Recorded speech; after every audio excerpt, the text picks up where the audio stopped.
They've got this far with a misfiring batting lineup, and number 7, who admits he's not very good at batting against the turning ball, and only one out-and-out spinner in their bowling ranks. But somehow, despite all that, they've a puncher's chance ahead of the 4th T20, which we are once again bringing you live and exclusively on talkSPORT 2 and on the talkSPORT Cricket YouTube channel. I'm Jon Norman. Welcome to our coverage from Pune, alongside Abhishek Jhunjhunwala and Jarrod Kimber. But before we talk about England's chances today, we really do need to talk about the biggest cricket story in town, the sale of the 100, which began for real in the last 48 hours, with Surrey selling 49% of the Oval Invincibles to the Ambani family in Mumbai, whilst the Birmingham Bears have become part of the Brady Bunch. Lots to discuss here. Abhishek, let's turn to you first. How is this being... and good afternoon to you, by the way. Hey, good afternoon. How is this being viewed in India? I think the plan is pretty simple for all the Indian franchise to go around the world wherever there are leagues and acquire teams. England, again, in that fashion, is always been very attractive to all these Indian IPL franchise owners, because obviously it sets right in the middle of when India doesn't have much cricket after the IPL. There's a lean period in India, so they can invest the money here and pick up some stake, which they did. And Ambani's, as you know, they want to control cricket, not just with teams, with broadcasting and media and everything. They are in everything in India at the moment. But overall, yes, there is, I mean, people haven't, I don't know how much people have watched the 100 in India. They have heard a lot about it recently because of all the acquisitions being happening with the Indian owners. So hopefully it's a good thing for the 100 with all the Indian franchise coming in. How important do you think it has been for the Ambani family to get involved? From an English cricket perspective, could this have succeeded without them? It's a big question. I mean, we know that 100 is a good format, but at the moment, it's only played in England. No other country or no other country has taken up to it. But now with the investment from the Ambanis and from the Indian investors, the IPL owners, I think this format could go elsewhere as well. You think the format will go elsewhere? It won't change to a T20? I mean, if they change it, yes. I always think that this is a format which not many countries will like to do, because T20 is pretty similar to that. It's only 20 balls short. But now with the Indian, especially with the IPL owners coming in, it's very hard to tell, because there is a window. I think they always had a plan in India as well to have a mini IPL in somewhere September, October. I wouldn't be surprised if they try and pick a new format. Jarrod Kimber is also alongside us. Jarrod, how is it that Australia have managed to maintain complete control over their summer, their international cricket? There seems to be a harmony between the international cricket and the Big Bash in a way that we don't seem to have managed in this country. And certainly, although the facts and the figures aren't necessarily through, and you can spin stats any way you like, really, it does seem like the Big Bash is on the up. Crowds seem to be good. Good product. So how have Australia managed that and England haven't? Because they have low expectations, and England were trying to come in and make the second biggest tournament in the world, and Australia decided about 6-7 years ago that wasn't their mission anymore. Right, they got a little bit upset when the Bangladesh Premier League got some players that they wanted, but they only had to ride that out for a year before everyone in Bangladesh, that whole league almost capitulated in on itself. And there's been some conversations about the fact that the IL-20 and the SA-20 and all these different things are getting better players than them. But you've got local players playing on TV every night, and it rates okay. I think from a Cricket Australia perspective, that's fine. It's always been set up to sell, right? Yeah. And the 100 was copied off the Big Bash, so it was set up to be sold as well. The difference is the Cricket Australia went, well, is it worth us selling it at this point? And then having all the other issues, like, with all due respects to your new owners, John, the Ambani family. 49%. They're not a 49% kind of people, the Ambani family, right? That's not how they roll. Well, exactly. It isn't. Also, Surrey in my team, not the Oval Invincibles. I said that just to annoy him, by the way. But also, you're absolutely right. I think if Ambani's take a stake anywhere, they want the control. Even if they have 49%, that's not going to last for very long. I can promise you that. It's not morally 49%. Yeah, I can tell you that. Yeah. And also the control, how things are going to run. I think it'll be a lot will be controlled by the Ambani family. Yeah, exactly. So I think Cricket Australia have had about every 2 years they have a big conversation again. Should we do this? I don't think they think that the money is worth it. Unfortunately, the ECB did think the money was worth it, partly because they hadn't been very well run for a little period of time. That actually is the answer then, isn't it? They don't think it's worth it. They don't think and they don't need it. Well, I think the second bit is part of it, whereas I think the ECB did need it.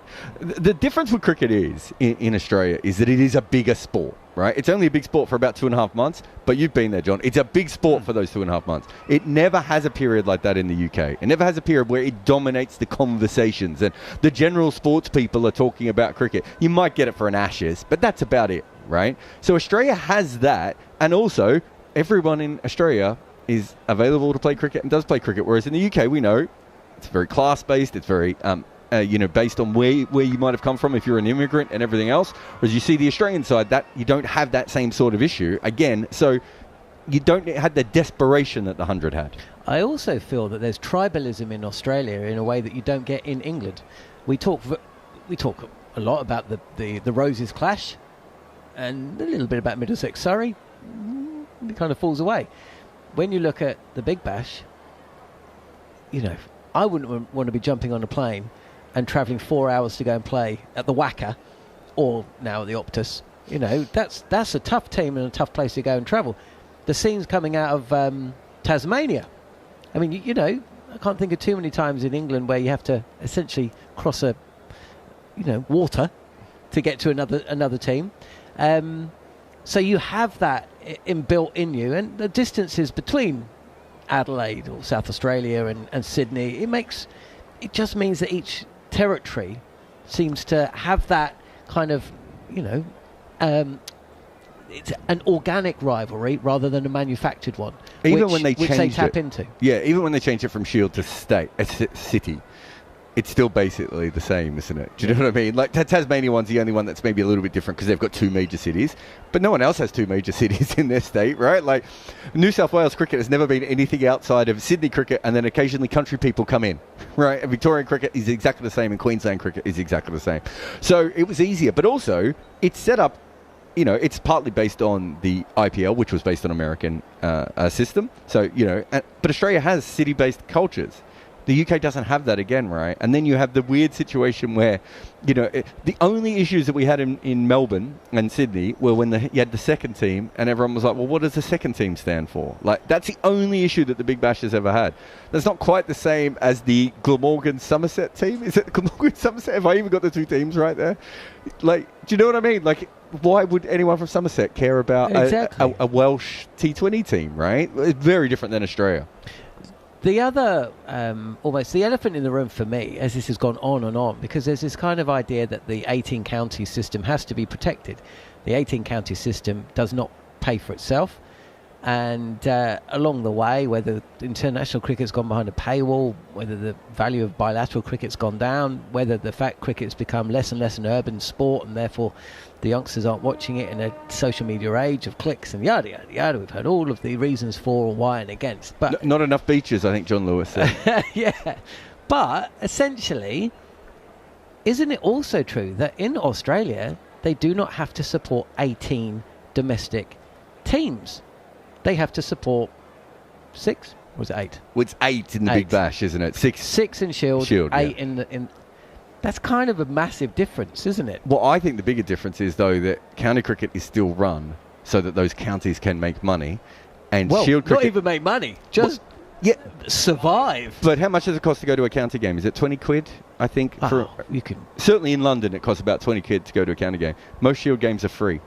They're not even trying to get people in to pay them. They're being played completely for international cricket and for no other reason, right? Which I suppose, from a purely financial perspective, you can do easier when there's 6 of them rather than when there's 18. But also, that's not what counties are. Counties actually were the more powerful than the international cricket, whereas Australia was lucky. It kind of started with international cricket being the most important thing, and it came down. So in one case, you've got international cricket paying for county cricket, and in the other case, you've got first-class cricket only existing for international cricket. So very different.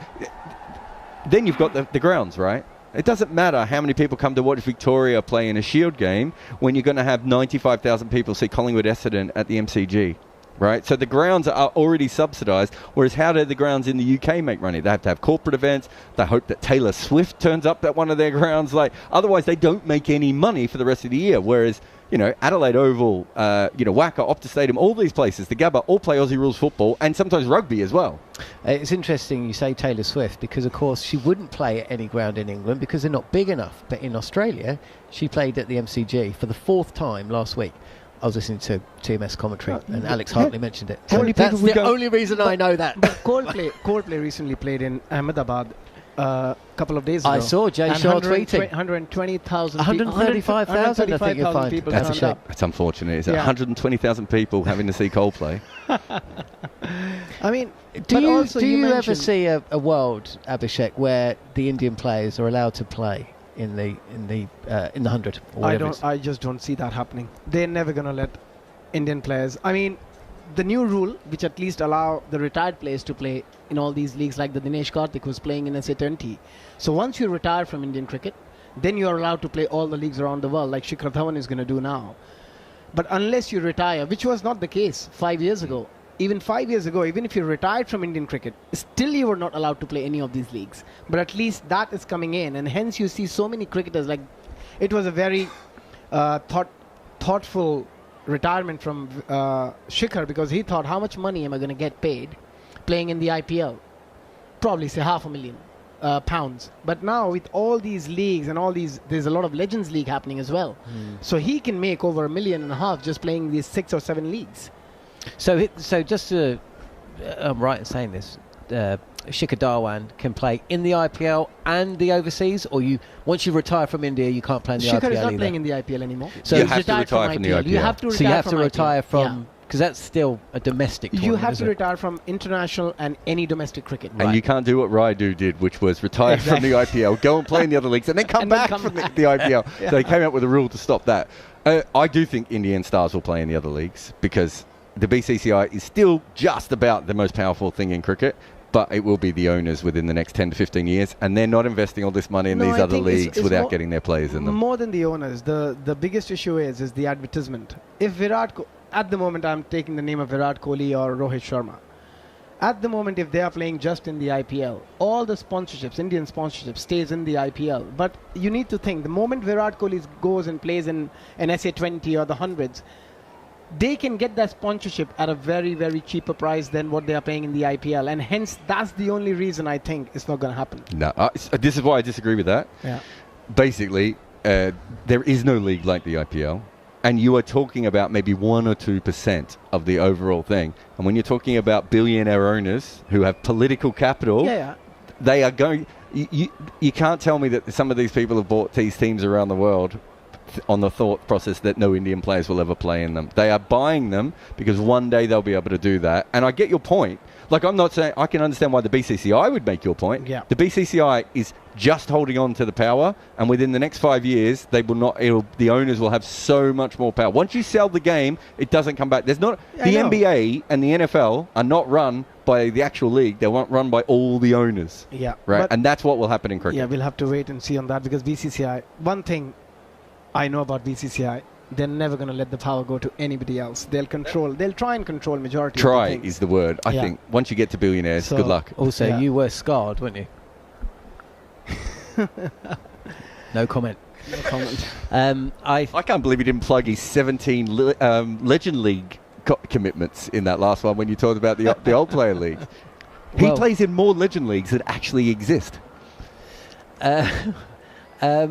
You're listening to talkSPORT 2. You're listening to Jarrod, Kimber, Abhishek Jhunjhunwala, and myself, Jon Norman. We're bringing you build up to the 4th T20. England 2-1 down with 2 to play. And it's exclusively live on talkSPORT 2 and the talkSPORT Cricket YouTube channel. We've got the teams on the toss in about 15 minutes' time. And Jarrod's sticking around. We're going to be joined very shortly by the Surrey coach, Jade Dernbach, who's part of the commentary team today. Steve Smith this week going past 10,000 test runs. Jarrod's got a book out which essentially asks the question, who are the best batters that have ever graced the game? So we're going to talk about where Steve Smith stands in all that. who you'd pick between him and Joe Root, who you'd pick between Steve Smith and Sachin Tendulkar. You're listening to the India versus England T20 series in partnership with Village Hotels. Dine out, play, work out, stay at Village.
On DAB+, online, via the talkSPORT app, and on your smart speaker.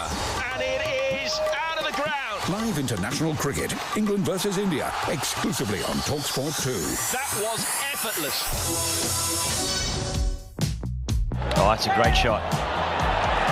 What a shot there from Stephen Smith.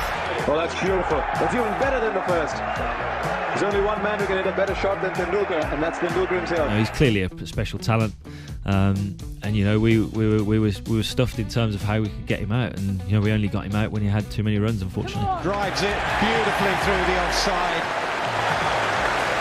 32nd Test match 100 for Steve Smith. His second at Lords. We are witnessing greatness. For me, Sachin was the greatest all-round player. I think day in, day out, any conditions, pace versus spin, the expectations he was under, a billion people watching him. Who would you like to go out and bat with? Maybe Sachin Tendulkar. Always admired him as a kid, always liked watching him play. Gets it! First man on the planet to reach 200. And it's the Superman from India, Sachin Tendulkar. He was just dismissive of my bowling, do you know what I mean? And I just thought at that moment, oh, what is the point of this? Brilliant stuff. Joined in the commentary box by Jade, Dernbach and Jarrod Kimber. We're going to be talking about Steve Smith, Joe Root and Sachin Tendulkar for the next, 10 minutes or so. Steve Smith went past 10,000 test runs. So what better time? Jarrod's got a book out in May looking at the best batters in cricket, test cricket history. Top 10, 20, 50, 100? And Jade just miss out on that list. Top 50 batters, The Art of Batting it's called. Available on in Amazon now. Well, there we go. So, okay, let's just cut straight to it. Who's the better batter, Steve Smith or Joe Root? Smith. Jade? This is test cricket, yeah? Test cricket? Yeah. Just talking test cricket. I think Smith just takes it. Why would you say Steve Smith? I think for a number of reasons. One, not just his record in terms of amount of runs scored. I think how he's got those runs, I think, has been different to anything else we've pretty much seen from a batting perspective. Technique-wise, he made it his own. He brought in a Steve Smith style, and only he can bat in that capacity, and to score the amount of runs he's done is quite phenomenal, really. The other big point, I think, is what he's had to come back from, and his record since the controversy of what happened over in South Africa. In order for him to dust himself off, come back, and still be the player that he is and scoring the runs that he is, I think that's testament to the kind of character that he is. One of our producers, Jack Hayton, sent a graphic out yesterday which basically put Sachin Tendulkar's record up alongside Steve Smith's after 205 innings. I think they are scarily similar. I didn't even realise. We were just going to talk about Joe Root and Steve Smith, but hang on. Sorry, Joe, but we're now talking Steve Smith. Is he really at Sachin's level? I think for a long time he was probably above Sachin. He's probably come down to that level. The difference with Sachin is I think he has the best record ever as a teenager, and also one of the best records ever at someone over the age of 35. So there can't be too many people that are in that record list, though, are there? Well, no, but even if you just look at him as a teenager, all the players who played as a teenager basically don't make any runs. Oh, I see what you mean. So, right. So if he goes against the best young players, he dominated. Then he dominated the list of the best old players as well. And he's pretty good in the 15 years in between those two things as well. So, look, I think the thing with Sachin is, I think what he did in the 90s is underrated, because he was on a tear in the 90s like we'd almost never seen before. And then in the 2000s, he gets a little bit overrated because of the reputation before, when the wickets got a lot flatter and it was a lot easier to bat. But it doesn't really matter, because he plays in three distinctive eras, right? You could almost argue 4 eras for him. He starts in pre-helmets, before everyone used helmets, right? He then dominates the 90s, which was an era where the wickets were doing quite a bit. He then dominates when the pitches are flat, and then he lives on long enough to bat in the DRS era. Even if he didn't personally like DRS, he still batted a little bit in that era. That's 4 different generations of batting, and there's no dip. Like, there's some times when he's not at his absolute best, but he was just ridiculous. And I think you can make a claim that he could be the greatest Test batter of all time. Right. Well, I was going to mention, because we talk about Smith and Root and Kohli, although not so much anymore, and Sachin and Lara. But the question's always, essentially, who is the second best batter in the history of Test cricket? Viv Richards. Because we kind of just give that to Bradman, right? Bradman's 99.94 and all that. But he's pretty handy. Yeah, he's pretty good. But you think that Smith could almost be in the Bradman bracket? I think Smith's peak is the best we've seen other than Bradman. So Smith at his absolute best, over 80 to 100 innings. The only person that's close to that, the only person who's above that is Bradman. So you're talking 2015 to 2019, around then? Yeah, I think it's 2000. I'd have to go back and look at the numbers. I just finished a piece on it. I can't remember. But yeah, it's that kind of period. We'd never had anyone make that many runs for that long before. Kohli had a great peak. Ponting had a great peak. There's a couple of the older English players who had really good peaks as well. Not the amount of runs, not at the high kind of average. That's a Bradman-like record that Smith had at that point. At that stage, when I started my book, was 2022, I think. And when we started, actually, 2023, we were like, is Smith going to be number 2? And obviously he just eased into a bit of a funk, which he's now getting out of, made 300s in the last little while, but just starting to, he had a bit of a funk, and that probably moved him down from almost automatically being number 2. And if you look at a lot of people who did the kind of research that I did around that period, they had Smith as the second best Test batter of all time at that stage. I don't think that's the case anymore. My argument would be that Smith has had 8 great years, and Tendulkar had 13 great years. So even if you say Smith's great years were better than Sachin's, Sachin just had more of them, all things considered. And it's kind of the Jimmy Anderson versus Dale Steyn argument, but the difference is that Jimmy, as great as he was probably just slightly above par for about a decade, and then was absolutely great for a decade, whereas Sachin was great for 2 decades. It just happened to be another guy came with a higher ceiling for a little while. Does it then still play into the fact that Steve Smith's still playing? Yeah. He still has the opportunity to extend this period now of run scoring. Are we saying that he needs to probably do that for another 2 to 3 years at this age to then solidify that? Or are we saying that that's not a conversation piece at all? Sachin just did it for too long. No, I think I honestly think if Smith has, let's say, 5 more years. So he's just turned 35, right? I think he's played about 5 or 6 tests after 35. Let's say he plays until his early 40s, and we don't know how his game is so hand-eye coordinated. We don't know if it's going to hold up, but let's imagine it does. If he plays to 40 and he has, let's say, 4 years where he's averaging over 50 and maybe 1 year averaging, between 35 and 50, I think that puts him back in that argument again, because at that stage, that takes away a lot of what Sachin has over him, right? Like Sachin's, it is literally the longevity of Sachin's genius that separates him from Kohli and Ponting and Lara and even guys like Root. And I think that if Smith can get that, then I think it comes back into it. It's also, what if he has another 3 or 4 years where he averages 70 plus, right? Like, if he has like a Kumar Sangakkara end to his career, then you have to say, well, this is not normal. I'm not expecting it because of the way he bats, but I also didn't expect anything that's happened in Smith's career so far. To counter, Joe Root's missed 2 test matches in his 150 test career. One because of the birth of a child, and he was dropped once. Well, that's it. He's done. Him and Bradman both were dropped. Sachin Tendulkar, I never don't know dropped. the stats, but he was maybe dropped once or twice. He had little dips, but Steve Smith has just come through quite a sizable dip. Yeah. And of course, went through a period where he was out the side because he was brought into the team in 2009 as a spinner, basically. He dropped twice. So does that not count against him? Because you can't just take the good bits; you've got to take the whole career. No, but that's the difference, isn't it? Sachin comes in at 12, fetus, whatever he was when he came in, and that's why I think the 18, even up until 23, there aren't many players who make a lot of runs before they turn 23, and Sachin did. Right, his career isn't great before then. It's patchy, like it's good for anyone else under 22, but it's not like he came in and started averaging 50 straight away. Like it took him a while.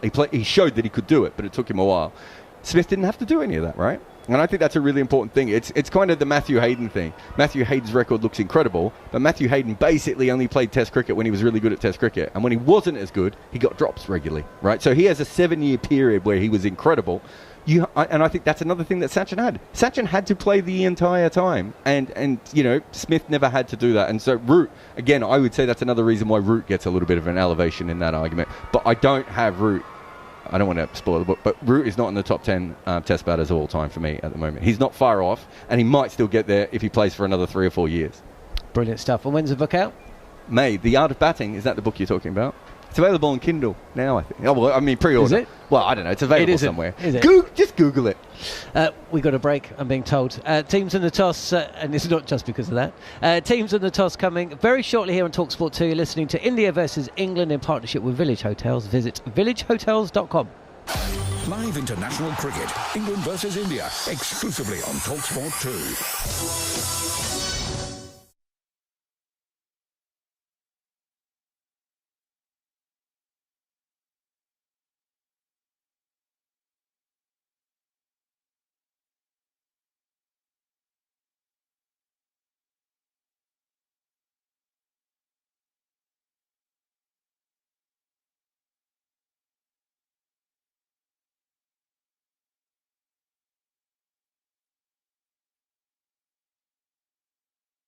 On DAB+, online, via the talkSPORT app, and on your smart speaker. And it is out of the ground. Live international cricket. England versus India. Exclusively on talkSPORT 2. That was effortless. You're listening to live and exclusive coverage of the 4th T20 of 5. England 2-1 down with 2 to play. They were 2-0 down before battling back. If you were with us a few days ago, so we're all set. We don't know the teams, but we're about to find out. Let's cross to the middle very shortly with Ravi Shastri. Fabulous setting for cricket and a nice vibe across the ground as we come up to toss time in match 4 of the 5-match series between India and England. India leading 2-1. The 2 captains, Surya Kumar Yadav, Joss Butler, Javagal Srinath, all in order. Surya will spin the coin. Heads. Heads is the call. Heads it is, Joss. 4th time lucky. What have you decided? Yeah, we're going to bowl first this evening. It's a nice atmosphere on the ground and the series nicely poised. Yeah, absolutely. It feels like a great atmosphere already. The series set up, obviously a must-win game for us, so really looking forward to it. I mean, you got lot of momentum in the last game. The way your bowlers bowled as a unit must have been heartening. Yeah, absolutely. Really pleased with that performance. Always areas to improve, which we're constantly trying to do. But yeah, very happy with the way we're moving. I mean, what augurs well is when you look back at the 3 games, your batting has still not played to potential, which is in a way good. Yeah, absolutely. Look at the positive side of that. You know, we can feel disappointed and score 170 in the last game. So that's a good sign for us that when that clicks, we'll be in a good place. What do you think you'll be happy chasing on this surface? A little bit unsure, to be honest, on the pitch and whether the dew comes in. So it's a 50-50 call really on whether to bat or bowl first. But no, we know we're up against a really good side and have to be on it from the first ball. Any changes in your side for this pitch? We have 2 changes. Saqib Mahmood comes in for Mark Wood and Jacob Bethel for Jamie Smith. Have a good one, Joss. Thank you. Good luck. Well, Surya, you've lost the toss this time, but everything to play for. You're 2-1 up. Good opportunity to close the series. Absolutely. I mean, it's all about coming here and playing a good brand of cricket and sticking to your basics and just going out there and express. When you look back at the last game, what is the most important thing you want to bring into today's game? We've actually left that game in Rajkot. We've come here fresh in front of this wonderful crowd. Hopefully, we will put up some good show and play some entertaining cricket out here. You played a lot of cricket here. What do you make of this pitch? It looks good. I mean, a little bit on drier side. Hopefully, if there's no dew, so we can put some runs on the board and come out and defend. Now, this is the all-important game. What is your combination for this game? Any changes? We've got 3 changes. Arshdeep Singh comes in for Mohammad Shami. Rinku Singh is ready. He's back for Dhruv Jurel. And we've had a little bit of firepower. So Shivam Dubey comes in for Washington Sundar. A big cheer there. Have a good one, Surya. Cheers, thank you. Well, that's the news from the centre. It's England who won the toss, and they've decided to field first. Thank you, Ravi. Jade Dernbach alongside me in the commentary box. And I suppose the big news for England, apart from the fact that they've won the first toss in the series so far, is they've made 2 changes. Saqib Mahmood coming in for Mark Wood and Jacob Bethel in for Jamie Smith. Jamie Smith, we believe, though don't know, may have just a little calf injury, which may mean that's why he's sitting out today. But of course Bethel was picked for the first game and made way because he was ill. But first things first, your thoughts on those changes? Yeah, I think as you've pointed out there, I think Jamie Smith has got a bit of an injury issue with that calf, so Jacob Bethel comes back in, obviously back now from illness. And then Saqib Mahmood in for Wood. That might just be a case of resting Woody. Bowled with some good pace the other night. I thought all the seamers were quite fantastic. So hopefully Saqib comes in and just adds a bit more value to that bowling lineup. Okay, let's look ahead to the action thanks to Village Hotels. England versus India live on talkSPORT 2 with Village Hotels. Dine out, stay, work out, play. Visit villagehotels.com. So first up, let's hear from one of the England players, Liam Livingstone, who scored some valuable runs in the last T20. England looking like they were going to really lurch to another defeat before he came in and really targeted Ravi Bishnoi. 3 sixes from 1 over. He was finally out for 43. And apart from Ben Duckett's 51, not a lot to talk about from that innings. 171 for 9 England in that T20, and they successfully defended it. He has been catching up with Harsha Bhogle, though, just moments before that news from the middle that England had won the toss and are going to have a bowl. I want to be more consistent as well. I guess the big thing for me is making sure I can impact the game and not losing that impact that I can have on a game, which takes England a long way to winning the games. But obviously I want to do it more often. It's something I've worked really hard on, and I think it's probably a bit more difficult batting at 6 or 7, which I have done for the last few years. But getting a bit more of an opportunity higher up the order is definitely something that I feel suits me. And yeah, like the last game, for example, I feel like I put in a performance that impacted the game that took us a long way to winning the game. So yeah, I want to do that more often, more consistently, but I also don't want to lose the fact that, yeah, when it's not easy to be consistent the way that I play. So, of course, I'm striving for more consistency, and hopefully that's going to come over the next few games, few years. And always in the years of Josh saying, I want an over here and over there. You love bowling? Yeah, I love bowling. It's certainly something that I work really hard on. I'm always in Josh's ear to try and get an over here or there and try and impact the game there. I can impact the game with a ball, with the bat and in the field. So it's something that I want to do. It's something that I work really hard on, and yeah, hopefully there's a bit of spin in the pitch tonight and I can bowl a few more overs.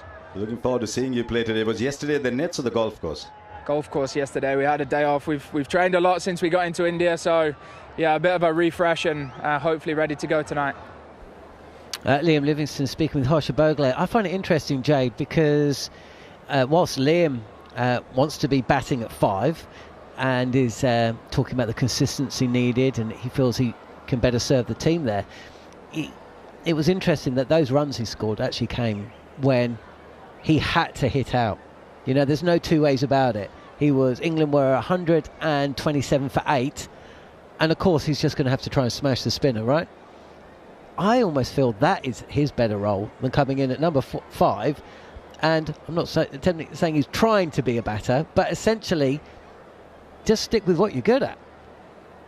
More, I think when the plan is simply laid out in front of Liam Livingstone, as it was the other evening, that's when we see the best of him. We talk about consistency of hitting. There's not many people in the world who can come in and constantly clear the boundaries. We know he has the ability to do so, but when you have too much time to think about it often, those sorts of players never really shine. So when the situation presented itself as it did the other evening, when there's nothing to lose, we were up against it, he either hits out or gets out, we saw the best of him. And actually, I'm not too fussed if he's down at 6 or 7, because I think that the situations when batters face at that point is more simple, whereas at 5 often it's such a pinnacle point. You've got to adjust to whatever's happened in front of you. So I don't know, sometimes you've got to be careful what you wish for, and hopefully that's not the case for Liam Livingstone and we end up seeing the best of him, but his consistency has lacked. Now, only time will tell on that front. Look, it's the start of a new era. Brendan McCullum is the new white ball coach. He's going to be looking at all of these players dispassionately. Now, if anything is to be taken from his time as red ball coach, is he never changes anything mid-series, but he will make changes between series. So, the players that have been picked for this tour will play, and then he'll make a decision. But there are decisions to be made. One of them concerns Jamie Overton, a guy that you know very, very well, of course. You coach him at Surrey. He's been very honest. He's never played in India before. He says he doesn't. Taking on spinners isn't his natural strength, and he's having to learn on the job. Right? He's also having to come in to bat, in the 12th over when he's down at 7. How do you assess how he's going and give us an idea of his ceiling? Because he's a tall man, and we have seen him succeed at Surrey and on the domestic T20 circuit as well as in red ball cricket. But what is it that Brendan McCullum and the England team see in Overton that means that he's in this side? I think to point out the obvious factors is he's a big lad. He's 6 foot, best part of 6'4", bowls 90 mile an hour and can hit the ball out the ground. Those are the obvious skills that you can see from a Jamie Overton. He's also a fantastic fielder. The issue Jamie has, a little bit like Liam Livingstone, when there's almost too much time put in front of him, that can often sort of stump his ability to show us what he's capable of. So for us at Surrey, we're pretty lucky. We're stacked in the batting lineup. Jamie comes in at 8. The cherry on top when he's got 12 or 15 balls to face, and he can clear the boundary rope with ease. Similar thing that Tom Curran does. Now, could there be an argument that Tom Curran in that position is arguably better than Jamie Overton is right now? Potentially, because he's done it more. Jamie's ceiling is huge. Like, the upside for England in terms of what he can bring is huge. I don't think he should be batting at 7. I think that's doing him a slight disservice, especially when he has to come in the 12th over against spin, which he's not so used to doing. He's usually coming in when guys are trying to either hit him on the toes or hit him in the head. He's good at clearing the boundary when that is the case. He now needs to learn a new skill set, and India's a pretty tough place to do that. Saqib Mahmood is one of 2 changes. Jacob Bethel we commentated on throughout his introduction to Test cricket in New Zealand and also his introduction to white ball cricket in the Caribbean. The guy that really interests me is Saqib Mahmood. He's in today ahead of Mark Wood. A Jade Dernbach kind of bowler. Would that be fair? Yeah, that's fairly fair to say, in the sense of Skiddy tries to get the ball under the bat, good pace. He's obviously had his injury issues. He's done well to work his way back into the England side, had a fantastic 100-ball campaign with the Oval Invincibles, helping them to get over the line. It's going to be a big period now for Saqib. I think, as you make a good point with Brendan, he's been in the squad, he's going to get an opportunity to play here. I think this is a big opportunity for him. It's going to be a massive game in the sense of, can he come in and add value? Mark Wood's obviously been brilliant with the sort of pace and fire he brings. Saqib's not quite on the same level in terms of pace, but he has probably a higher skill set in the sense of being able to get under the bat, a couple of slower balls, which may be very good on this pitch. We don't know how good this pitch is going to be. So I'm intrigued to see how Saqib goes. And what about this India side then? Because, of course, it's not just about winning this 5-match series, is it? The coaches, both for India and England, are going to be looking at the individual performances, and they're going to be looking ahead a year from now when the T20 World Cup takes place in India and also Sri Lanka. We've kind of rounded off England. Obviously, Brendan McCullum will be hoping for some runs from Phil Salt and Harry Brook, two batters that haven't performed in the series so far. But from an India perspective, they made 3 changes. How impressed have you been from them? And also, when you consider the players that are set to come back into the side once this series is over, it is a daunting team to come up against. You've played out there. It must be a daunting team to come up against as well. It certainly is. I mean, their strength and depth is remarkable, really. You obviously get the ability to see a lot of these players throughout the IPL season, and you see these young names popping through. It seems to be year upon year. There's 5 or 6 names which seem to jump off the page from an IPL perspective in terms of guys who burst on the scene and do well. They've obviously made 3 changes this evening from a side which lost the other night, but I think, as Suryakumar Yadav said, a bit of firepower coming in, the likes of Dubey coming in to add some value. They almost looked a little bit England-esque in terms of their batting approach the other night. It was quite strange in that capacity. You sort of identify India in Indian conditions to be pretty smart in terms of how they play, but they seemed a bit sort of one-minded, a bit single-minded in their approach the other night, and we didn't do anything outside of the ordinary in terms of, we just bowled good lengths, good pace, and they seem to find a way to find our fielders. It's going to be interesting to see what the changes in tonight are. Arshdeep Singh comes back into the lineup. He's been phenomenal for them. I think one of the first Indian players to get to 100 or so wickets, so he's been amazing. That swing's going to, could add some problems for Phil Salt at the top of the innings. He's obviously had his number a few times. So again, I'm excited to see these guys come back into the side. They're a formidable team in their own conditions, and I don't see this being any different. Brilliant stuff. Well, Jade's with us throughout the 4th T20 that we're bringing you on talkSPORT 2, and a big thanks. That was thanks to Village Hotels. England versus India live on talkSPORT 2 with Village Hotels. Pack more into a breakaway at Village. Visit villagehotels.com. Ben Barrett joins us. It's time now to get an odds update with William Hill. In the Zone on talkSPORT 2 with William Hill. 18+, gambleaware.org. Ben joins us to run through all the markets ahead of India against England. Yeah, good afternoon. It's probably quite unsurprising that India are favourites on home soil to wrap this series up at the second time of asking. 8-15 for a home win. England, who of course are back on the board after that third T20 victory, a 6-4 to draw level at 2 apiece. We are going to see something different here for the first time in the series. India are batting first. The question is, how many will they set England to chase? Over 190.5 is available at 5-6. Abhishek Sharma was brilliant in the first T20. He's 3-1 to score another half century in this one. His opening partner, Sanju Samson, just 5-2 to raise his bat in the same way. When it comes to the England run chase letter, you have to think an awful lot relies on that man, Jos Buttler. Jos Buttler, England top run scorer, has been boosted out to 5-2, and you heard just a minute or two ago, we'll be hoping for some runs for Phil Salt, so we've boosted that out as well. Phil Salt to score a 50 was 130. Now 4-1 in the betting. India to win, and Abhishek Sharma, top India run scorer, just like we saw in the first of this 3 series, was 11-2, now 13-2. It's perhaps unsurprising to see India, these short price favourites, to wrap this series once and for all, but that was the case for the third one as well, and England clawed it back. All to play for in India this afternoon. Big thanks to Ben Barrett. That was today's odds update with William Hill. 18+, begambleaware.org. In the Zone on talkSPORT 2 with William Hill. 18+, gambleaware.org. Andrew McKenna and Abhishek Jhunjhunwala are going to be talking you up to the start of the fourth T20. England 2-1 down, but they've won the toss and they are going to have a bowl first. You're listening to the India versus England T20 series in partnership with Village Hotels. Pack more into a breakaway at Village. Visit villagehotels.com.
talkSPORT 2. Traffic and travel. In Hertfordshire, delays on the M1, partly blocked in both directions for a police investigation near Junction 8 for Hemel Hempstead.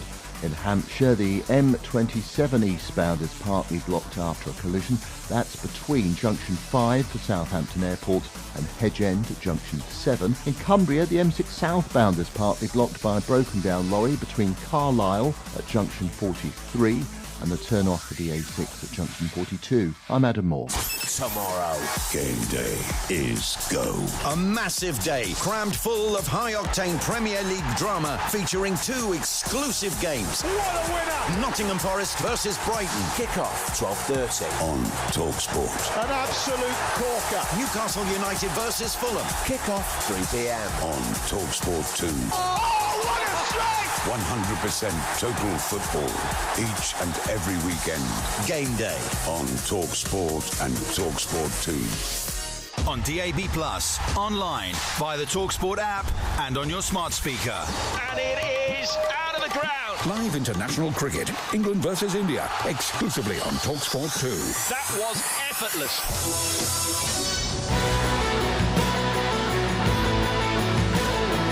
It's England who have won this match, and they've done so comfortably. Great to get the win today, and yeah, really happy with the performance. Livingston goes again, clears his front leg, and once again helps himself to 6 over mid-wicket. Archer again, and this is out! Caught! In the last two games, I think the bowlers have been absolutely fantastic for Josh Butler. He goes in once again, duck it down the pitch, over long off for 6. Absolutely moving in the right direction. Hopefully they gain confidence, but more importantly they gain some knowledge of how they're going to go about being a team, and this team that's going to take us into the next 2 or 3 years of 2020 cricket. Good afternoon, everybody. Welcome along. Yes, it is the fourth T20 International, India versus England. in Pune. And just like in Rajkot on Tuesday, it is a match that England need to win or the series is done. They were successful by 26 runs in Rajkot. Be a nice time to back that one up. A very good afternoon to you. Welcome along, everybody. 10 minutes away from the first ball. If you are just joining us, praise the Lord, England have won a toss. And therefore, surprise, surprise, they've elected to put India into bat. It is an India side today with 3 changes in it. The Indian team: Sanju Samson, Abhishek Sharma, Suryakumar Yadav, Tilak Varma, Hardik Pandya. So the top 5 haven't changed. Then Shivam Dubey and Rinku Singh are into the middle order.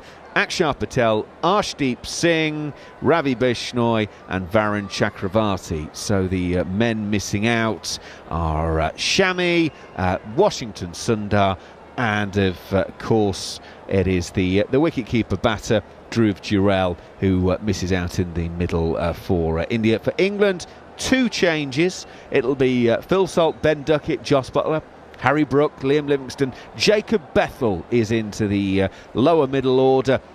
He is in for today. Jamie Overton, Bryden Cast, Jofra Archer, Adil Rashid and Saqib Mahmood. So Saqib is in for Mark Wood, Bethel in for Jamie Smith.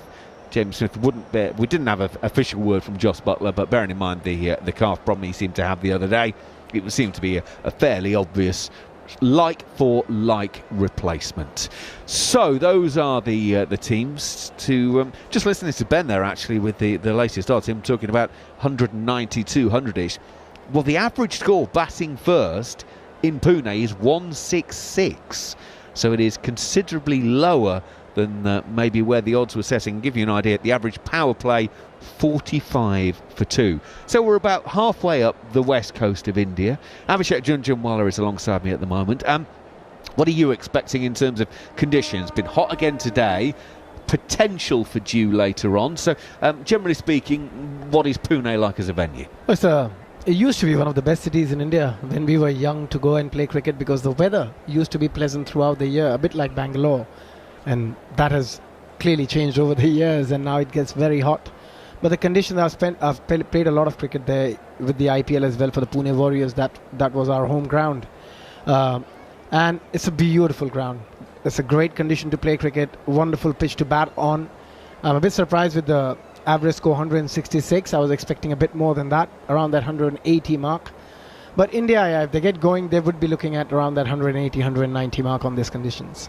It's not one of those sort of enormo domes, one of these enormous concrete monstrosities. Yes, there is one big stand, but the rest of it is sort of single level, no roof on it, whatever.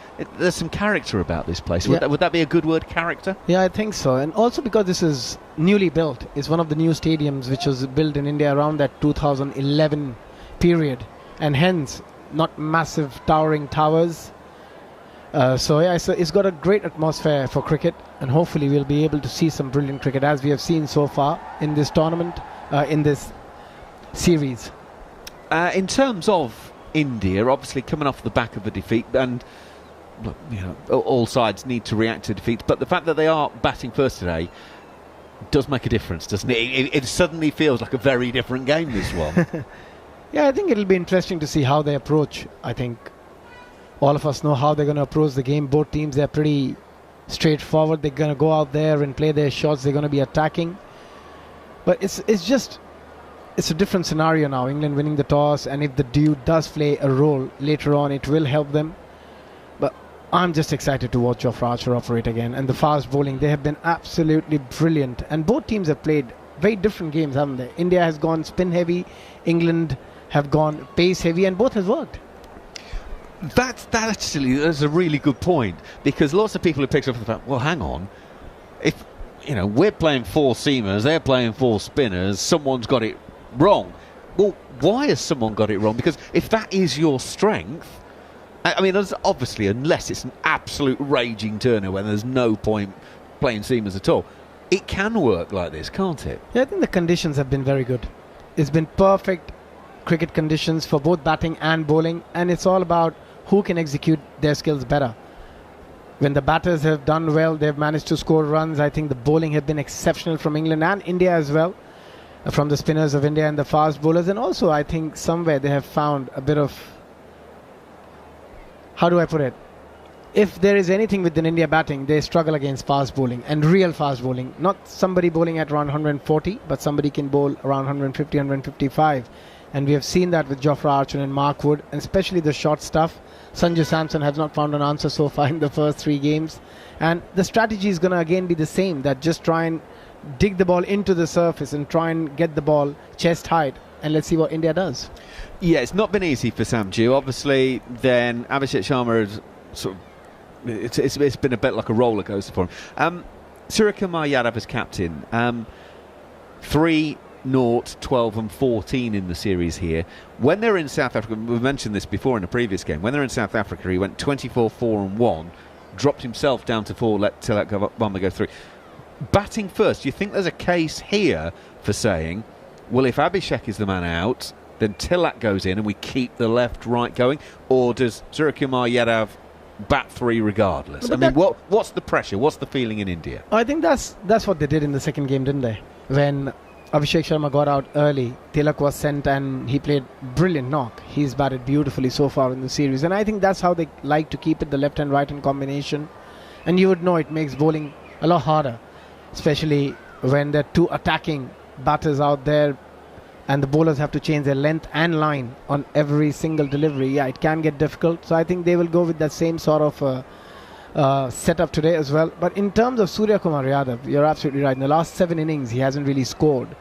And usually he's very consistent in this format, which is a bit unlikely, because in this format, if anybody is consistent, then they're doing something right. But I think Surya now needs to take a step back. And again, yeah, he likes playing those high-risk shots. It was paying off in the last year and a half. But if it's not worked for you in the last 5 or 6 innings, I think you need to give yourself a little bit more time. As we keep saying about the English batters, that if something is not working, you've got to take a step back and find a method and then go back to it again. Yeah, makes a lot of sense. It is daft, but it's only 120 balls this innings. You can have a couple of balls though, just to take a breath, just to almost refocus yourself. I always believe you have a lot more time than you think in this format, because all these modern day cricketers, they've got such ability to hit 4s and 6s and at will, that playing that catch-up game is not difficult. So even if you're, say, 5 of 10 deliveries and then you hit the next 5 deliveries, you hit 3 boundaries, you catch up very quickly, and all these players have that ability. So I don't think they need to press that panic button at any time. Well, it was Chris Gale's methods, and it seemed to work quite well for him. So, if the universe boss reckons you can catch up, then I don't know, give it a go. Right, players are out in the middle, and we're about to get underway. Nitin Menon and Madana Gopal are our standing umpires, and guess what? It is Jofra Archer with the ball in hand once again. So, we will have a tear up again. Sanju Samson prepares to settle in. England bowling first for the first time in the series. Slight delay while Abhishek Sharma ties up his shoelaces. You'd have thought he might have done that before he left the dressing room, but anyway.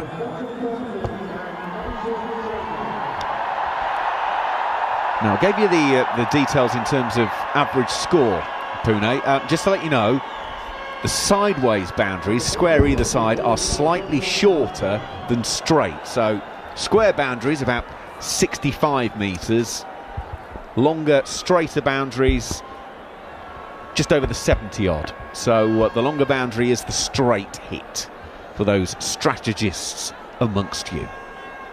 Right then, eyes down for a full house, everybody. Let's settle in. Match number 4. England need to win once again. They've got 1 slip, a leg gully and a short fine leg. There's 3 catches behind the stumps and 2 of them are on the leg side. It's going to be short, folks. It's going to be short. Here we go then. Jofra Archer on his way, right arm over, and there's a bit of nip back in towards Sanju Samson. Takes him on the body, drops out on the offside, and there is no run. It is Jade Dernbach moving in alongside me for the first session of the commentary, alongside Jarrod, Kimber as well. Good nut first up, Jade. There's a lovely bit of bowling there from Jofra. Like you say, a bit of swing, bit of nip early there. Interesting to note, Sanju Samson a long way back in his crease. Obviously, I think the field gave away where that ball might be going, but he's had some issues with the short ball in the series so far, and I'm pretty sure England will be looking to target that once again. Yep, 3 times out. 3 times out to Jofra Archer. It's a hard pitch, you can tell that just by the sound of the bat tapping on the ground. Here comes Archer once again for the second ball. Swings down the leg side. Salt will take, and that will be a wide. India are underway with a wide down the leg side in this England-India T20 series in partnership with Village Hotels. Dine out, play, work out, stay at Village. The interesting thing to note here, though, is he's obviously had his issues with the short ball up until this point. I really hope England don't overplay that card, in the sense of they've got him out in traditional sense, bowl a short ball, man back on the leg side gets caught out or caught at mid-on. It's quite an extravagant field now to suggest short bowling is coming. Archer in. Sanju Samson is very deep in his crease. Very well partially stopped by Ben Duckett at backward point. Sanju aims the cut-through point, diving away to his right-hand side is Ben Duckett. Can't stop it completely, and so they're able to take a single.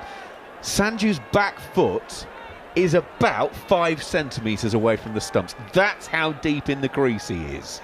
That's how quick Jofra Archer's bowling. That's how quick he's bowling, and he's trying to give himself as much time as humanly possible to try and lay a bat on it. He's not got a lot of room to play with there, Macca. Well, on this ground, he's made 150 and 100, Sanju Samson. Sadly for him, he's also got 4 single-digit scores in 7 innings. So it's you-know-what or bust, generally speaking. 2 slips in place for the left-handed Abhishek Sharma, and Jofra Archer's going to be around the wicket to him. In he goes, slightly back of a length. Abhishek on his toes, plays it to point. Ben Duckett will field, and there is no run. Good afternoon, Jarrod, Kimber. Macca, since we've got a bowling coach here, I'll give you some stats. So they obviously like bowling short to him, and he's looked uncomfortable with it. No one's lying with that. But if you look at his career, he actually averages 27 when you bowl length balls to him. And he only goes at a strike rate of 119. So short of a length, he averages 26, which is almost identical, and he scores a bit quicker. Archer around the wicket. Abhishek's backing away, trying to slap it over cover. Doesn't make any contact. It's through to Salt. No run. And if you look at the bouncer, it's still 27. So the only ball that he plays particularly well when it comes to right arm seam is or all seam, but England only have right arm seam, is the full ball. So I think I don't think it's just that they're going at him because they think they've got extra pace and he doesn't play the short ball well. I think they're just thinking, if we over pitch, he's just going to smash it. So let's just go with the thing that is more likely to have a little bit of wiggle room, even if you make a mistake, especially if you're bowling 90 miles an hour, and you will make some mistakes. 5th ball of the over from Archer, around the wicket. Abhishek is up and underneath this, over point for 6. Are you kidding me? Wow, what a shot that is.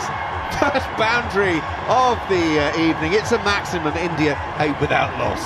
That's a phenomenal cricket shot. Just short of a length outside off stump.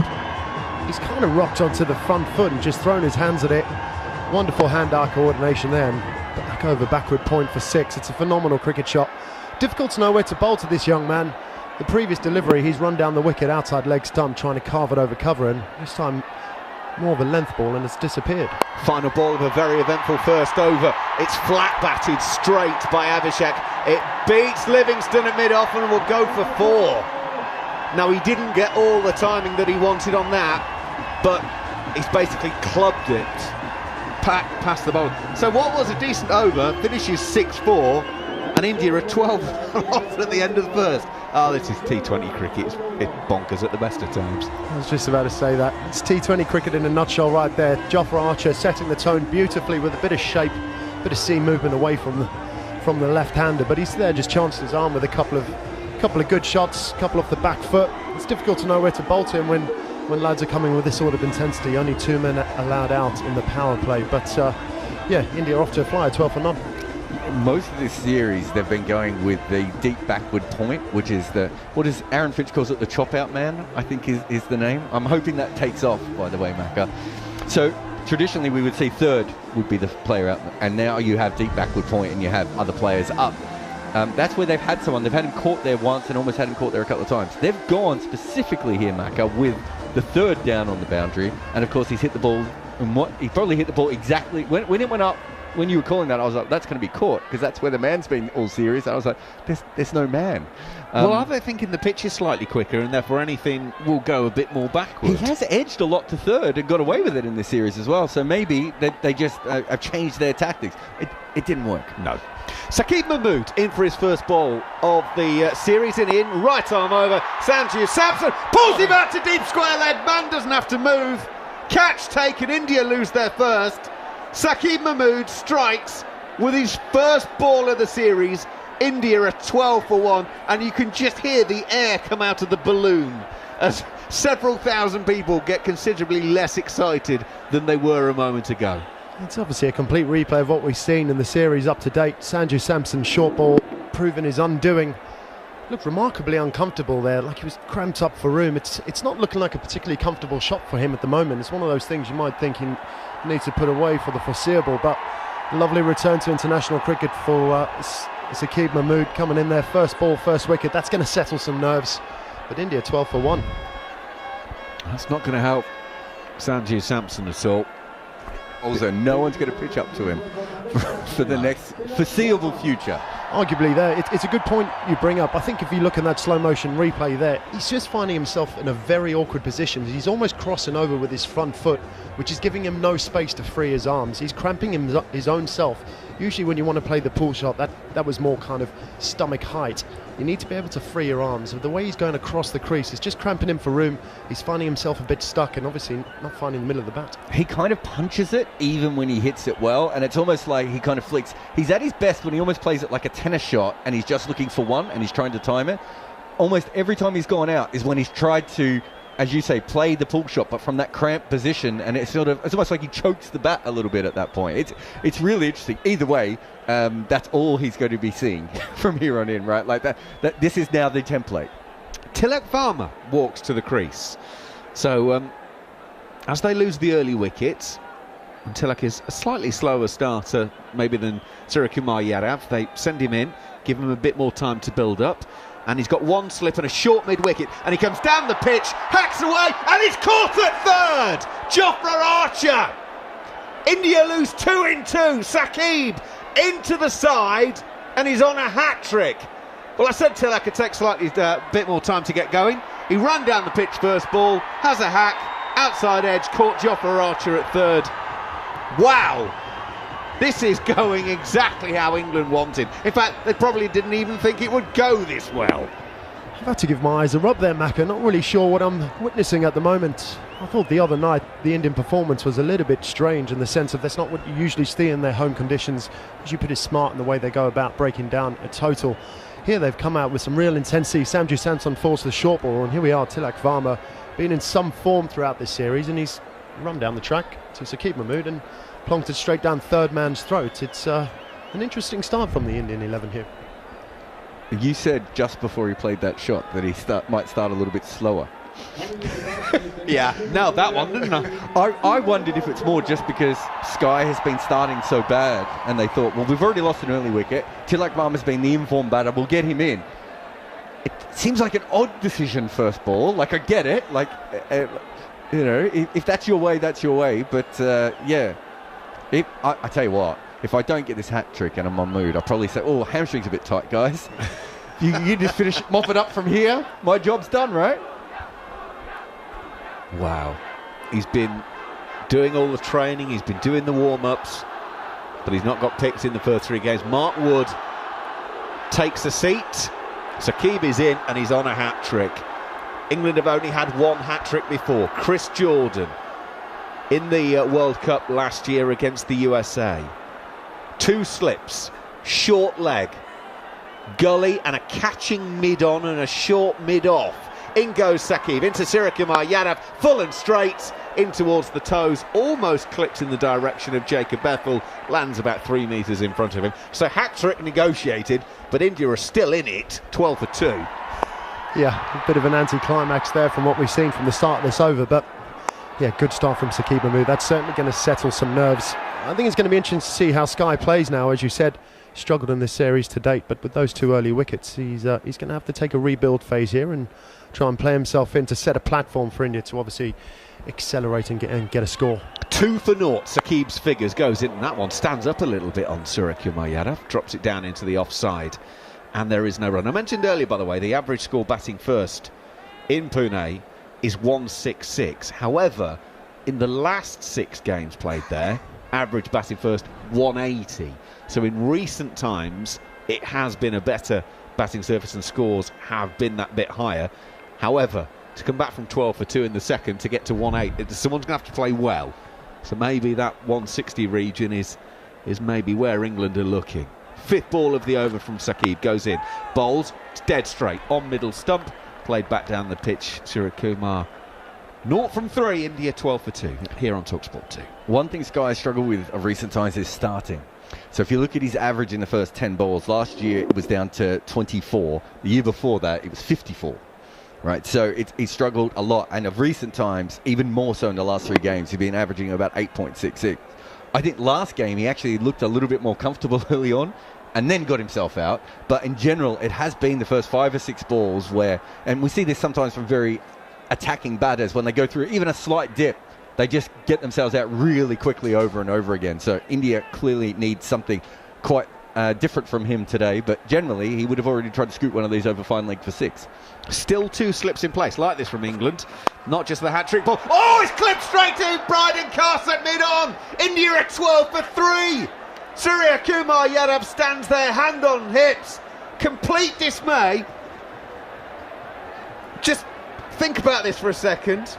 Saqib Mahmood has a triple wicket maiden in a T20 game.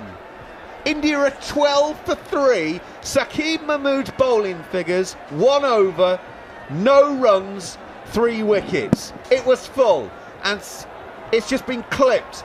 Almost half volley length, straight to Bryden Carson mid-on, and the skipper goes.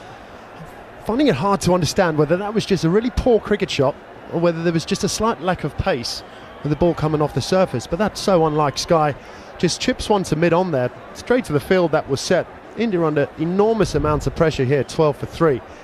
We can't say that there's been any sort of exaggerated movement from the seamers here in the first 2 overs of play. We saw a little bit of swing in the first over from Jofra, but Saqib's just come in, hit a length, nice and straight, and India seems to have just succumbed to the pretty basics of T20 cricket bowling.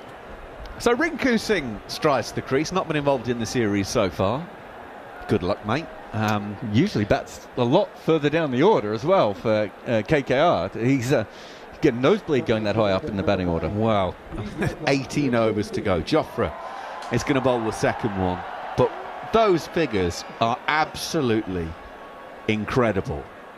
Jofra to start the 3rd over. India 12 for 3. Abhishek just drops it into the offside, thinks, I don't want a part of this. I'm going to get up the other end and will take a single. 13 for 3, India. Now, out of interest, Jade, do you know which England bowler has the best bowling figures against India in a T20 game? The way you're looking at me, Maka, it might have something to do with me. Is that correct? It's quite possible, yes. Stuart Maker. 4 for 22 in Manchester back in 2011. Did you think, when you were hurling them down back then, that those figures would still stand up as of today? The reason I'm bringing that up in the conversation, they may not stand up that much longer. No, I was going to say, they're pretty unlucky to be the receiving end of that. Archer round the wicket. Oh, it takes the outside edge of the bat from Rinku. It'll go down to Adil Rashid at 3rd, and it's just a single. 14 for 3. I certainly didn't have any figures resembling anything like that when I found myself returning to India or playing in Indian conditions. So this is a wonderful feat from Saqib Mahmood. As we know, it's just a start. India do bat very deep. They do have Dubey coming in, who's an explosive player. A few lads who can contribute later down the order. So by no means is a job done, but there certainly is a wonderful start. But the thing is that Rinku Singh, and I'll try and find the stats in a moment, doesn't usually come up the order. They've done that because Shivam Dubey is here for the spin bowlers in the middle, and suddenly he can't come up the order. Archer is in once again. It's down the leg side. I think brushing off the pad. Phil Salt gets a hand to it, can't stop it. They will take a leg by. 15 for 3, India. If you're just joining us here on talkSPORT 2, boy, you really should have been here about 10 minutes ago. India 15 for 3. England won the toss, put them into bat. They actually had a decent first over, putting 12 on the board from Jofra Archer, 6 and a 4 from the last 2 balls of the over. And then Shakib Mahmood into the side today, just went to work. Sanju Samson caught by Bryden Cars for a single. In goes Archer once again. It's Abhishek trying to drop it into the offside. There's no run fielded by Duckett. So Sanju made 1 from 3. Tilak Varma for the second ball of the over was caught by Jofra Archer down at third. Playing a big shot, charge, it sounded as bugle, charged at him, outside edge, Jofra takes a good catch, and Surya Kumar Yadav clips it off his toes to mid-on where Cars is stationed. A triple wicket maiden. Wow. I think Hawksby and Jacobs are due to join us later on. I think even Andy might be fairly positive about the whole thing today. In goes Jofra Archer again. Oh, Rinku Singh. Now, we've seen this shot a few times already today. The left-hander backing away to the leg side and then aiming the cover drive. He finds the gap this time and it's away for 4. India 19 for 3. Just goes to show not much wrong with this pitch. Nice full delivery there from Jofra. Straightened a hint, but Rinku, as you said, using his feet, carving him through the offside beautifully well there. I think this is actually a really good wicket, Macca. From what we've seen, there's a hint of swing, but apart from that, it seems to be coming onto the bat nicely. In goes Jofra, short, quick. Ducks underneath it, does Rinku. And it's through to Phil Salt. End of the third over here on talkSPORT 2. India 19 for 3. Rinku Singh has played 152 T20 matches, gentlemen. And this is the second time he's ever batted inside the first 3 overs of a game. The other time he opened. So he has batted at number 3 before and a couple of times at number 4, but he's never had to come in this early before. So if you're going to do it, you might as well do it in international cricket when you're coming back after not having played a little bit in a little while. Just see if he likes it. It's like asking Jade to bowl spin one game, isn't it? Probably would have done me better in India, I promise you that, seeing as my figures are time for time. You're listening to England against India in this T20 series in partnership with Village Hotels. Pat Moore into a break away at Village. Visit villagehotels.com. Shakib Mahmood to go in and start his second over the wicket to the left-handed Abhishek. Has a huge waft at one, trying to play an expansive off drive, doesn't get anything on it, and it's through to Phil Salt, no run. Just looks a little bit like India are saying, England, if you can do it, we can certainly try and do it a little bit better. We're going punch for punch here. 2 wonderful batting lineups who think that they can take each other on head on. It's great for the viewership, that is for sure. I think it's going to be a very interesting fixture. England keeping the 2 slips going. In goes Shakib. Lovely punch shot from Abhishek. There is a man at cover and didn't have to move far. Tried to basically dive away to the left, but couldn't stop the ball. Bryden Cars is the man in Tinkan Alley at the moment, and it goes away for 4. Abhishek got 15 from 8. He's playing a different game to everybody else. 23 for 3. Yeah, wonderful shot through the covers again. Not a lot wrong with the delivery. He just stands up tall on his toes, punches it through, and the fielder recover had no chance. Again, it sort of reiterates the point. I think this is a very good wicket. No apologies for the width on offer. Shakib is in, goes for the width on that occasion. Abhishek gives it the kitchen sink, doesn't get anything on it, and it's through to the keeper. I think we could arguably, having seen the first few games of the series, from an England bowling attack perspective, maybe just going that slight bit fuller to Abhishek. He seems very comfortable on the back foot, punching through the offside, looking to give himself room at times. Just wonder whether we could target the stumps a fraction fuller to him. Only 2 outside allowed the circle at the moment. And they've got the deep long leg as well as the backward point third, and that is in the cover region again. Abhishek again plays a gorgeous cover drive. Liam Livingstone gives up on that one with the ball about 3/4 of the way to the boundary because he knows he's not going to cut it off. And Abhishek's got 19 from 10 balls faced. India 27 for 3. He's certainly batting on a different pitch compared to the rest of the lineup. That ball again just outside the off stump. It's almost that 1 stump worth of width is what he's looking for. I like the length he's tried to bowl there, Shakib. but just on that fifth stump line, allowing him to free his arms through the offside. I'd like to see that a fraction straighter, maybe just clipping the outside of off stump, bring those 2 slips into play. Saqib's figures have been absolutely ruined. 3 for 8, 2 deliveries. In he goes. There's only 1 slip now, no real surprises. Now that's tighter to the body, and he's guided it down to Archer at sort of third. Again, was looking to sort of punch, but slightly opens the blade and uses the angle. Single taken, 28 for 3. And that's more the kind of line I'm talking about there, Macca. That's that off-stump line where you're kind of cramping him for room, not allowing him to free his arms. What you'd like to see as a bowler is him actually using his feet, where he's less in control of the shot. So on that line, at least you're keeping the stumps in play. Your slips certainly have a chance of grabbing the outside edge. And as we've seen with Tilak's dismissal, if you come down the track and have a hack at a ball that's pretty straight, flies off the outside edge straight down to third man. Absolutely. 1 ball left of the 4th over. India going at 7.3 despite losing 3 wickets. Saqib is in, has a little fiddle at that one, does Rinku Singh. He's trying to take that from pretty close to the stumps down towards third to rotate the strike. It's nothing on it, it's through to Phil Salts, and it means India at the end of the over 28 for 3 after 4 overs here on talkSPORT 2. Jarrod. Mac, I know how prepared you are. I just like pages on pages of notes, but off the top of your head, do you know who's in the Pakistan Champions Trophy squad?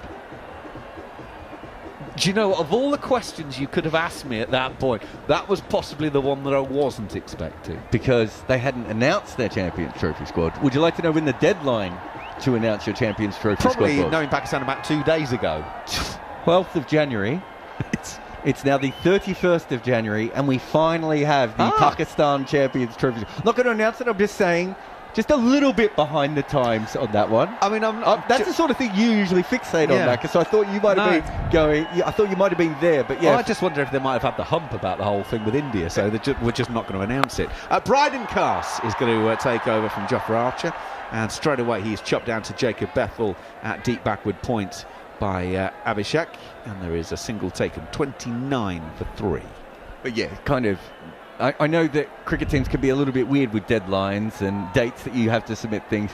I think that one might have been pushing it about as far as anyone ever had. I kind of like the idea of them just turning up with a bunch of people going. What they're going to do, kick them out of their own tournament? It's our tournament, there's 15 of us, let us in. Well, I think they could have said it was our tournament, but let's not go there.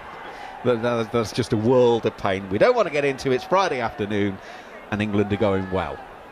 Let's just enjoy it for what it is.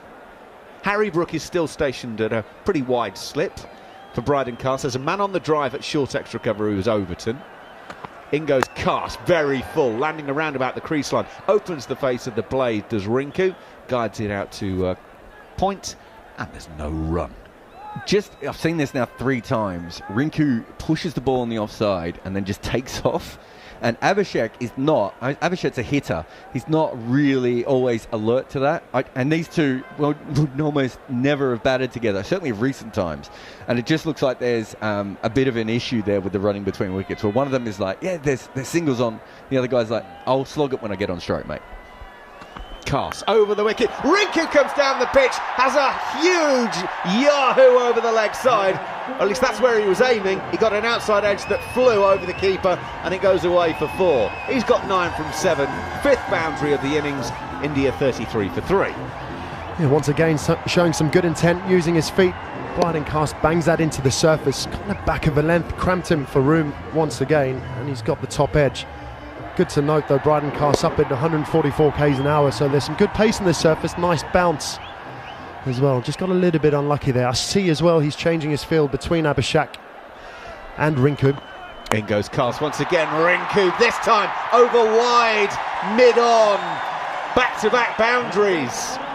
37 for 3. Rinku's now got 13 from 8, and he appears to have adopted the mantra, if you're going to flash, flash hard. He certainly is, once again, using his feet, coming down the track, having a bit of a hack across the line, but nonetheless it's effective, gets 4 runs for it. They're certainly going to fight fire with fire here, the Indians. They're not going to lay down. Well, it's been entertaining stuff so far, you can't say better than that. Cass, short ball. Rinku gets well underneath that through to Salt. And there is No run. 1 from the over in terms of high ball is all the umpire signals. I think Rinku was trying to, shall we say, plead a case for a wide, but it wasn't.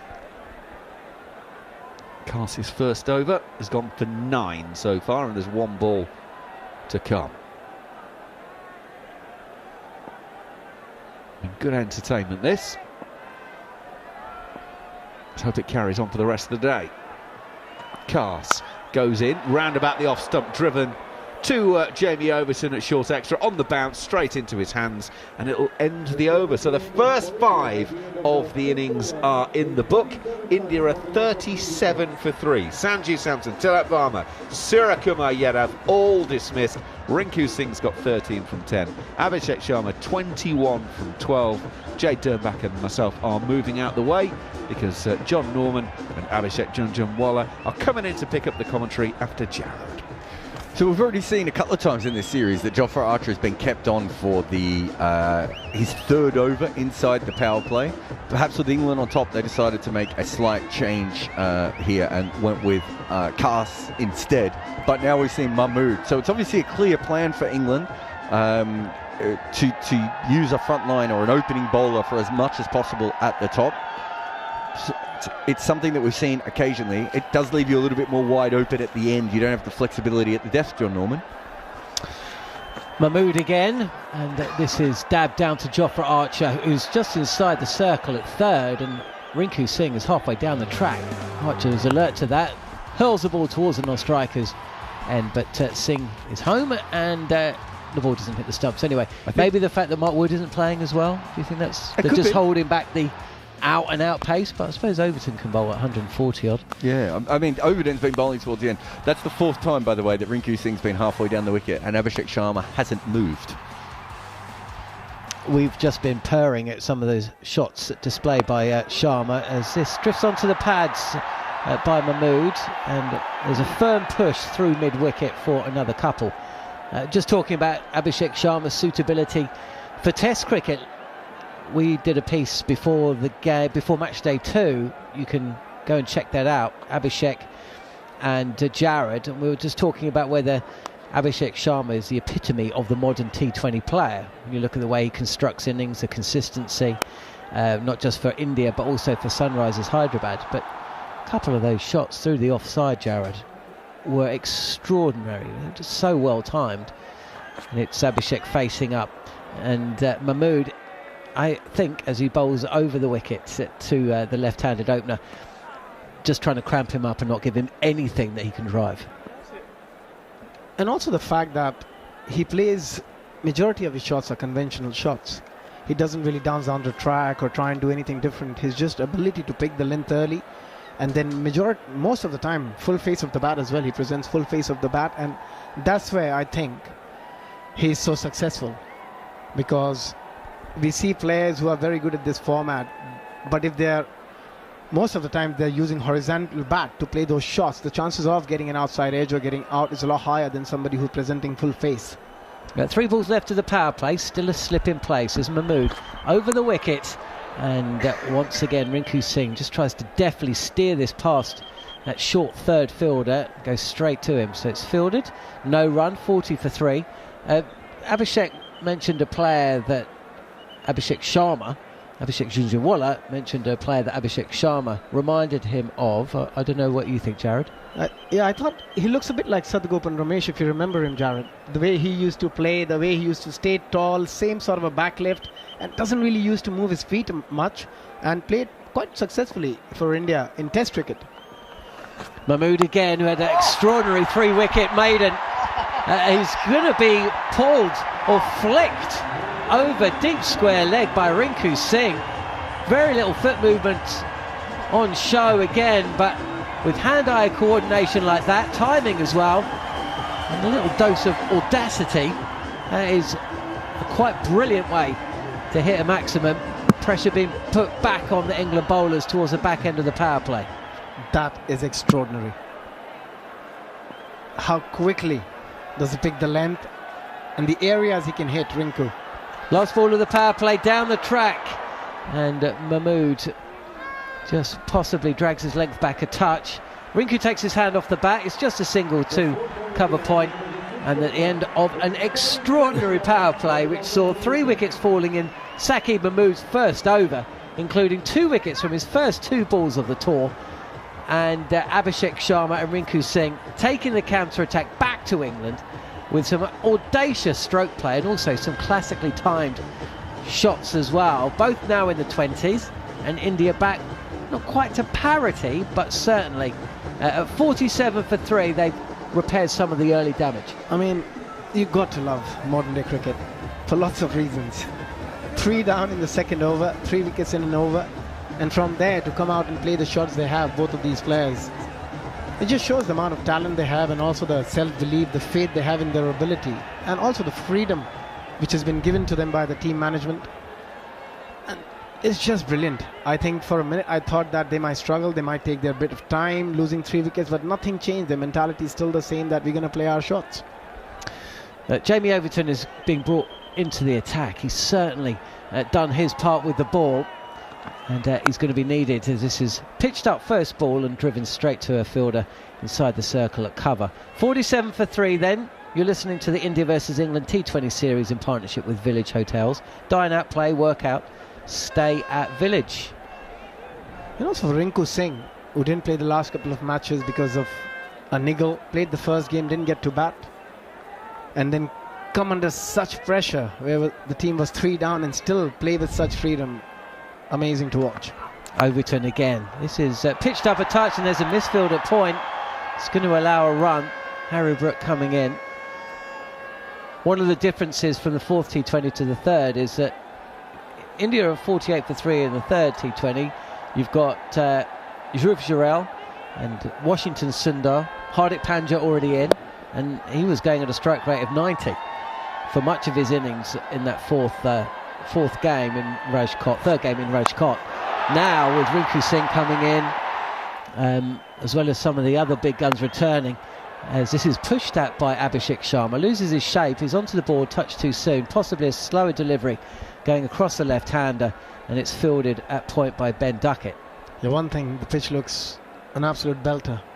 So as a bowler, you've got to bring in your A game, you've got to use those change-ups. Slower delivery is always very handy in this format of the game, and also the change of length. And to somebody like Abhishek Sharma, you know his strength is any room on either side of the pitch, so you've got to bowl as straight as possible to him.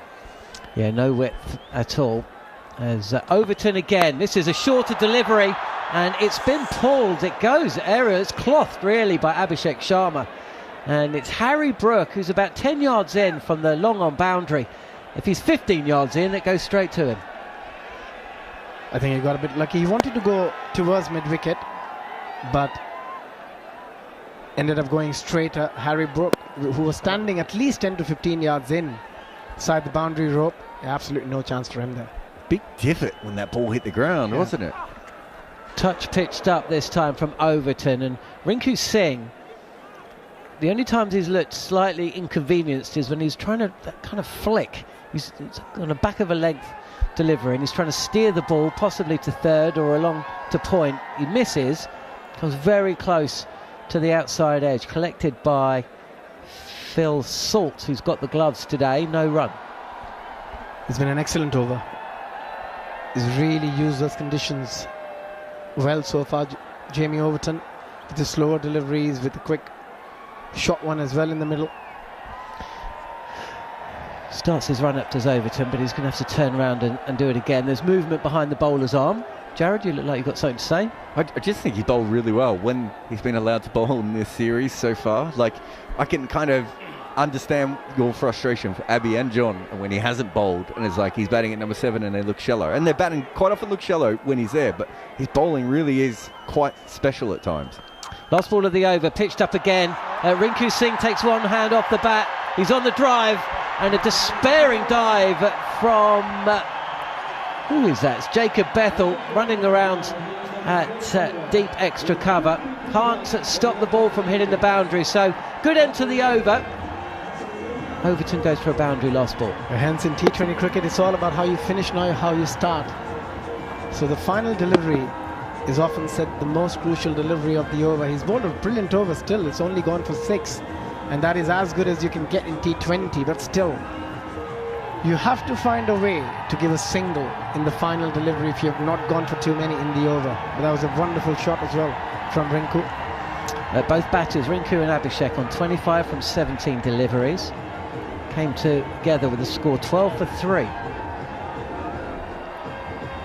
Saki Mahmood on his return to the England side here on talkSPORT 2, taking 3 wickets without conceding a run. Extraordinary over.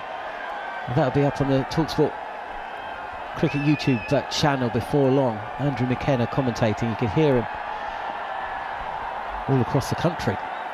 Rashid is in, and on the front foot is Abhishek Sharma, and this is drilled through extra cover and away for 4.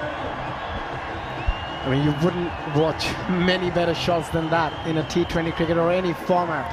It was a quicker delivery, a slider. He picked it early, and look at that. The timing, the placement, the balance when he played that shot. Splendid. Pressure on Rashid, who this time is clobbered straight down the neck of the fielder, who's at deep mid-wicket. It's Jacob Bethel. He didn't have to move an inch, and Abhishek Sharma has got to go for 29. Rashid strikes second ball, and India 57 for 4. Yeah, you could always sense even whenever Rashid comes in that something's going to happen, something's got to give. I think he wanted to hit between that mid-wicket and square leg fielder. He wanted to find that gap. But because there was no turn, it went a lot straighter than he wanted to, and he was in a bit of a shock, Abhishek Sharma. And look at that. After that, he played that shot again, shadow. He wanted to go along the ground in between those two fielders. But out for 29 of 19 with a strike rate of 153. That's an anchor innings for him. Yeah. Because he did have about 3 or 4 balls where he didn't try and hit a 6. In fact, he probably tried to hit more 4s today than I've ever seen. And by that I mean, generally, he's trying to hit 6s, isn't he? Whereas today, he played a very different kind of game. That's a really good sign for Indian cricket, because we know how well he picks the ball up. Really good sign for England as well. 4 wickets down now, India. And the danger man, well, they've got a few danger men. It's always a good sign when Abhishek Sharma's leaving, though. Even when you get the 3 early wickets, you're like, if he might hit 40 off the next 8 balls, right? Absolutely. So, yeah, Rinku Singh's going at good rate, 25 from 17, and it's Dubey, one of 3 changes for India, who's about to face his first delivery of the match and the series. Left-hander, very strong hitter of a cricket ball, but India would have wanted him coming in a little bit later than the 8th over. Leg slip and a first slip in place, and first slip has just put down a sharp chance. Butler diving to his left, he got a hand to it and he's put it down. Rashid could have gone 2 in 2. India with a life. Yeah, what a bowler. What a bowler, Adil Rashid. Again, look at that change up, pushed it through. That should have been taken. Joss Butler, I think it's a difficult chance. Anything in the slip cordon is difficult. Rashid again, this time Dubey plays back, ball turning into the left-hander, swings the bat through the arc and takes a single to mid-on. Yeah, it'll be interesting to see how both these players go. Shivam Dubey, an attacking player, loves to hit boundaries, especially the towering 6s, known for that. And again, we are watching that reaction from Butler. It was a difficult chance. He had to dive to his left, not an easy grab, but still you expect somebody like him to take that. Rinku Singh forward, pushing this delivery, which is going across the left-hander up to mid-off. So 2 left-handers at the crease now. It went to Butler's left hard, didn't it? Yeah. It wasn't. But he overreached for it. It hit his wrist, didn't it? So he could reach it. He should take that. That's a slip catch he should probably take. Also, Shivam Dubey gives you a lot of chances early on in his innings. You don't want him around later on. Dubey goes big. Oh, this is massive. He has smashed Adil Rashid up and over long on. That's one of the biggest 6s you're going to see all day. And even Adil Rashid gives what almost approaching a smile. And that doesn't happen often when the 6 comes off your own bowling. It was brilliant to see all of our reaction. The moment that ball was hit, we thought it's going to go out of the park. That sounded meaty. Boy, that was hit with some power. Wow. I mean, in an era of big hitting, that can still thrill you. That was clobbered by Dubé, who's faced 3 deliveries. It's been dropped, hit a 6. Yeah. 65 for 4.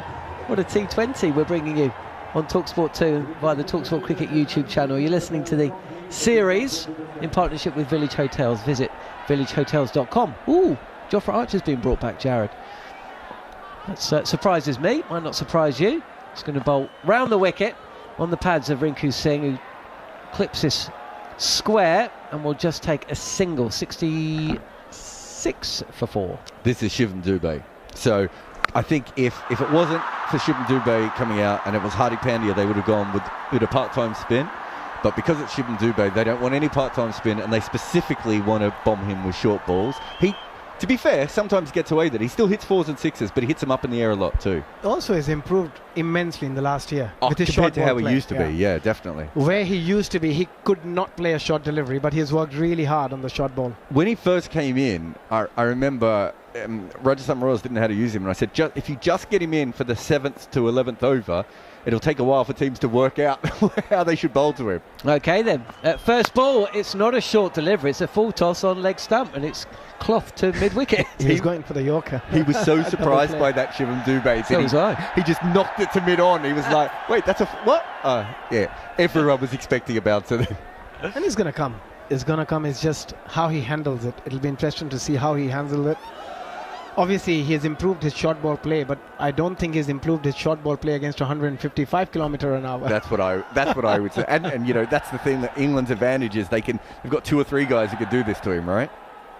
Here comes Archer again, bowling around the wicket, and again it's on the pads of Dubé, who comes forward, doesn't look that comfortable, and he'll take a leg by. 67 for 4 India. Rinku Singh about to face his first delivery. How tall is Shivam Dubé? I think around 6'2", 6'3". So pretty tall. He's heavily built as well. A really, really big boy, Shivam Dubé, and can hit the ball a long way as well.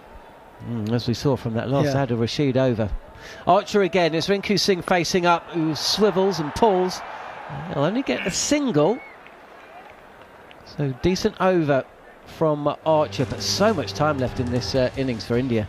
Yes, a good contrast. You got Rinku Singh, who's around 5'6", 5'7" in one end, and then you've got the towering Shivam Dubé on the other. But Rinku Singh, another talent. What a player he has been in the last couple of years. Do you keep Adil Rashid on now? I would. I think he always gives you that opportunity to pick up another wicket. Knowing both these players, you know they're going to go after him. Yeah. So Dubé can hit 3 6s in an over, that's all. Archer again, short delivery, and Dubé has been caught via the short ball. Oh, now wait, has that hit the shoulder of the batter? Certainly deviated and went up into the sky quite slowly, and the reaction from the England fielders is nowhere near as excited as mine. But that's exactly we were talking about. We knew that's going to come. That was a quick bouncer, but the way he played it, he was in no position to either leave or play that delivery, and that's where he needs to improve.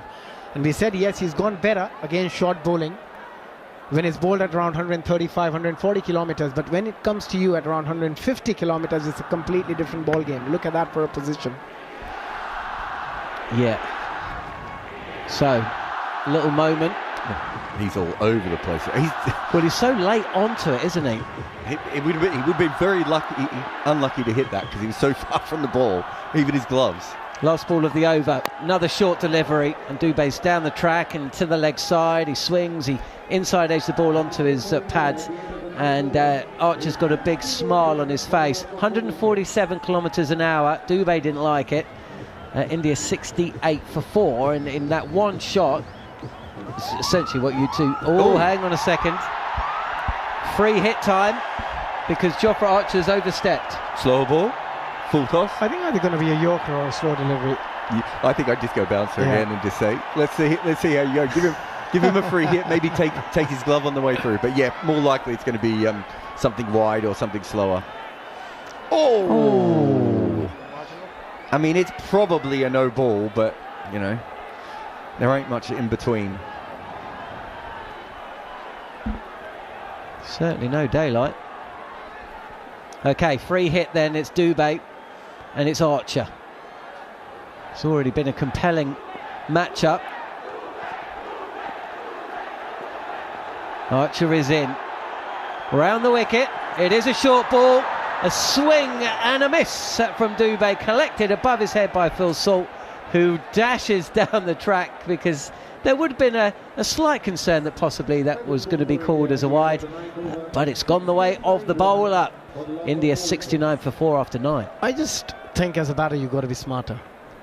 Against somebody like Jofra Archer, when you know that pace is going to be a concern for you, and if it's a quick delivery, a hook or a pull is a much harder shot than trying to use the pace of the ball and just lap it over the keeper or just get an uppercut. So I think that's where he should be focusing on a bit more, Shivam Dubé, to somebody like Archer. Yeah, once the ball is slightly slower, you can play those pulls and hooks. It's hard for him because he's such a natural hitter of the ball, and that's almost more of a batting shot, isn't it? Like of waiting for it to come. They have gone Adil Rashid again. It's Rinku Singh though, 27 from 30, facing up the slip in place. He goes on the reverse, misses, fielded by Salt, no run. You've got two left-handers at the crease. They've kept Adil Rashid on, but part of the reason is Rinku Singh's not a particularly good player of wrist spin. Even though the ball spins back into him, I think they think they'll have a chance. And on top of that, they think that Shivam Dubé off the wrong one could hit one straight up in the air. Would be my guess, Abby. Yeah, absolutely. That's the plan. Here is Rashid again. This is pitched up. Rinku Singh comes forward, plays with a straight bat, pushes it up to mid-off, and comes through for a single. Yeah, I think Shivam Dubé's eyes are going to lit up now. If this is the opportunity he sees, where he can hit 2 or 3 sixes in the over. Yes, there is a possibility he might get out. But for him, this is his moment to shine. I mean, it's literally why he's in the T20 side, isn't it? To take down the spinners and try and get 20-run overs. He's got such long levers, such a the longest of the levers. Yeah. Here is Rashid then. Comes in. And Dubé playing back and pushing this through. Covers for a single. But Adil Rashid being Adil Rashid, with all his experience, he's not going to bowl a leg spin. He's going to bowl majority of the deliveries, either a slider or a googly, and the length is the key here. You don't want to get into the arc where he can slug sweep it again, because that's his best shot. This time Rinku Singh goes on the reverse again. There's a shout for a caught at slip. Butler's at first slip. Rinku Singh has gone through with the shot. It's just a question of whether there's a very faint edge before it's diverted off the batter to first slip. Well, I don't know if you saw, but Butler pointed at his pads. So I think it's the LBW they've actually gone for. You're right. He took the catch. He semi-celebrated the catch, but then he pointed at the pads. Do you know what, Jarrod? I didn't think it went anywhere near the bat. So, yeah, I think you're right. I think this is a call for leg before. But they have to mention it to the umpire when they take the DRS that, is it a googly as well? So I think the ball's going to miss the off stump anyway. Doesn't matter. An impact is outside the off stump. It's clearly off the pads, thigh pad. So Rinku Singh is going to be there for a while. Yeah, or maybe not. That's not hitting the stumps, is it? It's that's one of those situations where it was a really good ball and a lot of things almost happened. And you take the review and then you look at it later and go, oh yeah, it wasn't actually close to being out.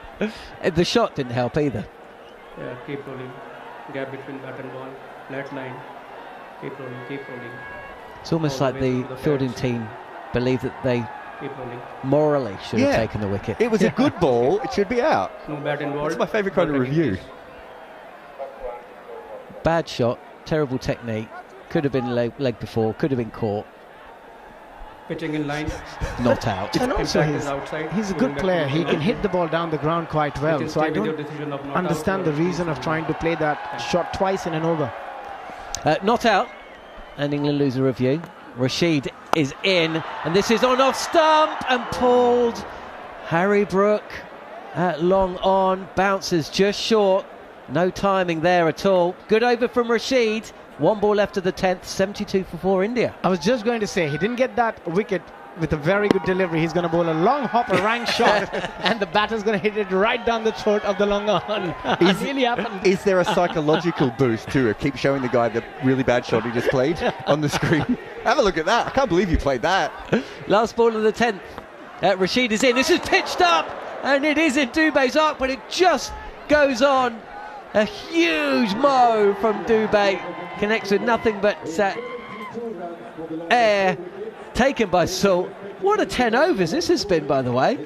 Absolutely incredible. I hope you're enjoying the ride. The next 5 overs are going to be commentated by Jade Dernbach and Andrew McKenna. Adil Rashid's bowled 2 overs. We're going to have a little drink. Gautam Gambhir's coming onto the field with them. It's certainly up there with some of the best T20 cricket that we've brought to you here on talkSPORT 2 or via the talkSPORT Cricket YouTube channel. 3 wickets for the returning Sadiq Mahmood. Adil Rashid with the big one. Abhishek Sharma caught mid-wicket for 29, but Rinku Singh's still there, 29 himself. Shivam Dube is 8 not out. To talk you through the next passages of play will be Jade Dernbach, Jarrod, Kimber and Andrew McKenna. Cheers, John. Yeah, Gautam Gambhir out there during the strategic break. Presumably the strategy from the Indian coaches, will you please stop playing rubbish shots and getting out? It's a bizarre scorecard. Sanju Samson 1, Tilak Varma 0, Suryakumar Yadav 0, Abhishek Sharma 29, Rinku Singh 29 not out, Shivam Dube 8 not out.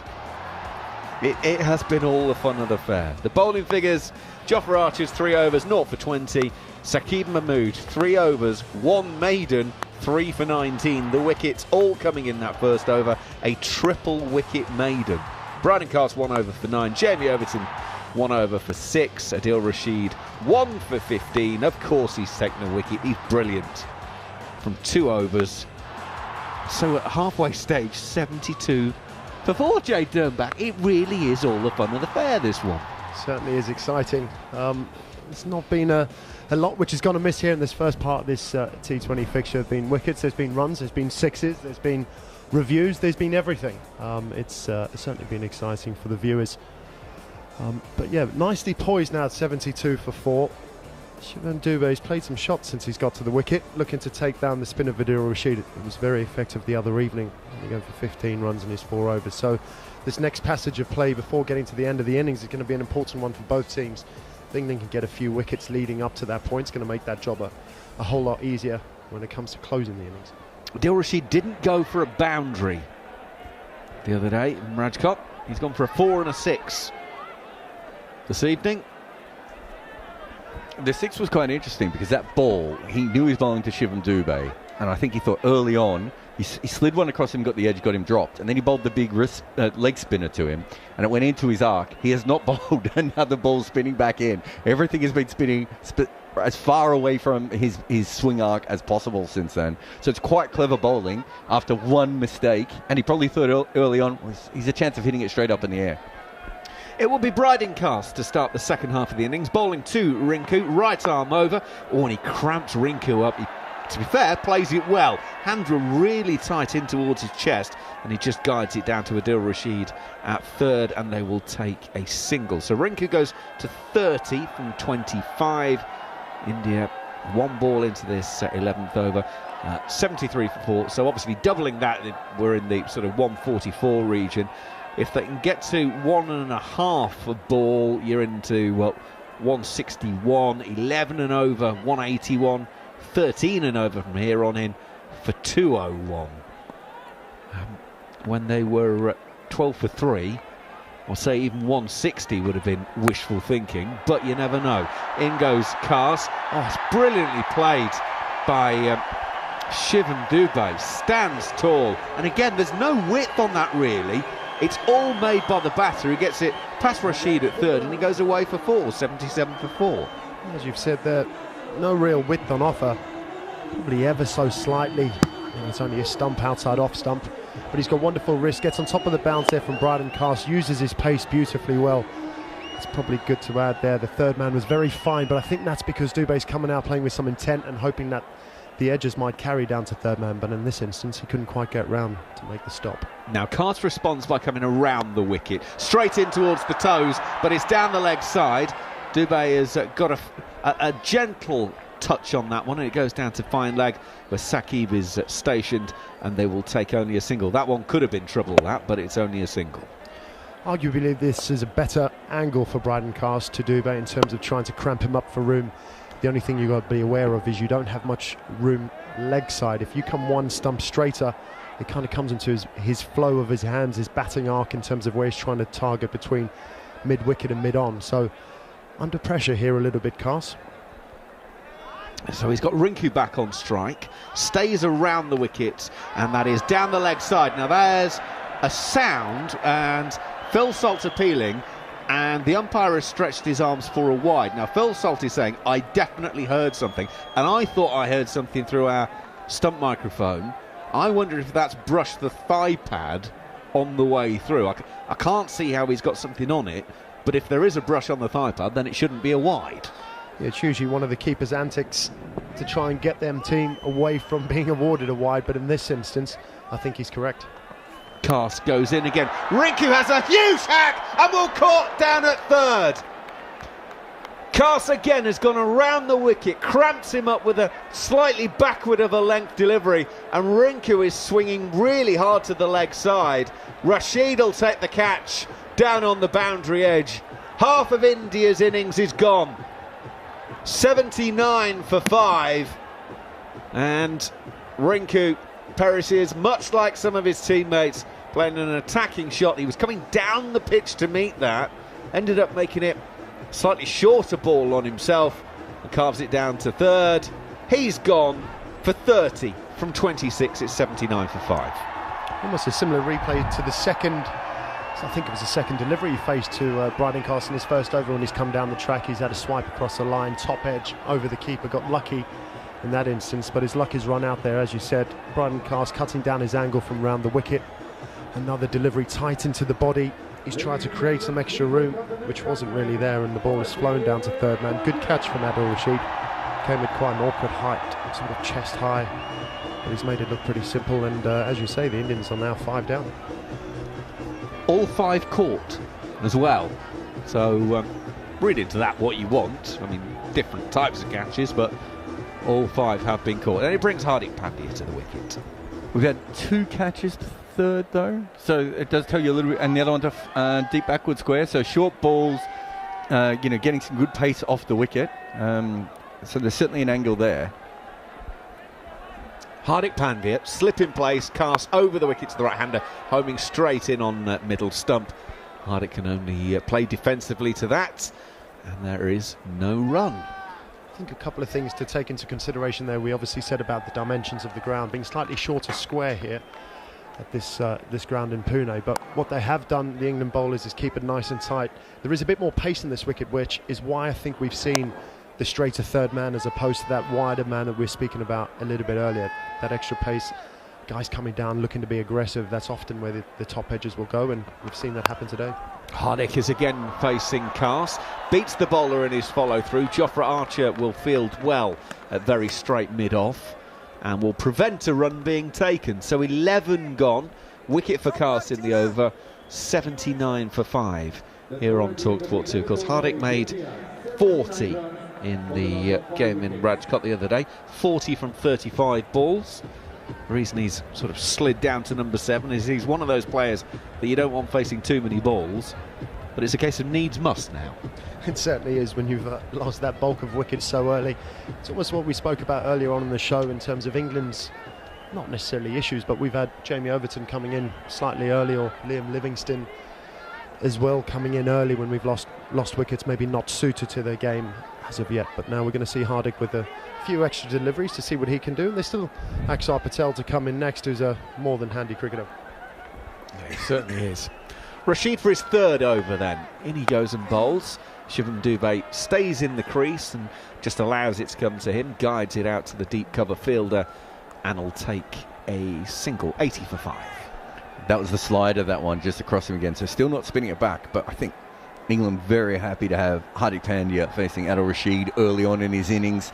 As a real win early on in an over for Adil Rashid. Not that he's been taken to the cleaners by Shivam Dubey or anything, but you'd rather frustrate him at the other end for a couple of balls rather than having to bowl everything to Shivam Dubey.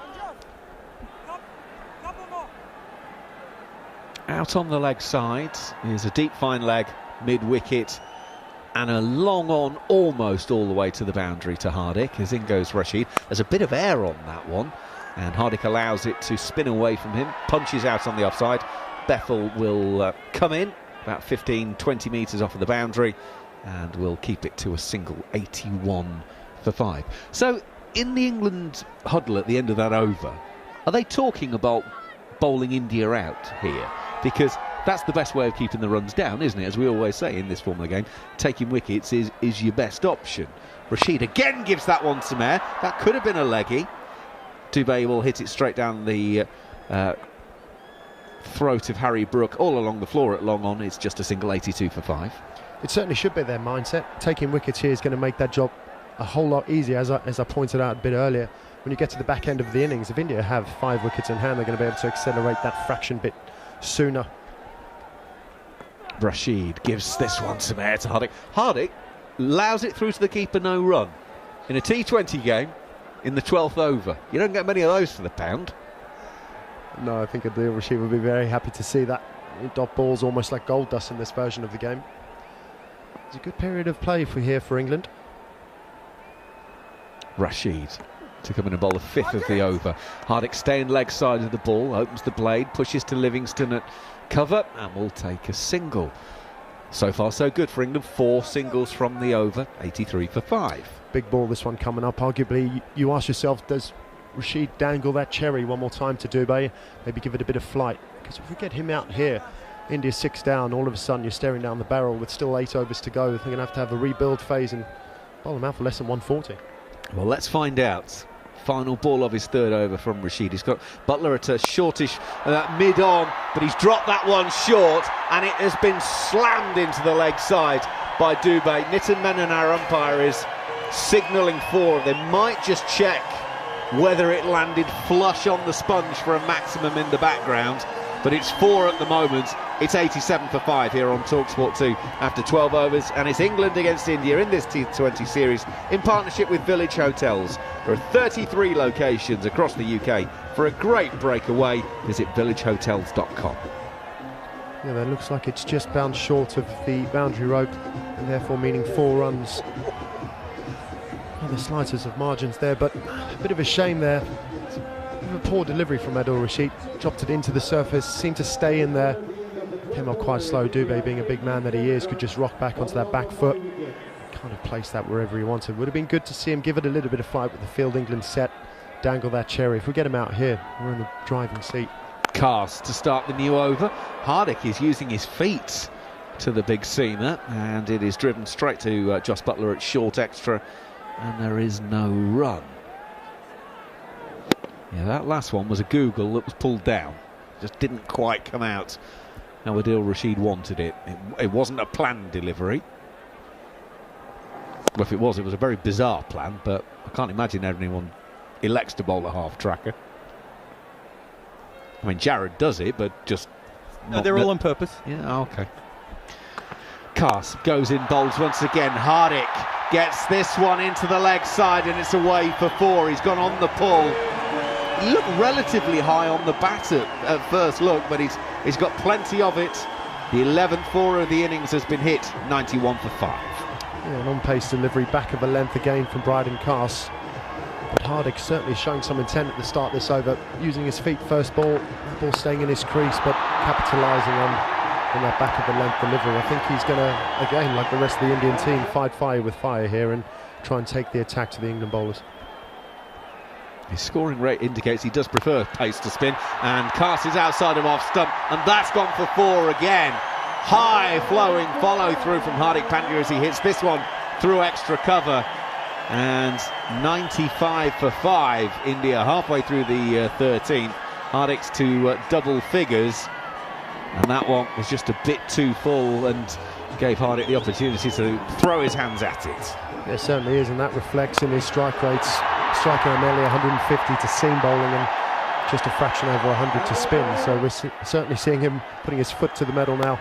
Cast is in once again. Now Hardik hasn't got a clue where he's hit that one. He's taken a big, thick inside edge, rolled down towards fine leg, and he'll take a single once he's established where the ball actually is. 96 for 5. Dubé will be on strike. He's certainly showing us how he's going to go about this innings here, Hardik. We're wondering how he may approach it with still 8 overs to go, but he obviously knows what his strengths are, and his strengths lie in terms of attacking seam bowlers on these surfaces, and that's certainly what we're seeing in front of us. So 96 for 5 in the 13th. Dubé on strike, 19 from 15. Gets a short wide one outside of off stump. He's guided it to Bethel on the deep cover boundary, and it'll be just a single.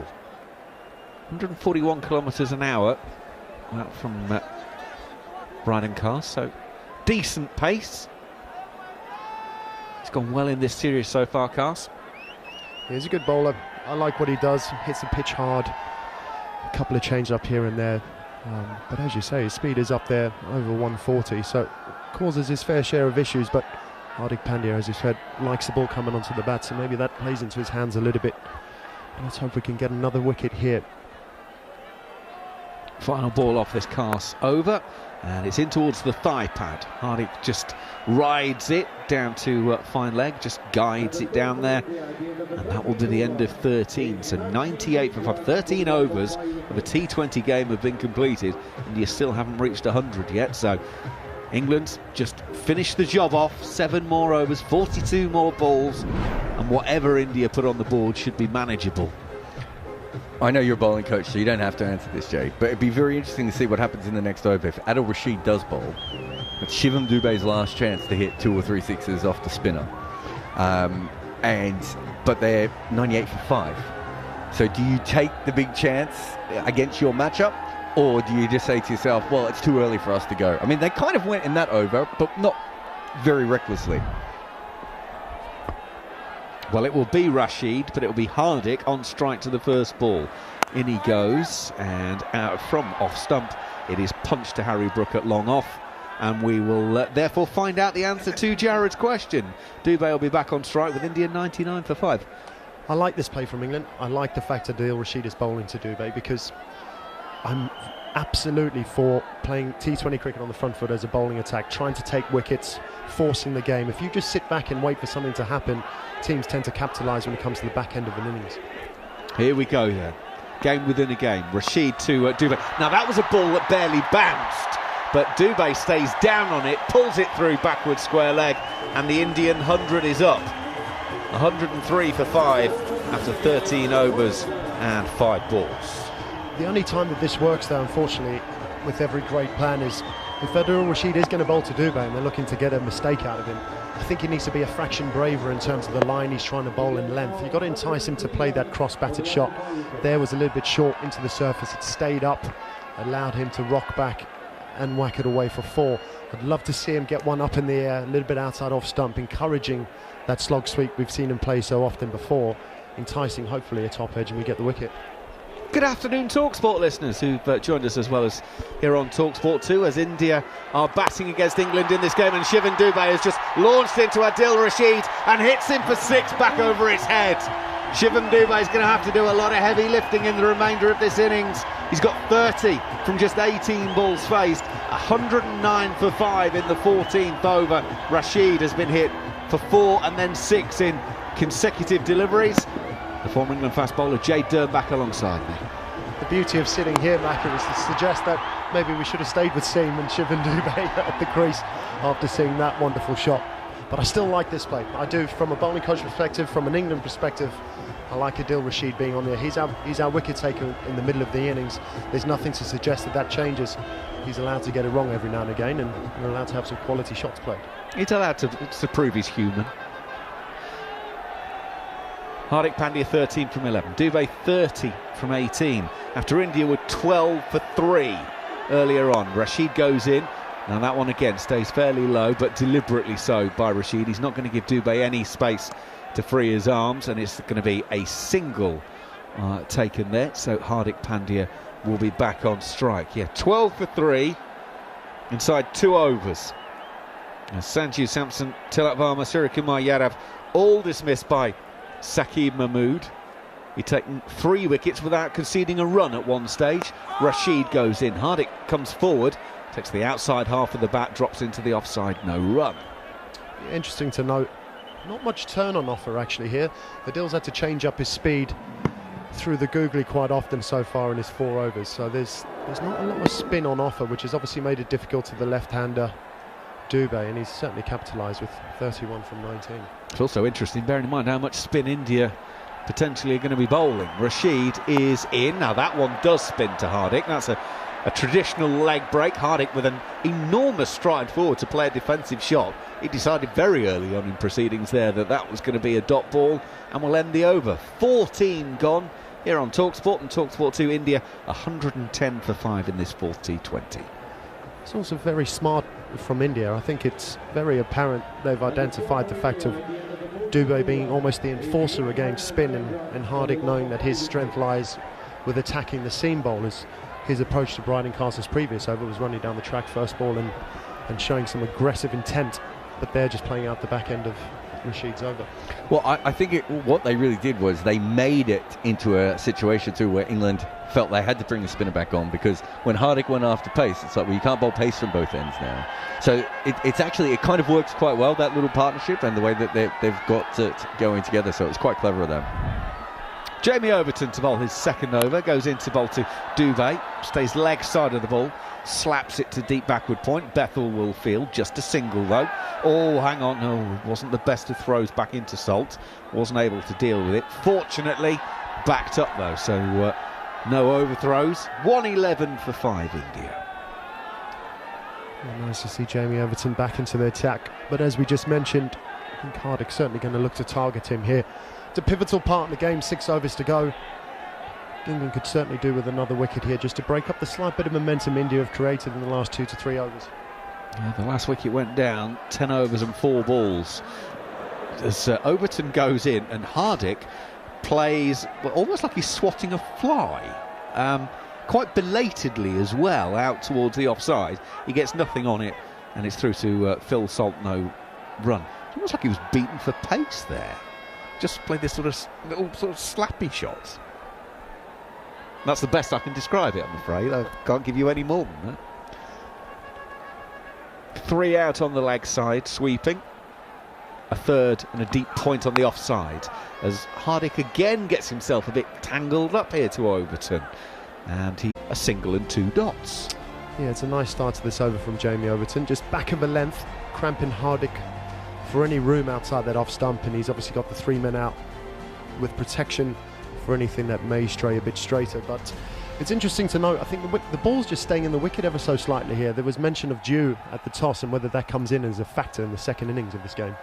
Overton goes a short ball. Hardik goes on the pull, under edges it. Salt dives down the leg side as wicketkeeper and stops it. So it's a 3rd dot ball in a row, slightly different to the previous ones.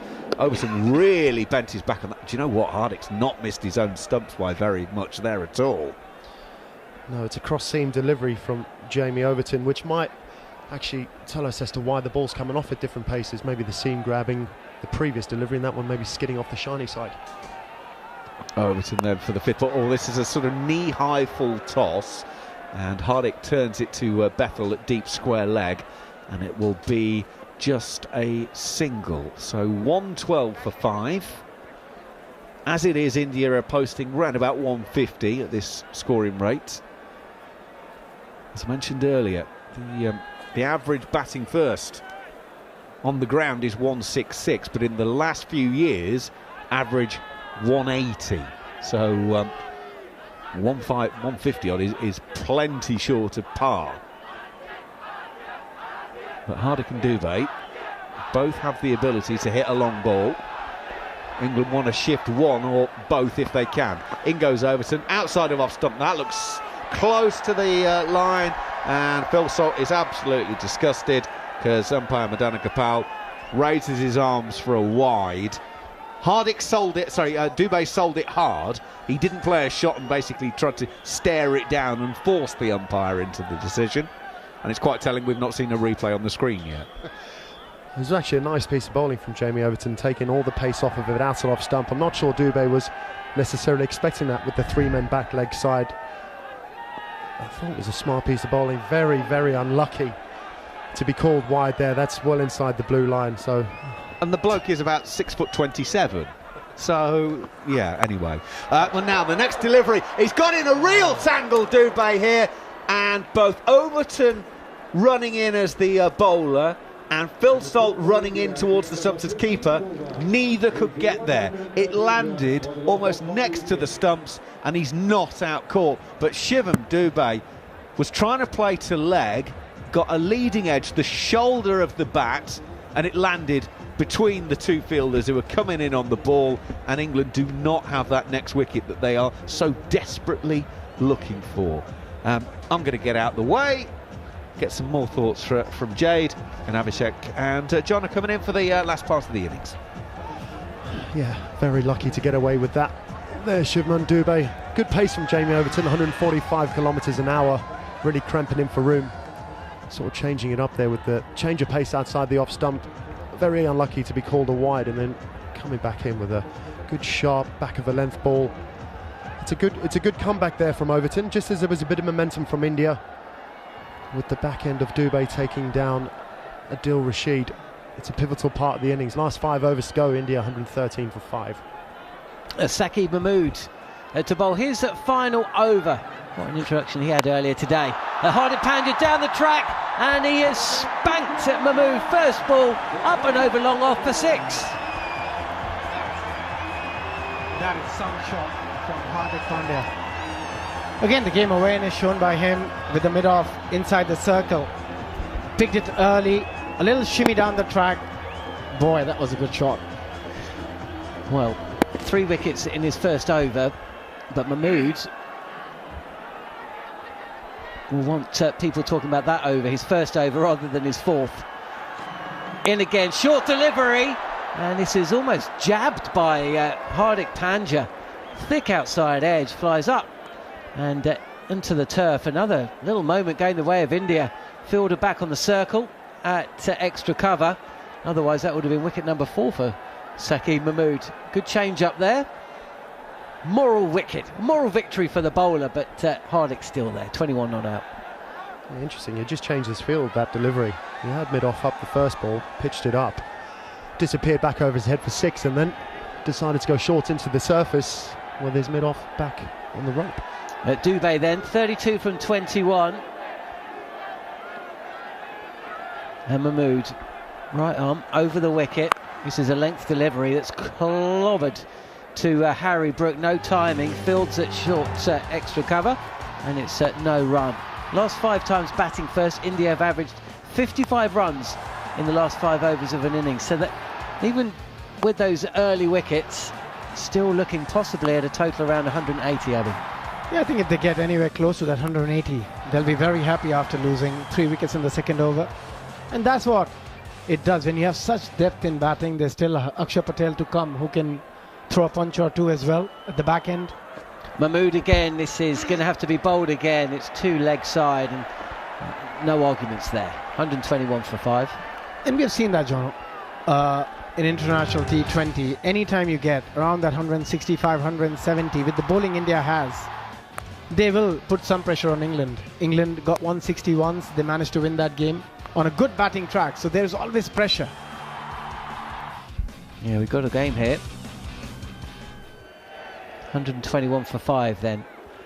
With Shivam Dubé, one of 3 changes for India, facing up, and it's Mahmood, who is hit back not far from the left of the bowler. Not really a catching opportunity. Fielded by Overton, running back at long on, so it'll just be a single. That gets Dubé off strike, and after going for 6 first ball, Saqib Mahmood just dragging this over back well.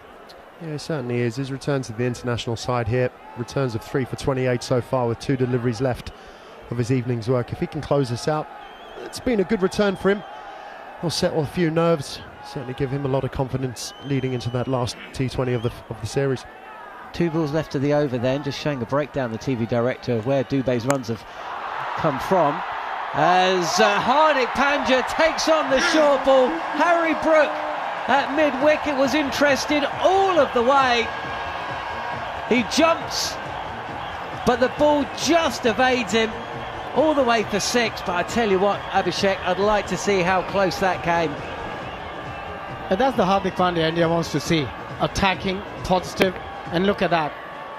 just a short arm jab, and that ball didn't go more than 12 feet high, but it's just the distance it went. It was flat. Brilliant again from Hardik. I reckon that evaded Harry Brooks' hand by about four feet. Yeah. Last ball of the over then.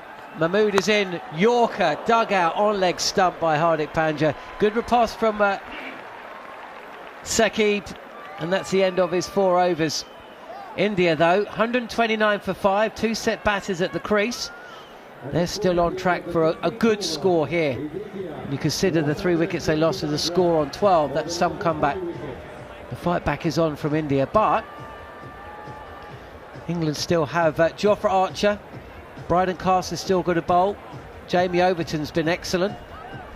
So they'll still hope they can restrict India to a score this side of, I don't know, 165? Yeah, I think they've got to be smart here, India. This is the last over from Jofra Archer. They've struggled against him, majority of the batters with that extra bit of pace and bounce. I think getting a 6 or 7 in this over is a very good result for India if they don't lose a wicket. Well, Dubey has faced 5 deliveries from Archer and he's yet to score a run. So does Hardik take the strike here? Does he turn down a single? Yeah, there's a good argument for that, as you said, with the extra pace going into the surface. Dubey has looked to struggle. Not having that. I'm not I'd having love to see it. We shall see. We shall see. Archer is in. Slower delivery. Hardik Pandya goes downtown. He's got enough on it. It clears the boundary. It clears the fence. It's in the crowd. That's one way of keeping the strike. We were talking about having a 6 or 7 in this over and they'll be happy. Hardik Pandya has got different plans, I tell you what. He's going to block out the rest. No such thought of a single here from Hardik Pandya. He's a wonderful striker of the cricket ball. Such great fast hands through it. Not a lot wrong with the delivery. Archer again. Hardik readies himself. He goes big again. This is flatter. A 1 bounce 4 by Sexterfield at long off. An extra cover. Deep extra cover, couldn't close that down, so 10 runs coming from it. India 139 for 5. I thought that's going straight to long off. It was a very odd field. They had a very straight long off and a very straightish extra cover, but he pierced that gap perfectly, but there should have been a fielder. Yeah, it's almost as though they've outthought themselves there, England. They've got a very, as you've said, a very straight extra cover, but a man almost behind the bowler's arm, which has then freed up an option for Hardik Pandya to basically hit it straight down the ground, unopposed, for a boundary. First signs of frustration from England. They've had this game for much of the innings, but it's just starting to unravel a touch. 139 for 5, 10 runs from the first 2 balls, and Hardik will get off strike on the pull, on the front foot again. But we'll just take a single here. I think 180 is on the card here, John. The way these two are going and the ability that they have to clear the boundary with such ease. Partnership already of 61 of just 37 deliveries. And it was risk-free cricket. What was brilliant in that partnership was they hardly took any risk. This is the best I've seen Hardik Pandya bat for a while. Yeah, I think it's interesting to note, John. He's stood really still this innings. He's given himself an opportunity to hit. We know he's got wonderful hands, very fast hands through the ball, but often he finds himself moving around the crease and actually never gets to capitalise, or certainly not in the recent past. But as you say, this has been a wonderful innings from him. Dubey facing up then, and Archer coming round the wicket. It's a full toss on off stump, clubbed up and over mid-off, and away for 4. This is a big over. 15 already with a couple of deliveries left. It's been a brilliant partnership between these two, and suddenly it's a completely different scenario for India. Yeah, it's interesting to note though, this is the first over from an England perspective. They've looked to go full. Jofra Archer's almost taken the pitch out of the equation. He's bowled 1 ball into the surface, slower delivery, which went for a single. Everything else he's pitched up, pace on, and India have capitalised. He missed his Yorker there, didn't he, Archer? Dubey then, 37 from 24, facing up the left-hander as Archer is in, and he cramps the batter for room, pulls the ball round and down to square leg for a single. That brings Hardik Pandya back on strike. 16 runs coming from Jofra Archer's 4th over. Yeah, as Jade mentioned, I was a bit surprised as well that the length suddenly changed in this over. Went a lot fuller, allowed Hardik Pandya to just free his arms or hit through the line, which exactly he likes. But you've got to give him credit as well. He's played some wonderful shots, not taking anything away from him. But there was a slight change of plans from England. Don't know why he didn't play like this in the third T20, to be honest with you. Anyway, last ball of Jofra Archer's 4. He's in, and once again Hardik with that strong base, playing upright, trying to get on the front foot, kind of like square hooks this ball through square leg and away for another run. He'll take the first ball of the 18th over. You're listening to India versus England in partnership with Village Hotels. Pack more into a breakaway at Village. Visit villagehotels.com. This game's changed, hasn't it, Jade and Abhishek? 3 overs remaining, and India, I think, will be looking beyond 180. I think anything's possible now. Again, momentum shifting back towards the Indians latter part of this innings. It's a shame there from an England perspective. Jofra Archer just taking the pitch out of play. We've seen throughout the innings the Indians struggle with the ball short of a length into the body, cramping them for room. They just seem to stray a bit full there, but the ball seemed to skid on. Maybe there's a bit of dew just creeping in. Here is Jamie Overton, and this is 4 and going to be called wide. It's down the leg side. Phil Salt taking the ball and just inquiring whether there was a little edge on the ball, but nothing given. Overton's not interested, and he'll have to bowl it again. India's highest total after being 3 wickets down inside a power play against England is 198 for 9. That was at Trent Bridge in 2022. They were chasing. I mean, well, if they carry on like they have for the last 2 overs, maybe. Full toss from Overton. He might have to bowl that one again. And Hardik Pandya has just clipped this over a kind of deep gully fielding position. Deep backwards point, possibly. Either way, he's sailed it away for 4. And Overton, whose first ball was a wide, has just given up 4 no balls. And a free hit. And a free hit. It's all gone wrong in the last 20 odd minutes for England. There was a lot of pressure put by these 2 players, but still the plans have changed. Again, going for a fuller delivery rather than a short delivery here. Nicely played by Hardik. He controlled that shot brilliantly. Free hit time. Overton is in. This is on off stump, and Hardik Pandya has just drilled this up and over with the straightest of bats. Over long on and away for 6. 158 for 5. 50 partnership, 50 up for Hardik Pandya, coming from just 27 deliveries at a strike rate of 185. And this is the best 6th wicket stand against England as well, between Pandya and Dubey. Yeah, it was a quite remarkable shot that. But once again, the England bowlers over-pitching on this surface and being punished for another 6. Gone away from their plans of earlier on in the innings into the surface, which I think has worked throughout. It's a shame that they're just straying away from that at the moment. No timing on this occasion. First time in a while Hardik Pandya's overhit a ball, and he'll just take a single. He moves to 51. Yeah, that was a serious knock. Under pressure, the team needed it, and he delivered. And hence, he's been rated so highly around the world. A very, very good all-rounder. And you want to see him bat like this. As you mentioned, the previous game, it was a completely different Hardik Pandya who turned up to the party. But this is the Hardik Pandya you want to see every day. The ability he has to clear boundaries is extraordinary. 46 runs have come from the last 14 deliveries. Bear in mind, we've got 16 balls to come. So maybe they will go past that 198 that they scored in Nottingham in 2022. England are looking for a ball change. Looks like that ball's been hit out of shape there, John. It's been disappearing to all parts of the Pune ground. It's certainly in the last 14 deliveries, as you've suggested there. 3 4s and a few 6s.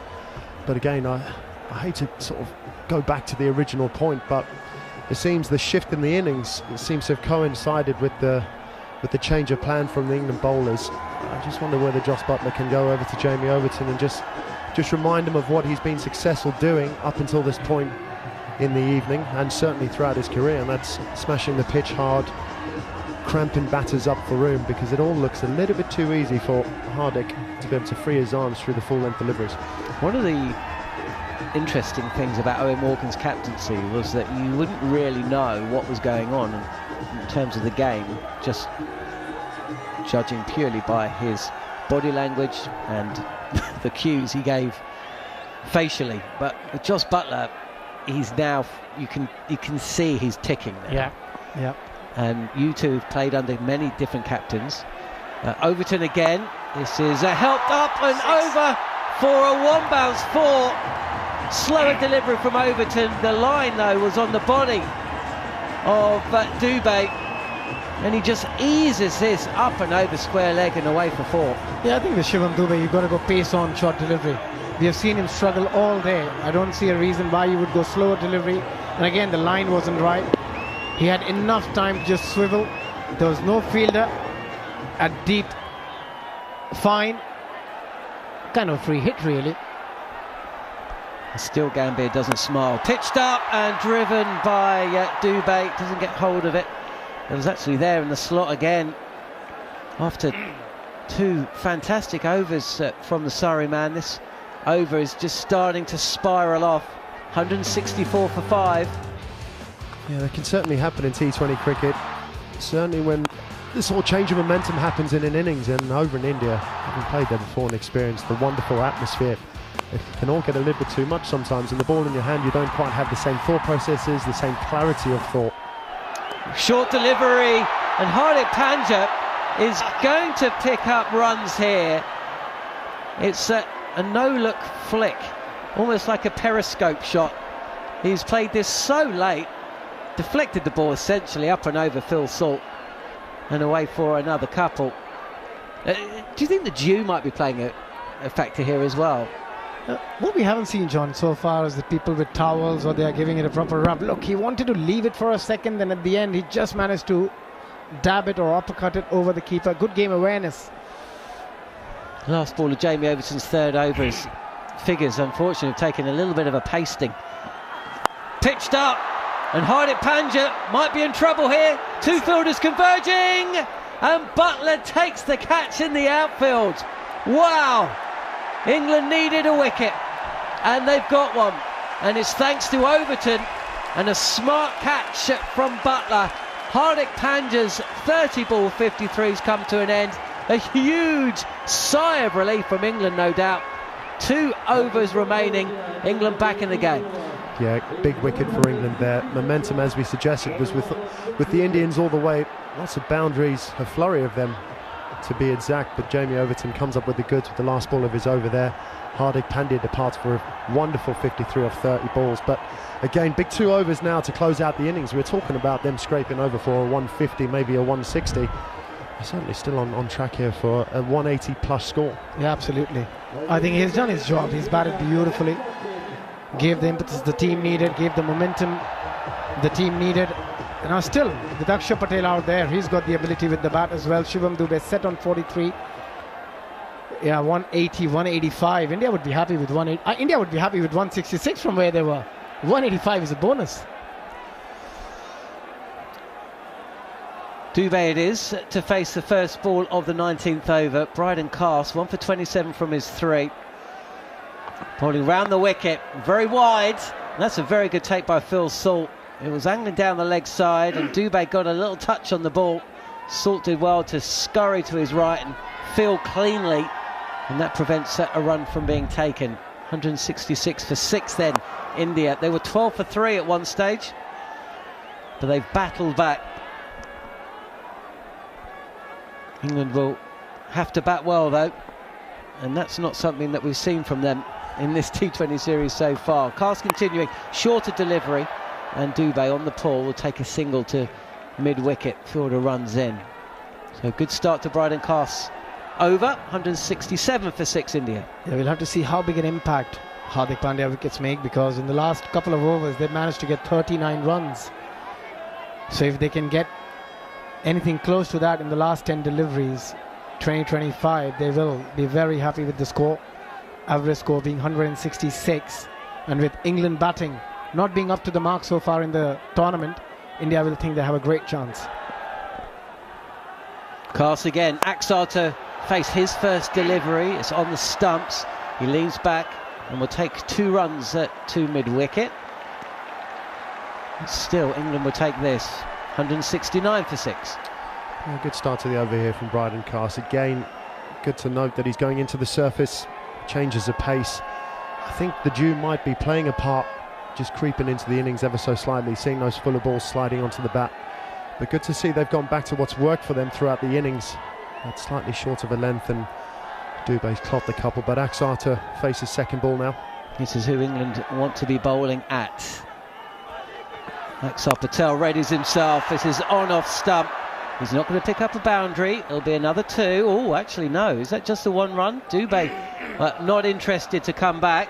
Axar Patel fancied another go, but possibly Dubé saying, no, you've had 4 balls now. Now it's time for me. 170 for 6. 8 deliveries left in the innings. Yeah, so with that sort of a length, Shivam Dube is more likely to hit it out of the park than Akshar Patel. Akshar Patel is very good against spin. But Shivam Dube, that ability he has to hit boundaries and sixes. Dubé readies himself. It's on the pads, flicked away. Poor ball by Cast, and that's a gimme 4. Fielder at fine leg, no chance of chasing that down. And that's where the batter has clearly got in the mind of the bowler. Brilliant again. Just piercing the gap nicely, going for that Yorker delivery, missing the length, a full toss knee high, easy picking. But still, never easy when you're making a comeback into the side with such pressure to play that sort of an innings. So that will give him a lot of confidence going forward. Cast is frustrated, but it's been a decent over. Last ball of it is in, and this is a handsome shot by Dubé. He gives him just a fraction of room, and playing on the up through the offside, reaches 50 with perhaps his best shot of the innings so far. 178 for 6 India. Back-to-back 4s at the end of the 19th over, and Dubé reaches 50 with a boundary. Yeah, wonderful reintroduction into the side from Shivman Dubé. Took down a bit of Adil Rashid earlier on in the innings, and now he's showing his worth at the back end against the seam bowling. Wonderful shot off the back foot through extra cover there. Absolutely glided across the outfield all the way along the carpet. This is now a very, very enticing score for the Indian team, and it's going to take some getting from England. Yeah, never going to be easy, especially on these conditions. Again, it's a very good spin attack of India. Well, Jamie Overton is to bowl over number 20. 178 for 6 India. He's picked up 1 wicket, and it's Axar Patel, the left-hander, who's facing, and he might be about to pick up a 2nd wicket. Axar Patel's gone aerial. Liam Livingstone has just put down the catch. He's settled under it. He had all the time in the world at long off, and he's just shelled it. Seems to have got his hands in an awful mess there. Didn't really know whether to go the Australian-style reverse cut or to take it in the more traditional fashion. He seemed to find it in no man's land. That ball went a million miles in the air. Obviously difficult in the night sky, but a man of Liam Livingstone's ability, you'd expect him to be taking that. Well, he expected it. England expected it. Overton, and he's been drilled. This time the catch will be taken though. Axar Patel had a live first ball, and he hasn't made the most of it. Fielder coming in at mid-wicket, and Overton has struck. Silence in the crowd. Patel goes for 5 rather. 180 for 7. 4 balls left of the innings. Yeah, it's important that whoever comes in next doesn't try and be a hero. Get a single, get Shivam Dube on strike for the final 3 deliveries. Still a good hand from Akshar Patel, out for 5. India 180 for 7 with 4 remaining balls. They could get to 190 with a couple of boundaries here. Well, in the old days, Dube would be facing this delivery because the batters probably would have crossed. But on this occasion, that dropped chance, by the way. I mean, it went for 2, should have been out, but you know, it could have cost England a lot more. They've got Dube off strike. They've got a new batter at the crease. Overton, that one painful over aside, which did actually pick up a wicket, is just dragging things back for England. 195 looked on for a while. Now, if England can restrict India to 1 boundary for the last 4, We shall see. Arshdeep steps away and is going to be run out of the non-strikers. He gave himself so much room to the leg side. Fired, full and wide by Overton. A swing and a miss from Arshdeep. And Phil Salt did well to collect, throw back as he saw Singh on the red ball run. Overton collected. Stumps have been thrown down. But that's actually a smart bit of work from India as well, because it means Dubé is back on strike. Yeah, very smart bit of work, as you say. The man who's been striking wonderfully well, 52 off 31, is now there to face the final 3 deliveries. So good bit of work there from Arshdeep, sacrificing his wicket for the best of the team. And as you say, having the man who's been clearing the boundary rope with ease throughout this innings is now ready to face Jamie Overton, who's come back nicely after indifferent over the one before. This is still a relatively new role for Jamie Overton. It's not often he's had to close out an inning. Certainly hasn't done it very much for Surrey. I know he's certainly done it this winter in the Big Bash League, but again, this is new territory for him, so he's learning on the job in the most high pressured of circumstances you could imagine. Yeah, absolutely. 3 balls left then, Dubé on strike, and Overton is in. Short delivery, and that's a good ball from the England and Surrey man. Dubé turning down the single on offer, trying to access extra cover, but the ball is pushed to long off, and so instead of taking a single, Dubé backs himself to score a boundary or 2 from the last 2 deliveries that are going to be available to him. Tap of the bat on the ground, and Overton is past the umpire now. Short delivery, and he's on the pull is Dubé, and we're going to have to see the physio come on. He's okay, but he's been struck on the helmet, so he'll have to be checked out. But again, that's a nasty bouncer from Overton. The short ball we saw earlier on in the innings against Dubé didn't seem to have an answer for it, and the same things happened there. I can't stress this point enough. It's almost a bit more baffling in the sense of we went through that 2 to 3 over period from an England perspective where we decided to change our plans, and short ball's been working very well throughout the innings. Dubé, a fine player, but on this surface where the ball's coming on a bit better, he seems to have just struggled when the ball's been short of the length, and he's obviously paid the price there and taken one on the helmet. But it just baffles you as to why we changed up for 2 to 3 overs and paid the price for it on the scoreboard. Yeah, and it'll all depend how heavy the price will be at the end of the game. Because 180 on that surface is a very good score. Shivam Dubé, we know he has a bit of an issue with short delivery. Last ball of the innings, and Dubé doesn't look comfortable against the short ball again. No timing at all. He's going to have to dash back to complete a second. And I think he's been run out at the striker's end, so it's just the 1 run to finish up at the innings. 3 runs coming from the final over, bowled by Jamie Overton.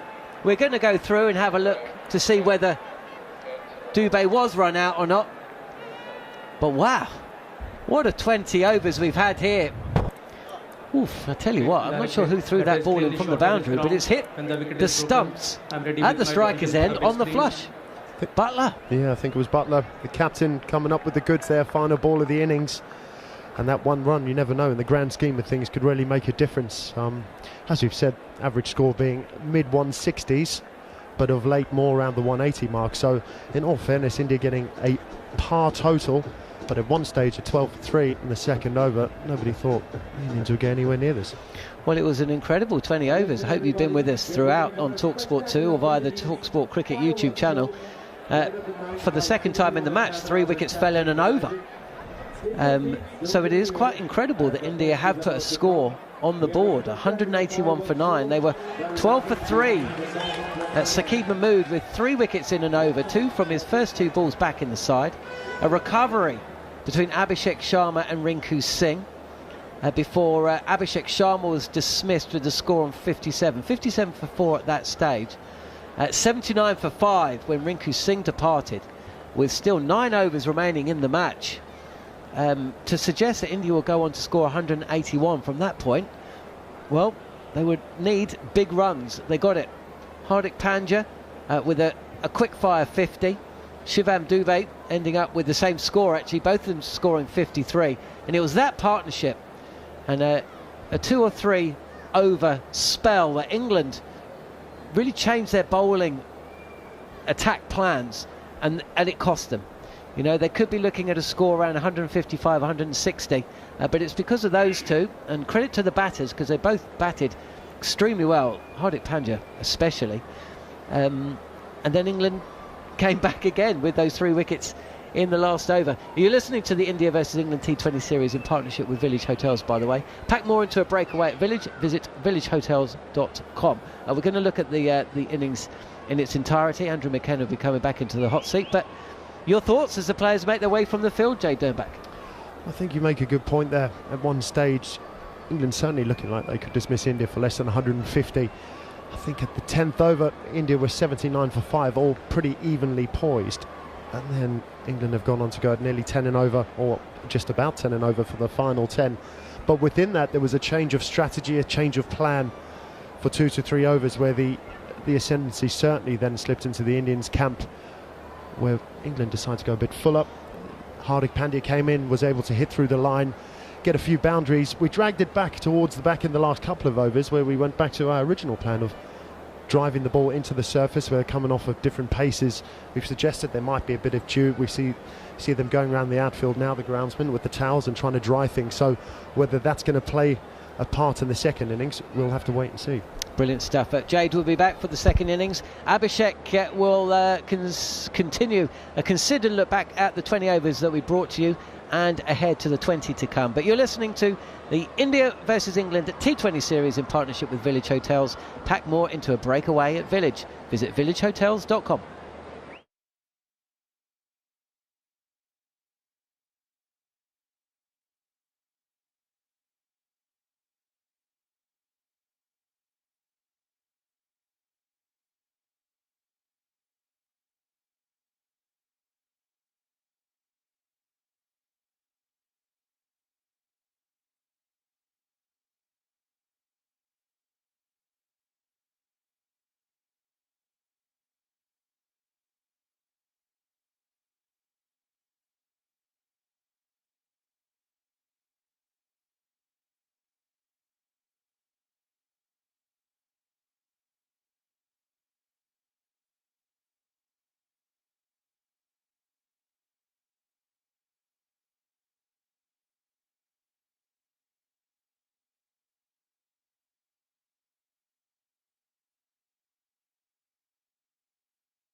On DAB+, online, via the talkSPORT app, and on your smart speaker. And it is out of the ground. Live international cricket, England versus India, exclusively on talkSPORT 2. That was effortless.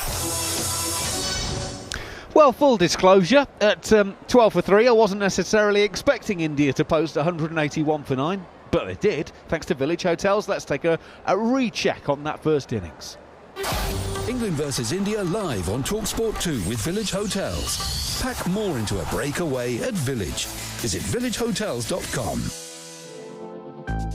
Fifth ball of the over from Archer, around the wicket. Abhishek is up and underneath this, over point for 6!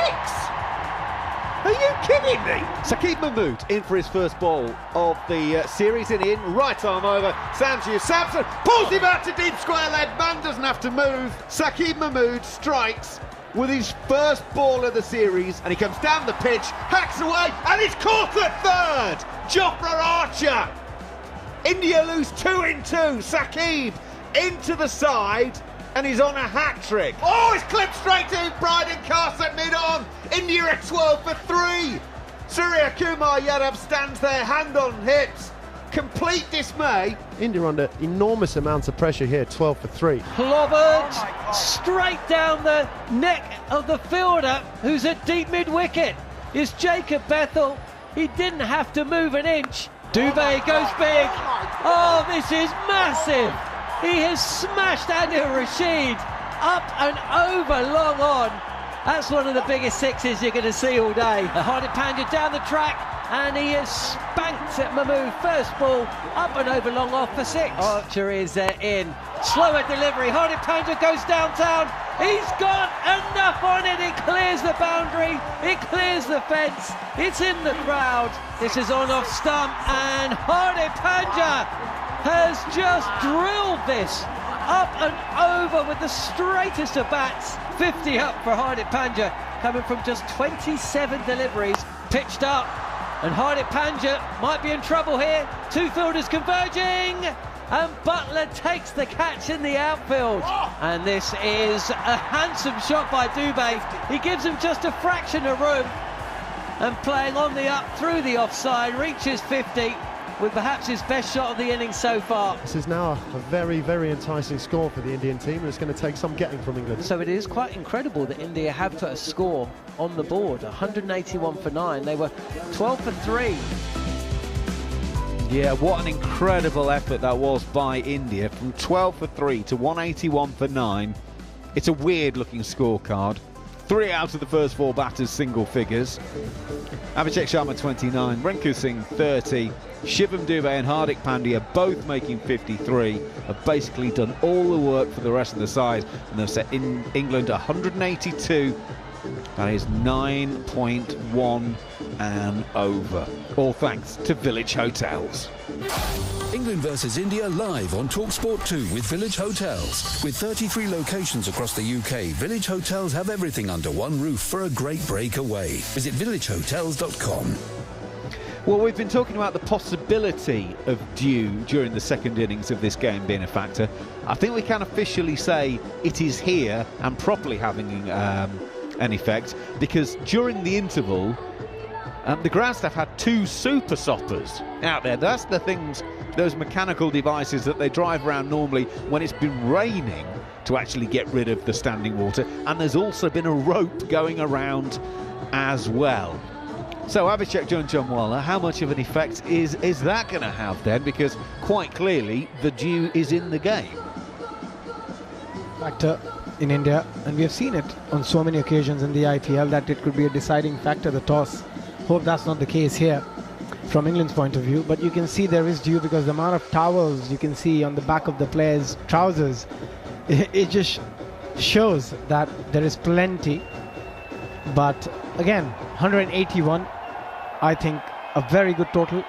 If you look at the par score, 166, so India has gone 15-20 runs over par. And from where they came back into this game, I think the momentum at the moment will be with the Indian team. Yeah, absolutely. At the halfway mark, there were 72 for 4. Ended up at 181 for 9. It was just remarkable batting. We spoke about the depth, and hence they got an extra batter in terms of Shivam Dubé and Rinku Singh. Shivam Dubé making a comeback into the side after a long time. So is Rinku Singh. He played the first game. He didn't get an opportunity to bat, was out for the next 2. So both those players, you've got to give them a lot of credit. To come under such pressure and perform the way they did, and then Hardik Pandya. It was a full-on Hardik Pandya show. What an innings from him. Well, as India proved, you can recover from losing from early wickets, but as the England openers walk out there, Phil Salt needs a score. He does not want England to be losing an early one. It's been single-figure scores. Obviously, Ben Duckett had a decent one the other day, making 51 from 28. But just from a confidence point of view, from a laying a marker down point of view, England will not want to lose one early. Now, Arshdeep Singh is back into the side today in place of Mohammad Shami, and he will therefore take the first over of this reply. He will be bowling to Salt.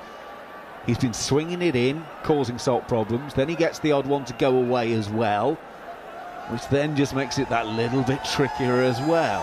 It has been excellent. In the last year and a half, no one has got more wickets than him in T20 internationals, and the ability he has developed to get the ball away from the right-hander along with the ball coming in is brilliant. Here he comes in over the wicket. Oh, there's definite shape in there. That started well outside of leg stump and then went to go away from the right-hander. Salt covered that one pretty well and plays it defensively, but straight away, Abdi, there was big shape on that. I think there will be plenty of swing, and that's the part he was missing in early on in his career. As we all know, with the bowlers, as you make your mark, you start developing new deliveries. He has worked very, very hard on all the variations he has now as a bowler. He's a complete T20 bowler, hence got the Cricketer of the Year award as well in T20. In he goes, left arm over again, coming back in towards the right-hander Salt on this occasion, chops it out on the offside. Akshar Patel will do the fielding, no run. Naught without naught, England trying to make 182 to win this game and send the series 2-2 and therefore give us a decider on Sunday. Yeah, that's what everyone would be hoping for. Make it really interesting. But what a fight back from India. Sorry, I was just going to... It's just something that's dawned on me. I'm not sure I'm going to have time before this ball. Maybe I will, because Salt's messing around, because there's someone moving behind the bowler's arm. Phil Salt, he struggled in this series, but he's always taken the first ball. Arshdeep in, left arm, there's a big in-swinger there. Salt drives, beats the man at mid-off, Surya Kumar Yadav, and it'll go away for 4. England and Salt underway with boundaries, 4 without loss. And so what I was going to say to you is, why wouldn't Ben Duckett maybe just take the first ball once, twice, just to change the angle, change the shape, and maybe take the pressure off of Salt a bit? It's just a mental thing. With a lot of openers, they always want to be 2. They never want to take the strike. And I've never opened a few times in the T20, but yeah, it's just a mental block you have as a player, which you don't want to face the first delivery. I don't know the difference in facing the second, but it's just a thing. Arshdeep for the 4th ball. That is again starting leg stumpish. What a shot from Phil Salt. He's hammered that back past the bowler on the onside of the stumps.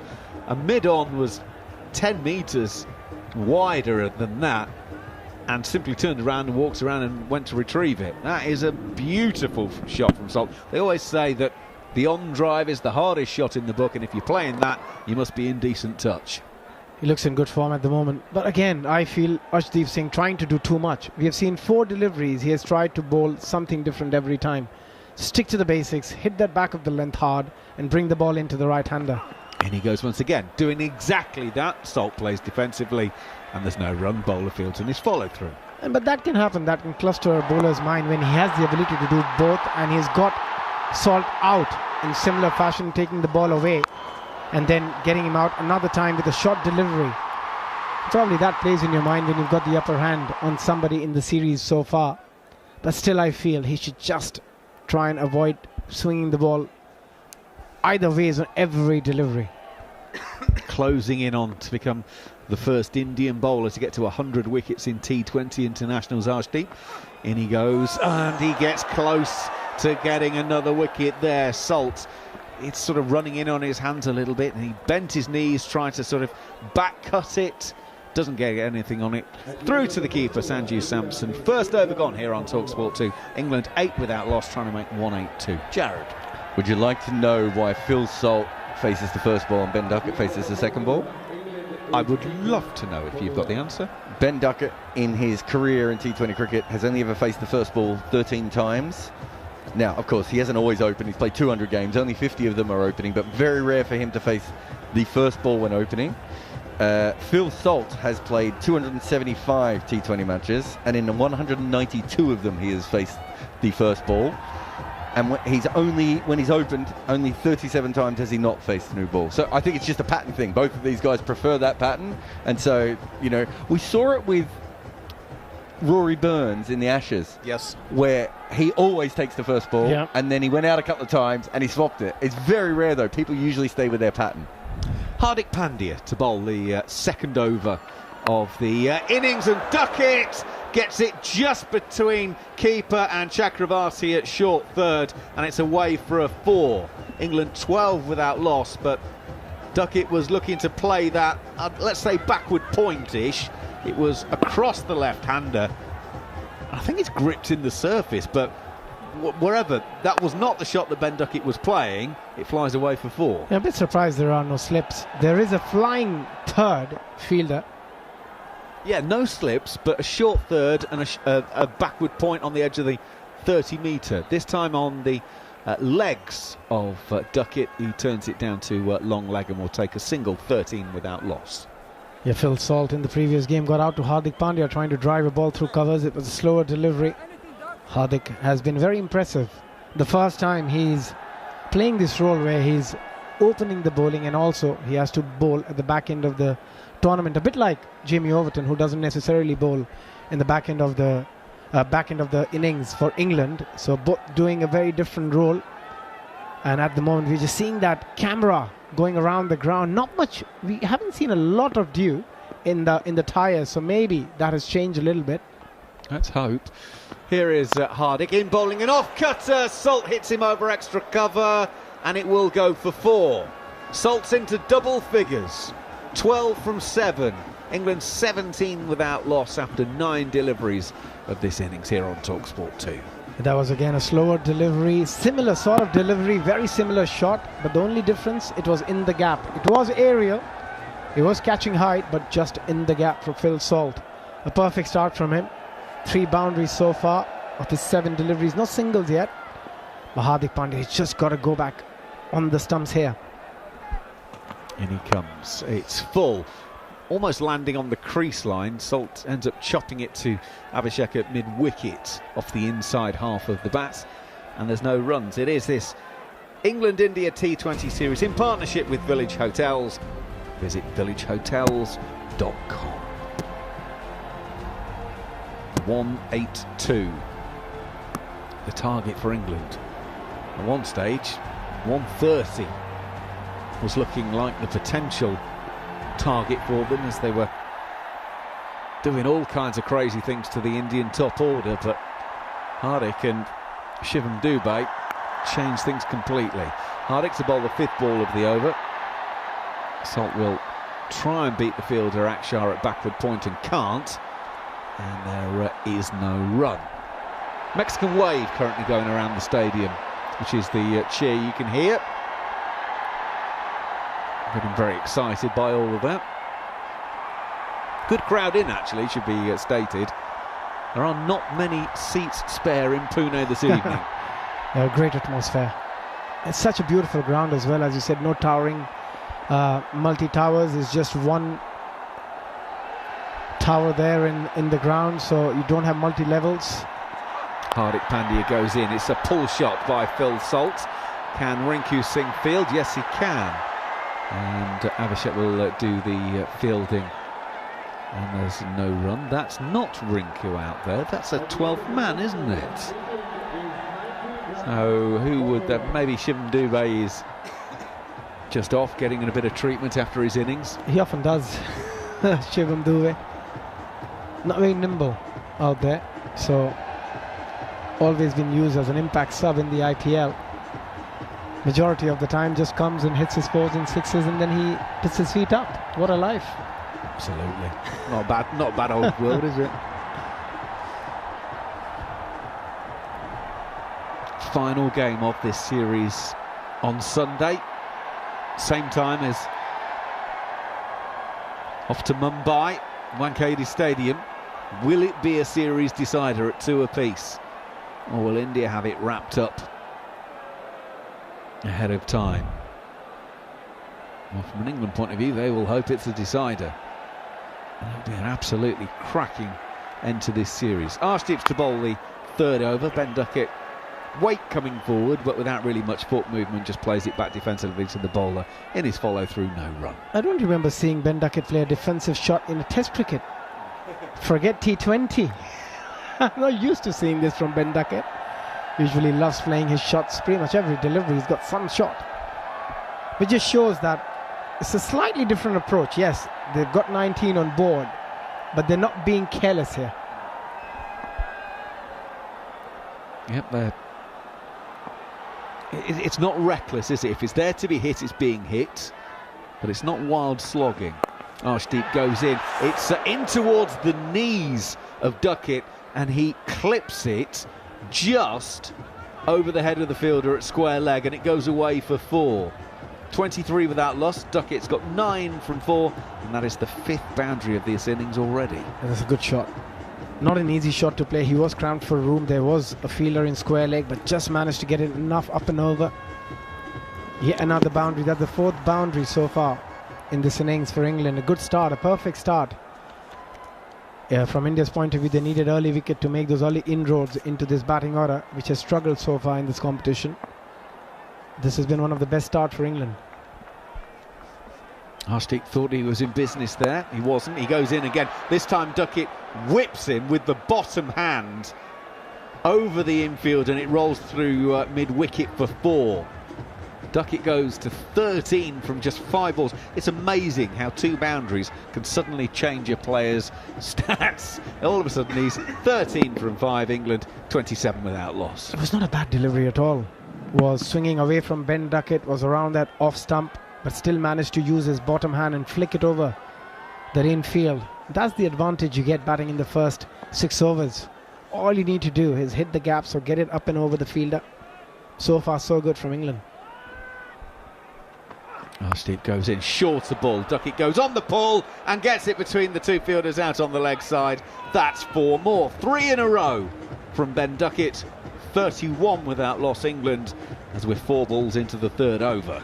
They're putting a lot of pressure on this Indian bowling attack. Soon we will see some changes. Soon we'll see the spinners operating. I wouldn't be surprised if the very next over you see some spin, but very nicely played again by Ben Duckett. He's up with the task at the moment. Whatever has been thrown at him, he's got an answer. Who would you turn to first out of the spinners then? I think they've got to go to Varun Chakravarti for just 1 over and try and see if they can manage to pick up a wicket. We know England have struggled so far, especially against him. Now, Suryakumar Yadav is involved in a quite in-depth conversation with umpire Nitin Menon here. Nitin Menon is shaking his head as he's answering whatever question. Suryakumar Yadav, I don't think particularly likes the reply, and I'm not quite sure what all that was about. Unfortunately, they'd moved away from the stump, so the stump microphone didn't pick it up. I think it could be Akshay Patel, who could have been outside, and he is asking if he can straight away come inside and have a ball, and probably he's saying no because he's been away for so if first 3 overs. If he's not on the field, therefore he can't bowl straight away. He's got to serve his time. Yes, that could be. Arshdeep goes in. Duckett goes down to play the flick over his own shoulder. Basically hits the toe end of the bat and rolls out to square leg, and they will take a single. 32 without loss, 1 ball left for the 3rd. Jarrod. It's quite funny, isn't it? Like, that's basically a single to backward square leg or square leg, and he's done it off the toe of his bat, hopping up and down like a bunny rabbit. So sometimes modern cricket is so ridiculous. It's like we go on and on when someone hits a 4 from that. We forget that sometimes it's just like bunted out for no run. Yeah, there are easier ways of scoring a single. I'll certainly say with that. England putting down a platform for this run chase. Salt will be on strike for the final ball of the over. Again, it's running back into him from Arshdeep from his left arm over deliveries, guided to backward point, and there is no run. Well, that is the end of the over. 3 gone, 32 without loss. England trying to make 182 to win. And now we'll get a bit of a feeling as to what the Indian plans are. And very intriguingly, the TV cameras went straight to Akshar Patel at the end of that over. So I think they're sensing the same as you. Yeah, that's what I felt, because Surya Kumar Yadav showed that with his arm action that he wants to get Akshar Patel on the very next over, and probably because he was out for the first 2 overs, he said he's got to wait another over before he can bowl, and hence, as rightly predicted, it's going to be Varun Chakravarti who's going to bowl the 4th over. Yeah, Varun Chakravarti coming off the back of 5 for 24. His second best figures. Second time he took 5 for, the first time against South Africa.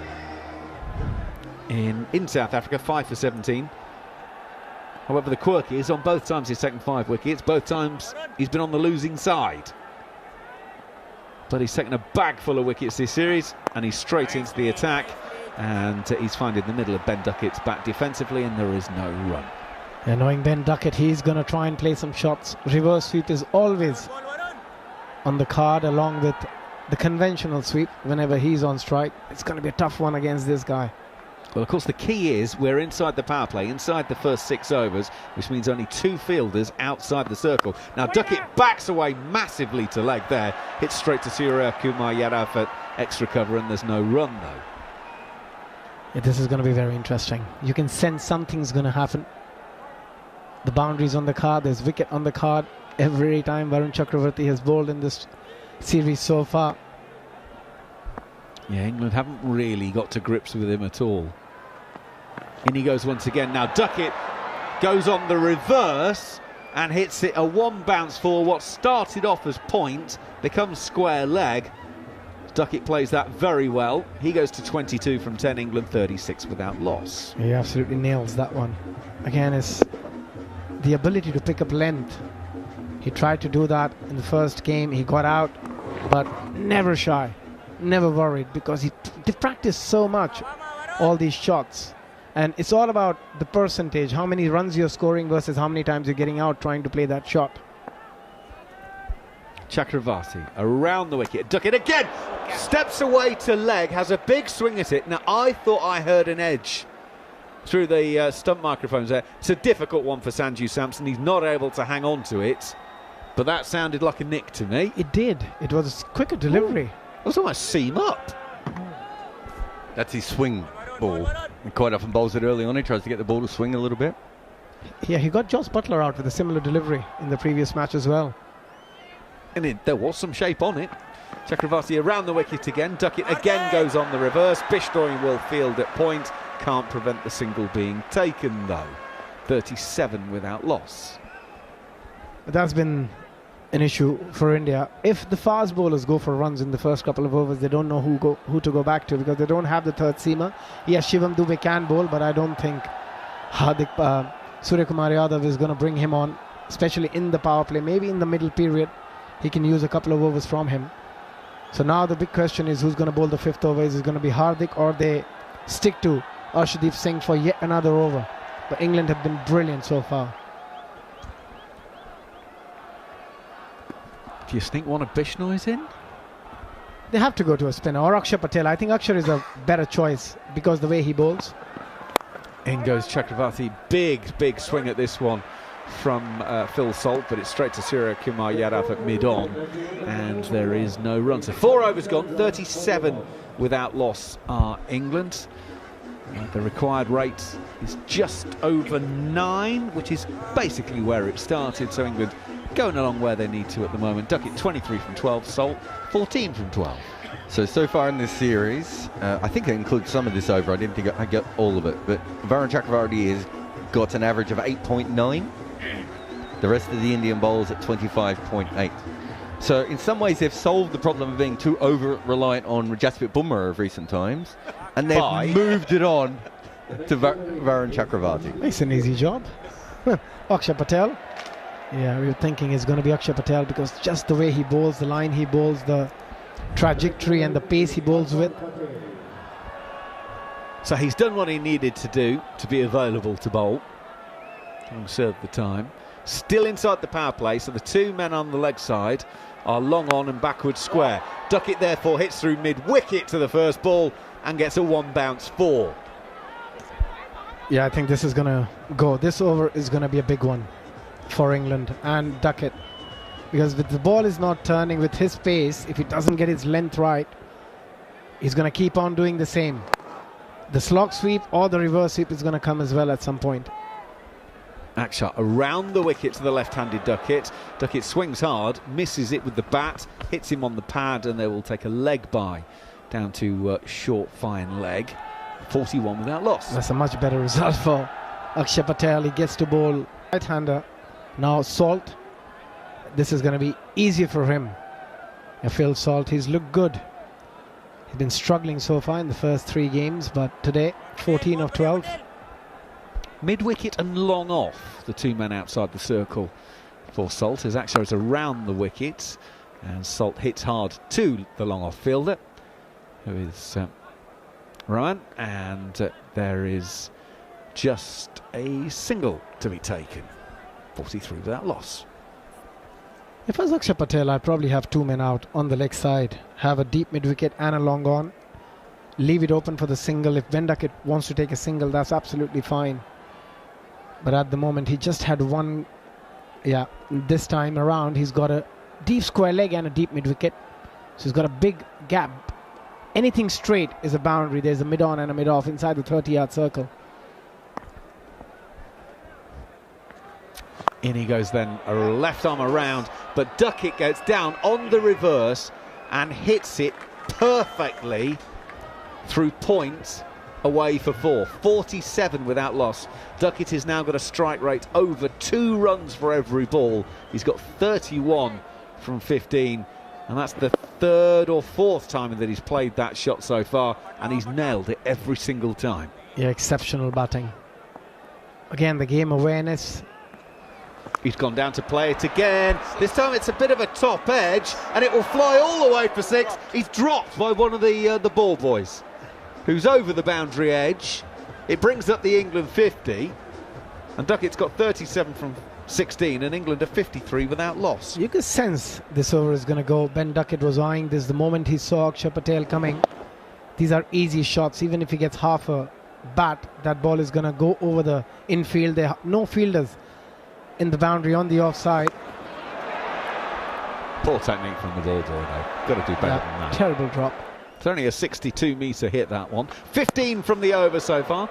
Duckett now gets down and tries to play, well, I'm not entirely sure what. It's a sort of funky little flick that he doesn't get anything on, and it will hit the pads of Sanju Samson and will not go for runs. So it's the end of the first 5. England 53 without loss. Salt 15, Duckett 37, the target 182. Jarrod will give you some more numbers, and John and Jade Dernbach will come in to take you through the next phase. One thing India are going to need all the way through now is going to be wickets, and obviously they haven't got one early. One of the issues they might have is that Ravi Bishnoi, who's been a quite constant bowler all the way through this series, he's got a bowling average of 95. They've got a lot of wickets out of Hardik Pandya and Arshdeep Singh. Some of those have been early on though as well, so they've already gone past that period. So it essentially should be Akshar Patel and Varun Chakravarti. They'll be very different once the power play is finished and the field moves quite a bit. But at this stage, it is Bishnoi. And it is Phil Salt, the right-hander. Clubs this delivery, which is straight on the wicket, right down the ground. Tilak Varma running around from long onto field, but not before Phil Salt comes back for 2. And the score moves on, 55 without loss. England have had a good start for the first time in a while, certainly in this series. Ben Duckett, 37 from 17, but it's Phil Salt who does need a run or 2. 5 balls left of the power play. Bishnoi's in. This is dragged down, and Phil Salt misses out. In fact, he doesn't even get a run. He's hit this firmly to Surya Kumar Yadav on the edge of the circle at extra cover, and he's missed out there. Well, gone out to the short ball a few times so far, John, so it's worth it from the spinners just to get a couple of bounces in. Bishnoi. And again, this is on-off stump and drilled by Phil Salt. Silences the crowd all along the ground at long off. 4 runs are added. Salt moves to 21. You're listening to the India versus England T20 series in partnership with Village Hotels. Pack more into a breakaway at Village. Visit villagehotels.com. 3 balls left of the power play. England's target to go 2-2 in this 5-match series. They were, of course, 2-0 down. There's 182, so they need 123 runs, 87 balls to get them in. Phil Salt facing the leg spinner Ravi Bishnoi. Short again. This time Phil Salt makes a little bit of room, picks out the same fielder, Surya Kumar Yadav, who is hit hard to his left. Probably will feel disappointed he didn't collect on the full and allows Salt through for a single. Jade. Yeah, ball just getting onto the bat nicely here in the second innings, as we discussed previously. A bit of dew maybe settling on the surface, so it's actually making it quite difficult for the Indian spinners. I'm sure they've been introduced a tad bit earlier than they would have expected. They squeezed England in the middle parts of the game, in the previous game that is, and made it quite difficult. But here they've had to be brought into the innings in the power play. 2 fielders outside the circle inside the power play. They're both square of the wicket on either side to Duckett, who decides to go downtown.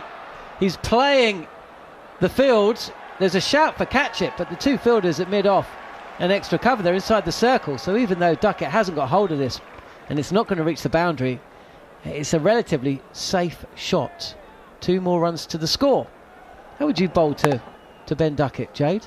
I certainly wouldn't be bowling spin to him, that is for sure. I think it makes it such a difficult task. As you've seen, he hits square of the wicket so well with the reverse sweep and conventional sweep, as well as rocking back and playing off the back foot. Last ball of the power play. Duckett goes big. He's got a top edge. He's going to be out. Caught inside the circle. Surya Kumar Yadav versus Ben Duckett in this over. Ravi Bishnoi with the breakthrough. India celebrate. And Duckett's enterprising 19-ball knock's got to come to an end. He's out for 39 and England have lost their first wicket. 62 for 1. That's probably why I wasn't a very successful captain. Spin bowling does it for Ben Duckett there. Well, they call that the curse. They certainly do, but it's actually the first time he's tried to play almost a straight bat across the line shot.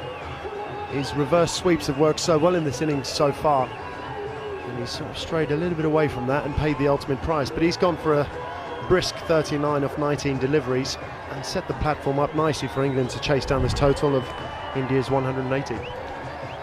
There's no way of going out at the right time, Jade, but Duckett has a couple of times in this series just gone out at a period where you want one of your best players to spin in the next 2 to 3 overs, and he's just gone out a couple of times, sometimes off the first ball against this when the spinners have come on, and in this case just before the power play. It just opens the door a little bit for India, because the free boundaries that they're not free, but the easier boundaries they've been scoring should dry up a little bit at the moment, unless Phil Salt goes nuts. Yeah, I hasten to say though, I'm not sure that this particular England side and the batting lineup, really think about the game in that way anymore. I think they don't. No. But they've been dismissed by the spinners over and over again because they haven't had Buttler and Duckett at the crease when the spinners have been on. They can think about it however they want. The game has not changed. No, correct. And I think if we just allowed ourselves to use our skill set and be that fraction smarter to identify, a bit like the Indians did in their innings, Shivam Dube taking the spinner on in Adil Rashid and then leaving Hardik Pandya to take on the seam bowling. Those are their 2 strengths. For us as a batting lineup, let's just not waste the opportunity of facing bowlers which we're more suited to scoring runs against. It's not taking anything away from their positive approach, but there's certainly ways to dissect an innings. Jos Buttler is the new batter. He's been in good form. But it's Phil Salt who will face the first ball of Axar Patel's second over. His first one went for 15. He was targeted by Ben Duckett, but we are outside the power play now. And so first ball is in, and Duckett, or rather Salt, just stretches forward and clips this ball, helps it fine, where it's fielded by Arshdeep Singh on the boundary at fine leg. Phil Salt moves to 23. He's had a lean run of scores at the top of the order. 119 runs needed, 83 balls to get them in. Of course, there's more than one way to skin a cat. England don't need to go crazy. They can knock the ball around for a while if needed. Down the leg side, taken well by Sanju Samson. who swipes at the stumps. There's a little yelp for a stumped there as Buttler did overbalance for a second, but it seemed like his foot was behind the line. It did seem so. Strange it has not been called a wide. There was a couple of very tight decisions made in the England bowling phase of the game, but that's obviously not been called a wide. umpire to director. We have an umpire review for stumping. I've checked the feet at fair delivery. Please give me side on angle. A handy bit of work from Sanju Samson behind the stumps there. He didn't seem particularly excited himself, though, did he? I mean, he's happy with his glove work. Behind the stump, foot is grounded, still grounded. Moral victory, moral wicket. Inside the popping. Has one moral wicket each. The discussions before, by the way, were about the concussion sub for Shivam Dubey when he was hit in the head. So obviously, there's that's what those have been about. Second ball that Buttler is facing and just eases forward and punches a forward defensive shot to the left of Axar Patel, who gets down quickly but can't field. So Buttler is off the mark here on talkSPORT 2 and the talkSPORT Cricket YouTube channel. You're listening to the India versus England T20 series in partnership with Village Hotels. Dine out, play, work out, stay at Village. Phil Salt, I tell you what, he has played this delivery so late. It's going on to hit the middle stump, and it couldn't have come much closer to clattering into the stumps before Phil Salt, playing deep in his crease and back, just take there's no run, as this time trying to get onto the front foot and pushes it back to the bowler. How far was the wicket from the spider cam? It looks like it's a distance away. On the spider cam footage, it looks close. Bowled in! Phil Salt has stepped away from the wicket and tried to place this ball through the covers, and it's just gone on and smashed the stumps. England lose at both openers in quick succession, 2 in 2 overs. Axar Patel strikes and Salt's gotta go. He thought he might have learned a little bit of something from 2 balls previous, where he's rocked back, as you said, John, and tried to cut the ball. He's just taken off middle stump, and he's tried to do the same thing again, giving himself a fraction of width. But this time, Axar Patel undercutting the ball, getting a bit of underspin, sliding under the bat. Phil Salt has to depart for 23 off 21. Thought he might have just been changing his luck in this series, giving himself an opportunity to score some runs today, but he ended up getting bogged down then when the Indian spinners come on with their field set back. It made it a little bit more difficult for him to score.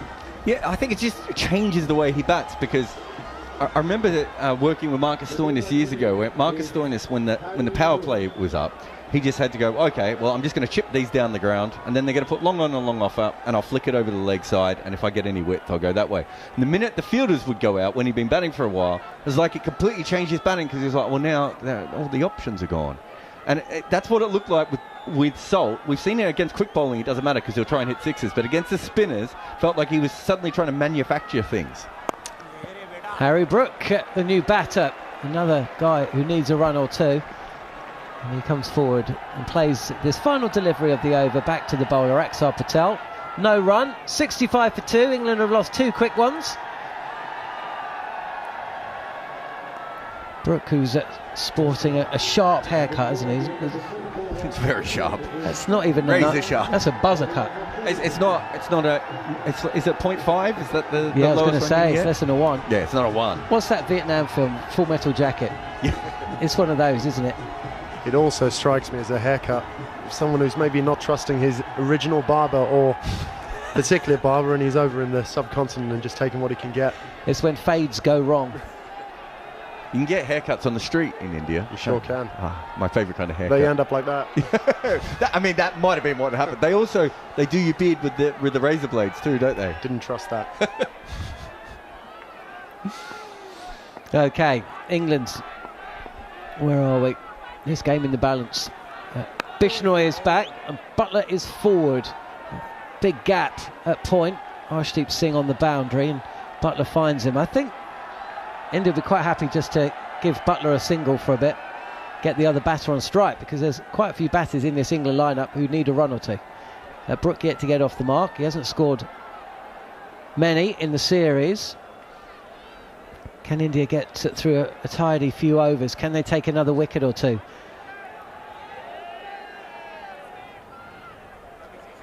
Bishnoi went through the first 2 matches, he didn't take a wicket, a little bit of pressure on, but he's taken one today.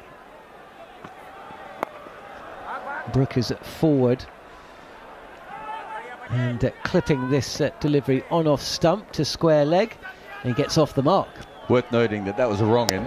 This time he hit it off the middle of the bat where he's wanted to, but again he's got that sort of closed bat face, and that's where the wrong ones have been getting through that gap against him a little bit. But yeah, he'll still feel comfortable because he hit the bat. A couple of the others have hit the stumps, right? Yeah, I think three wrong ends have bowled him actually. He was beaten by Chakravarti, and was it Bishnoi in the third T20? I'll have a look, but either way, that was the one he dragged on, wasn't it? Leg spin hasn't been his friend. Buttler now. Touch straighter, and Butler's out! This has gone straight to the fielder at short third. Just had to come forward, take the catch at chest height. Bishnoi strikes again. England lose 3 wickets for just 5 runs, including the skipper. The in-form captain Butler's got to go. Just skipped on a touch more bounce than Butler was expecting. Rolled his wrist, tried to place this down to vacant third, but he's picked out the fielder, and that's a huge moment in this game. As you say there, John, big moment of the game. The captain, the in-form batter, Jos Buttler, has to depart for 2 from 3 balls, but it was a nothing sort of delivery, just a little bit short outside the off stump. Looks like it just skidded on, if anything, and he's been caught by surprise, has taken the edge, and he's been very finely caught there at short third man. But it's amazing how the game can change in a heartbeat. As you say, that we've lost 3 wickets for 5 runs in a very small space of time, but this is the period that India like to put pressure on lineups, isn't it? It's once the field sets back after the power play, their spinners can settle into their work, and we've fallen foul of that once again. This is what you're talking about, Jarrod, of that wicket of Ben Duckett. It's not his fault that Phil Salt and Jos Buttler have been dismissed, but there's times to get out, and there's times to stay where you are. It's always a tricky period. Bishnoi now drawing Liam Livingstone forward. Another guy that essentially has left a big gap between bat and pad on a couple of occasions. We saw him muscle some boundaries off Ravi Bishnoi in actually what turned out to be a game-changing knock. 43, he hit 3 sixes from the over, but it's a different game here. Can he do the same thing? Will he even attempt to as he comes forward and pushes us to the offside? Did you see Harshit Rana out on the field? They showed him twice, 3 times now. It's Harshit Rana camera out there. Is he the substitute for Shivam Dubey? Or is it just that he took the catch? Or both. Again, Livingstone forward, defending. Gap between bat and pad though. And Ravi Bishnoi trying to snake the ball through. Doesn't manage it. Brook and Livingstone then with plenty of work to do. 8 overs into the innings, 67 for 3 England, and that target of 182 suddenly seems quite far away. Macca's just confirming that he is the substitute. That's quite an... I mean, I've seen Shivam Dubey bowl. Harshit Rana is a little bit better as a bowler. Like, that's a huge substitute to be able to get. Having said that, they probably don't have another Shivam Dubey-like player in their squad at the moment, so I wouldn't think there'd be anyone else out there. At least we know Shivam Dubey can bowl some seam, about 25 k's slower, but... Varun Chakravarti about to bowl his second over, went for just 5 from the power play over that he bowled. Pressure on England here. Harry Brook down the track, tries to hit this over long on, inside portion of the bat, and he comes through for a second, but boy oh boy, that one way to play the wrong end. If in doubt, run down and hit it hard. He's not going to snake one through me this time, is he? Don't let it turn. I'd much prefer to see him get down and have a sweep shot, a bit like Liam Livingstone did before. If you're struggling to pick up which way it's spinning, a cross-batted shot's often your best option. Touch short, that's exactly what Harry Brook does, with good effect as well. Silence in the crowd will tell you that's sailed away. Backward a square on the leg side for 4 runs. Brook moves to 7. Maybe, just maybe, Brook's just tired of defending with a straight bat and getting bowled, and he's just going to go for it. Well, that's the point there. He's got himself outside off stump, which gives him an opportunity to get himself outside the line first and foremost. But then again, if he's struggling to pick up which way the ball's spinning, or the ball spinning back into his off stump, he can get in front of it, get a cross-batted shot there. He makes good contact and gets full value for 4 runs. The fielders are going square of the wicket on both sides. Long leg is just backward of square on the leg side, as this time Harry Brook goes down the ground. There's a misfield by Ravi Bishnoi, I think it is. Maybe Tilak Varma, actually, long off. But England don't capitalise. Just the run. Brook moves to 8. England 74 for 3. Easy mistake to make. Both sporting beautiful manes of hair, aren't they? Absolutely. I could only dream.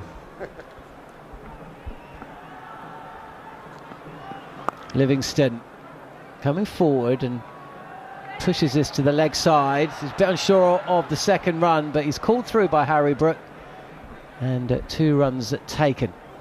It's an important bit of the game, actually. It's not just a case of looking for boundaries, but from an England perspective, if these two can run well between the wickets, keep putting pressure on the fielding side, all of a sudden they might find themselves getting the odd bad ball, putting that away. All of a sudden that target of 182 doesn't quite look so daunting. 106 needed, 68 balls to get them in. Brook 8 not out. Livingston, it's 2 runs to his name. He's coming up against a guy that's dismissed him. In fact, Varun Chakravarti has dismissed most batters. He's taken a lot of wickets in this series. A 5-fer in the 3rd T20, but he ended up on the losing side.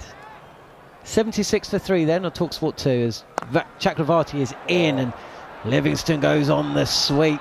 Doesn't connect, but he'll take a couple to deep mid-wicket.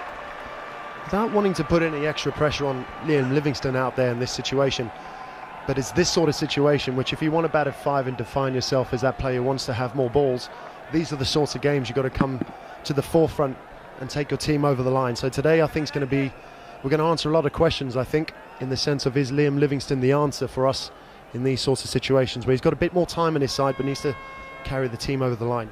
Last ball of the over, and he's going on the slog sweep again, but he won't pick up a run, but he survives the over. Didn't seem to know which way that was going.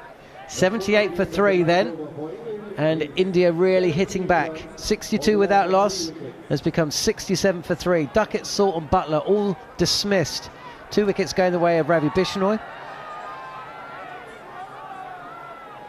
And who picked up the other? Axar Patel, was it? Got Phil Salt. Remember, Bishnoi was averaging 95 in this series coming in. It was only obviously from 3 games so far, but you know, they needed someone to step up and take the wickets, and they've certainly got them out of him. And so far, Varun Chakravarti, who has all the wickets for them, hasn't managed one. Bishnoi to continue then. 2 wickets, and he's been inexpensive in his 2 overs as well. Just the 11 runs. Harry Brook facing up down the track. It's full of peril. He cannot afford to miss this. He doesn't, and runs well.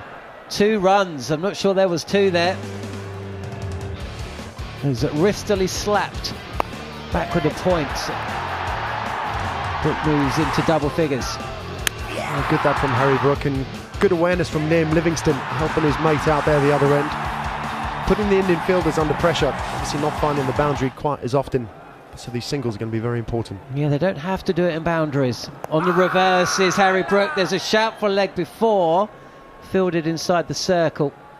And we will just wait to see whether there was bat on ball. But nobody seems to be too interested in pursuing the on-field not-out call. 81 for 3 England. I think Sampson just couldn't see that he hit that, would be my guess. No one, everyone else could.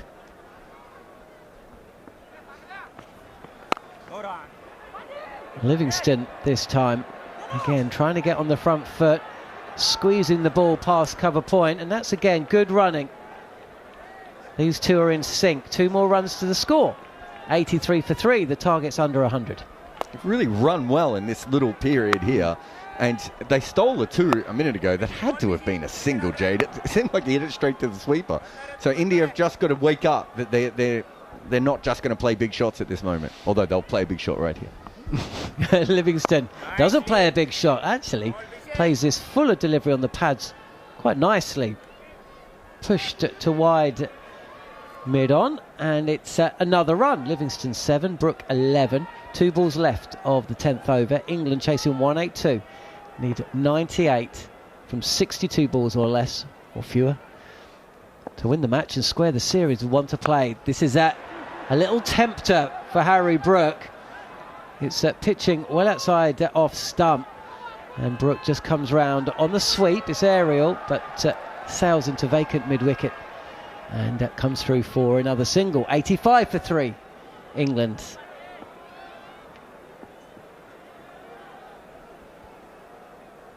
Bishnoi is in now. This is on off stump, and Livingston clips this to the fielder, who's stationed just inside the circle. Backwards square leg, and it's a good bit of fielding as well. So no run, or rather 1 run to end over number 10. England 86 for 3. India at the same stage 72 for 4, but they did have that late order blitz. They scored 68 runs from the last 5 overs, and England don't want to leave that many when they reach the same stage of their innings. To talk you through the next 5 overs or so, Abhishek Jhunjhunwala coming back into the hot seat. He'll be joined by Jarrod Kimber as ever, and the returning Andrew McKenna. Quite interesting at the moment at this point, because we haven't had many chasers that have looked normal in this series so far. Like there's been an Abhishek Sharma, or something has been happening. The Tilak Varma one where they got a long way behind. This is the first one that looks like an actual normal T20 game, Macca, where you look at it and you go, well, they're 86 for 3. They've got plenty of wickets in hand. They've still got a decent enough chase, but it could go either way. There's no clear script on where we go right from here. Except the weirdest thing is, of course, about 2.5 hours ago, India were 12 for 3. Yeah, that was the bit that didn't make any sense. This is the bit that does. Yeah. It's been quite an entertaining series. Very much so. And this game really has ebbed and flowed. I'll be honest, I wasn't expecting England to be needing 182 to win this game, and have that now down at, well, where are we? 86 for 3 at the halfway stage. Abhishek Jhunjhunwala, this really is a game very well set up. I think it's very nicely set up, but I also feel that India would feel they are a partnership away here. They break this partnership and suddenly they get a look in, because Jamie Overton has really struggled. He can't pick Varun Chakravarti at the moment, so these two will have to do majority of the heavy lifting here if England has to win. Well, you mentioned partnerships, because of course the 6th wicket partnership between Hardik and Shivam Dubey, they came together at 79 for 5. They were finally parted at 166 for 6 with the final ball of the 18th over. One partnership can make such a huge difference to an innings. You are listening to this England versus India T20 series in partnership with Village Hotels. Visit villagehotels.com. Right, backroom staff are making their way off. Brendan McCullum came out to have a chat with the 2 England batters, Harry Brook and Liam Livingstone. He leaves them on their own now to go about their business. 96 needed from 60 balls. So it's basically 1.5 runs every ball. That's the basic equation, which on the face of it looks doable. England have some wickets in hand, of course. Still got Jacob Bethel. Jamie Overton can smite a mighty ball, but he's been having to face too many deliveries as of late. England need these two to see it through for a bit longer. Akshar Patel to resume the action. Will bowl left arm around. Livingstone, big stride forward, trying to work it into the leg side. Doesn't get enough of it, no run. Just a reminder that Liam Livingstone's really struggled against left-arm finger spin over the last about year and a half, I think, now. Akshar goes in again. Livingstone comes to meet this, plays it on the half volley down to long on. Will take a single, happily enough, down to Hardik. He goes to 987 for 3. And also what you see here, that both these players, their boundary options are high-risk shots. So they're not going to go over the bowler's head or over covers, which is low risk. They're going to go across the line. They're going to go slog sweeps or reverse sweep. In goes Akshar once again. Now Harry Brook uses his feet to that one. Oh, and doesn't get a one bounce for, because Tilak Varma does brilliantly to get around, slaps it back with the palm of his hand, knowing that he is going to end up over the rope, and they get 2. Brilliant fielding. Outstanding. Every run is going to be crucial, and look at that for an effort. Just making sure when he palms the ball in, his body is in the air, no part is touching the ropes or outside the ground. The only thing that was touching was his hat that came off and rested on the rope. We'll have a couple of looks at this, but this is safe as anything. We could tell because he had incredible hang time. He did. He pulled up the back heels a little bit as well for the camera. It's also good mullet flick in that particular action. Akshar is around the wicket. Oh, there's too much width on that one. Back up by Harry Brook through point for 4. And Akshar knows straight away. Too much width on that one. 93 for 3 England. From England's point of view, they need a boundary every over from here. What they can't afford, an over or 2 where they get 5 or 6 and over. Suddenly the required weight goes over 10, 10 and a half. And that's where you start feeling the heat under pressure. Nicely played, that one. Harry Brook backing away to Akshar once again. He's hit this to the deep extra cover sweeper Bishnoi from half a foot outside of leg stump. That gives you an idea of how much room he's trying to give himself to free his hand. Single taken, 94 for 3. Yeah, I like the options he's taking at the moment, presenting full face of the bat rather than going across. To finish the over, Akshar bowls to Livingston. Livingston drops it to point, sets off 3 or 4 paces, but it's straight to Abhishek Sharma, and Harry Brook says, no, thank you very much, I quite fancy being not out at the moment. So they don't take a single from that. Over is completed, 8 from the over. Akshar's got 1 for 26 from 3, and England 94 for 3. Yeah, I'd love to see Abhishek Sharma roll his arm over. He bowled 1 over in the previous game, only gave 4 runs. I think it's a good time to use him, because as a batter, you know they're going to try and take a few chances here, so there is an option of picking up a wicket as well. So you'll have to wait and see what Surya Kumar Yadav does, who he brings into the attack. Couple of overs left for Varun Chakravarti still, so when he uses him is important. Is that Harshit Rana? I wouldn't be surprised. Yes, I think so. Might be. Yeah, there's been a lot of chopping and changing with the concussion substitute. Just to confirm what was going on earlier, you are supposed to replace like for like with Shivan Dubey being ruled out. So Harshit Rana is on, big number 22 on his back, right arm should I say, strong bowler, and it is being run straight down to third by Brook. England 95 for 3. Is it like for like how you physically built or how you play the game? Because if it's physically built, he suits him perfectly. Yes. So it's it's a good question, isn't it? What is like for like? But Shivan Dubey got one on the bonce earlier while batting. It's always tougher with all-rounders because you're not going to have 2 or 3 spare all-rounders that are there. Yeah, I mean, what you basically say is, if it's a batter, you're not going to replace him with a bowler. Livingston's tried to guide this one from Harshit down to third, and Harshit's only been in the game officially 2 balls, but he's got a wicket. Livingston guides it to Sanju Samson. Easy catch behind. England 95 for 4 as Livingston goes for 9. That's a nothing shot. Absolutely nothing shot from Liam Livingston. Yes, he wanted to guide it to third, but that length, it was too close to the body to play that shot. You're always at risk of nicking it to the keeper, and a very simple catch for Sanju Samson. A big wicket. Harshit Rana, concussion sub, doing the job for the team straight away. On debut, so what was that, his 3rd ball in T20 International Smacker, was it? Second. So decent start. You'd take it, wouldn't you? You would absolutely take it. Going back to the point of concussion sub and like to like, I think because Shivam Dubey bowls medium pace, now you cannot argue that, oh, he bowls a lot quicker than Shivam Dubey or he's a far superior bowler just because he bowls medium pace. Probably that's one of the reasons they've allowed it. I think if there was another player there who bowled medium pace in the back, and we'd have to go through the squad and have a quick look, But I think if there's another player who can bowl medium pace and regularly does it, he would have to have come in ahead of Harshit. Yeah. But I remember there was a situation when I was with Scotland where all of our players were injured, and if a batter had got a concussion sub, the only person we could have sent out was a 6'10" bowler. Like, sometimes that's just what happens. They can bat. Yeah, well, as long as he can hold a bat. Technically he could bat. I'm not sure it was his greatest skill, but do you know what I mean? Sometimes that actually happens. There's not much you can do about that. So sometimes the team gets penalised by the concussion sub, and sometimes they get a boost.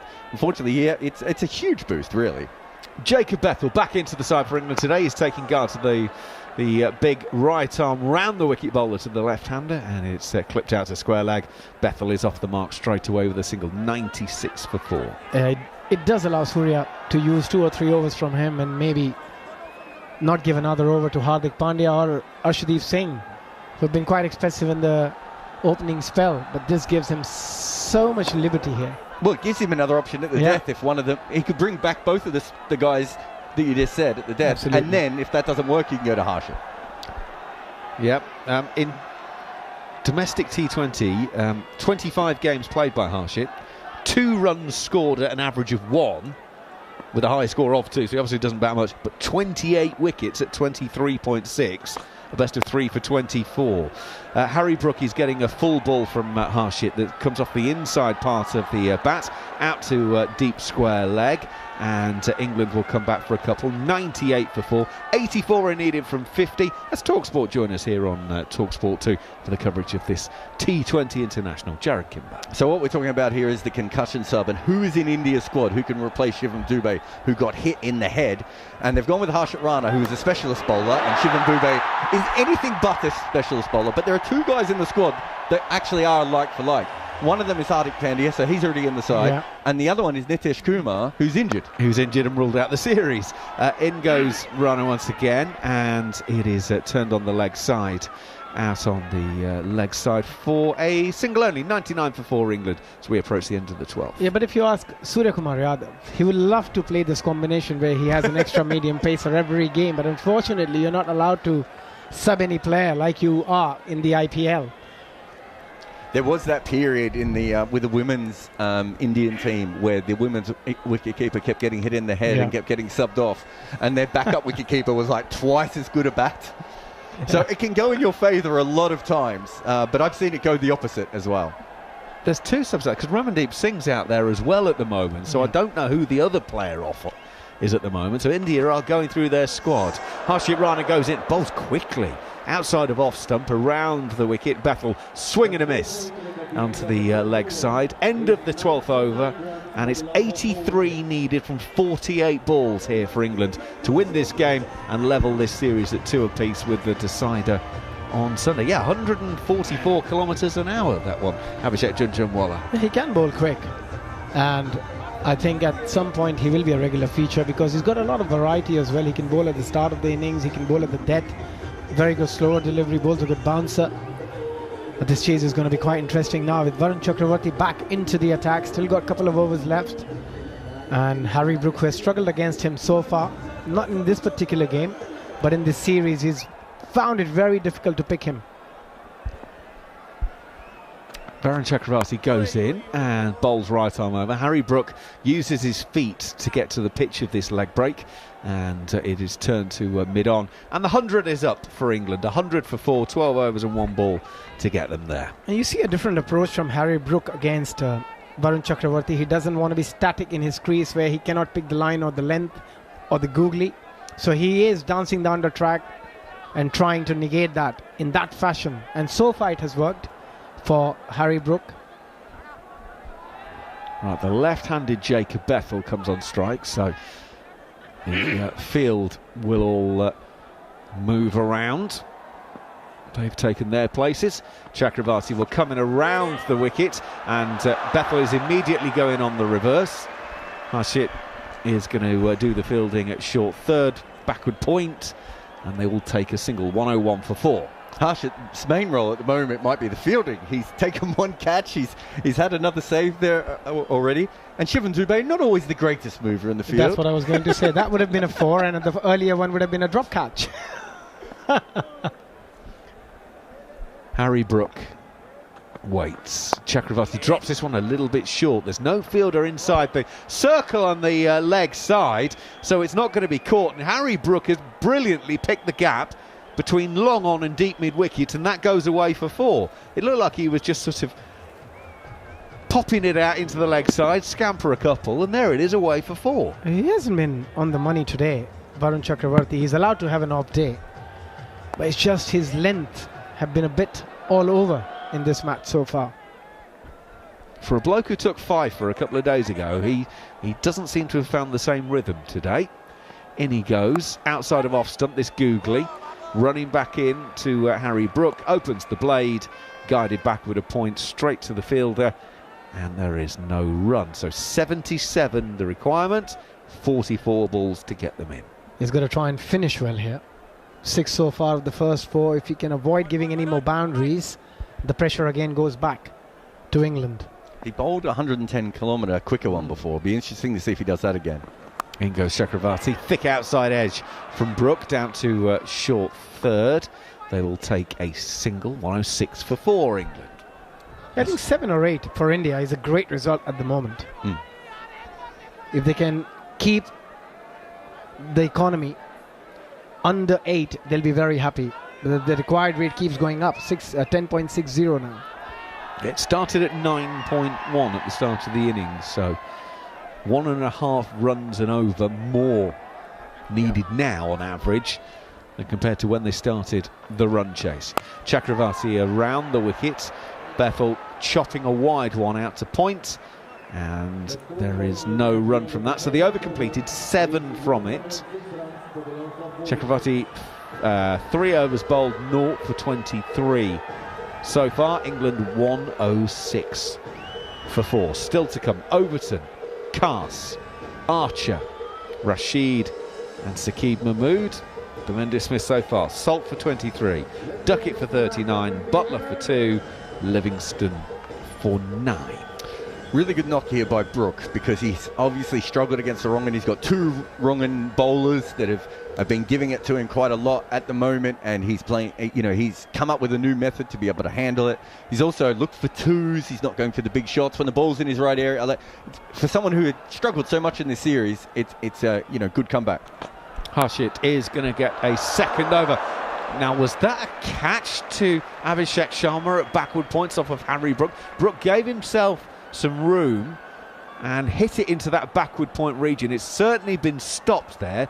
Did it carry all the way for a catch? No.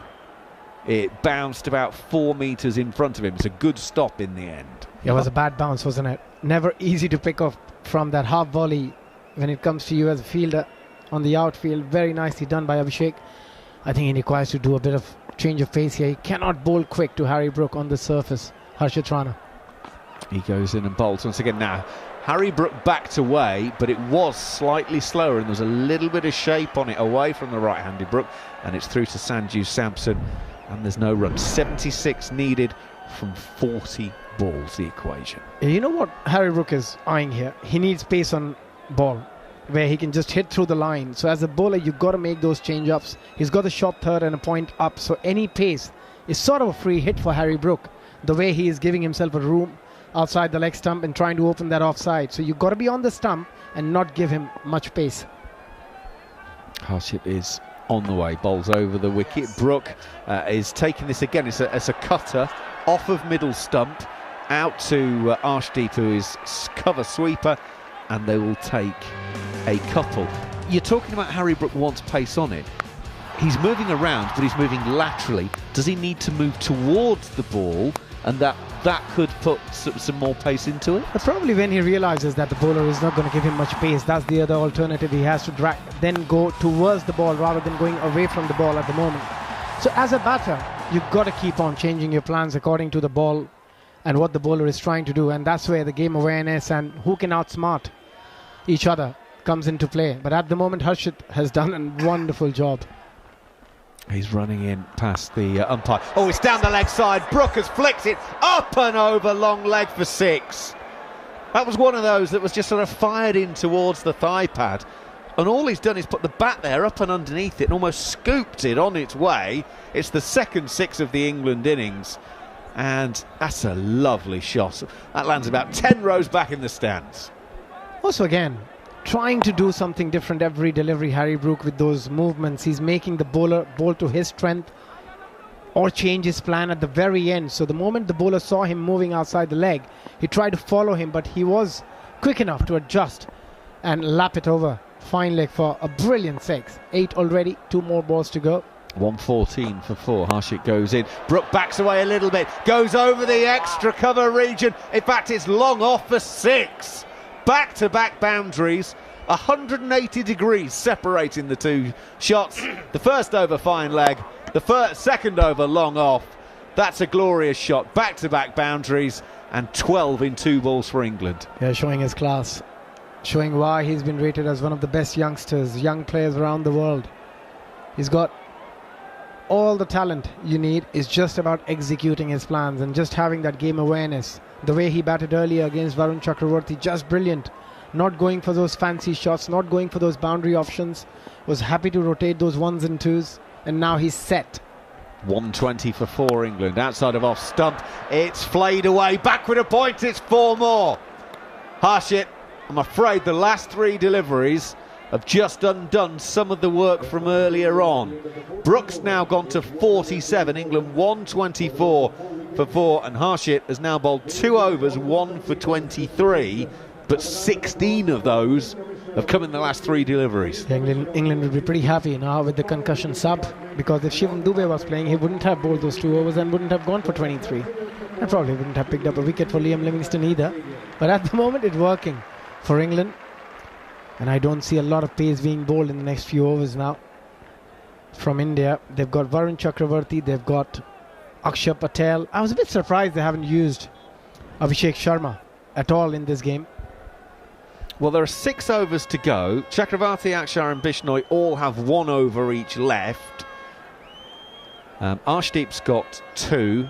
Hardik's only bowled 1 and Harshit has bowled 2, and I suggest may stick at 2. So there are... That's the advantage of having bowled 6 bowlers, in the fact that not everyone's going to have to bowl their full 4, so they can chop and change a bit. Hardik to come back and bowl 1 at the end, maybe 2 at the end? Probably 1. I don't think he'll risk it with 2. Well, Chakravarti will bowl the 15th around the wicket to Bethel, who plays it out to deep mid-wicket and will take a single. 125 for 4. Yeah, this could be the make or break over for England, because if Harry Brook takes a chance against Chakravarti and gets out, that's exactly what India is looking for. But will he be smart enough to just take 6 or 7 of this over? Chakravarti then to Brook. He's down on one knee, sweeping fine. Can the fielder Arshdeep get round? Well, he could get round, but he couldn't get down and stop it. It goes for 4 through his hands. 129 for 4. And England need 53 from 34. And Harry Brook has another 50 to his name. 51 from 25 deliveries. 2 runs a ball. Cracking innings. So far, his 4th 50 in this form of the game. It's just magnificent. The way he has played this innings, the way he has taken this innings forward, just been very smart. Good game awareness shown by him. Just outstanding. Chakravarti over the wicket. Brook shuffles across his stumps. He's flicked it to short fine leg. And we've just given him massive plaudits. And I'm afraid to say Harry Brook has got that one all wrong. He's out. 129 for 5. He tried to manufacture something that probably wasn't there, and he walks off shaking his head. He's gone across his stumps, was looking for a flick to the offside, and then with the bowler adjusted, he went down the leg side, and Arshdeep did not move. It dropped into his breadbasket. Harry Brook goes. England 129 for 5. We were just discussing how good he has been with his game awareness, the shots he has played, the options he has taken. But that was not the right option against Varun Chakravarti, especially with a 45 standing there. You're never going to get it up and over if there's no pace on that ball. But still, a terrific knock, a sensational knock from Harry Brook. But England again in a bit of trouble here, especially with 2 more overs of spin. and 2 new batters out there. It's not going to be an easy chase with 10 and over from here. It's funny because I was just thinking the same about as what we were saying about Adil Rashid the other day. Do India play off Adil Rashid's last over and say, right, we can get our runs at the other end? I was just thinking, do England do the same with Chakravarti here? You know, you've got 5 off of the first Absolutely. 2. Oh, it's just opened a door that didn't need to be opened. Bryden Carse is the new man. He's coming down the pitch straight away. Fortunately, he's got his pad in the way of that one because it was a googly that was coming back. It's gone for 4 leg byes past where slip was, and I don't think Carse really smelled that one, let alone played it. You're very lucky. They need all the luck at the moment, England. They need those runs to take some pressure off. He's batted brilliantly. Bryden Carse, whenever he's got an opportunity, he's been excellent with the ball. Overall, had a good series so far for England. Interesting to note, it's him coming in at 7 rather than Overton. Yeah, I was just about to say, I wonder if that's the way that Overton's played spin, or if Carse has just been sent in to just try and change the runs per over the next couple of minutes. 2 balls left for Chakravarti this evening. In he goes. Carse has hoiked this one up into the leg side. He should be caught and is. Well, it was brief, and Rinku Singh does the job out on the mid-wicket boundary, about 10 metres in. Carse goes for a 2-ball duck, and England are now 133 for 6. India, 3 hours ago, were 12 for 3. They ended up putting 181 on the board. I remember saying off air, if England lose this one, this is going to sting. It's really going to sting now. At the start of the over, I mentioned it could be a break or a makeover for England. If they lose a wicket or 2, it could get very difficult, and that's exactly what has happened. They've taken unnecessary chance against the best bowler of India for no reason. Harry Brook could easily, after getting 5 of the first 2 balls, he could have ended that over with 9 after the 6th delivery, and they would be in a great position. No, you're 100%. I mean, I was thinking, before you said it, I was thinking the exact same thing. 7 or 8 runs off this over gives them a huge chance with Brook set, and now India have got to be a massive favourite from here on in. Yeah. And also, Overton has still got to come in and face the spin. If that was the plan, Macro, that hasn't worked either. And if, Carse only got the 4 runs from how much he missed the previous ball, not because of any great batting. Well, Jamie Overton is in. Final ball then of the spell from Chakravarti, and Jamie Overton keeps that one out. It is a googly, he plays it defensively. 49 are needed from 30 balls for England to win this game. India looks like they just need to close it out. England are 133 for 6 from 15 overs. 2 basically new men at the crease. Bethel 3 from 5. Overton faced that 1 delivery and has kept it out. Well, the boss is coming in to guide you through and try and set up a dramatic England win. Jon Norman along with Jade, Dernbach and Abhishek Jhunjhunwala. Thank you, Mecca. 3 balls ago, I walked into the commentary box thinking, you know what? I could just do with a nice, easy 5 overs here. And England, actually not even 5 overs, England, go past the victory target with 9 or 10 balls to go, and we can all look forward to the final T20, 2 apiece. 133 for 6 then, and Ashwin Rana is back and bowling to Jacob Bethel, who's going to take 2 runs. There's going to have to be I tell you what, Jacob Bethel, I think, has just got away with one. He's clipped one square of the wicket and came back for a second run that just wasn't there. Sanju Samson behind the stumps, with Rinku Singh running in and firing the ball at the wicket.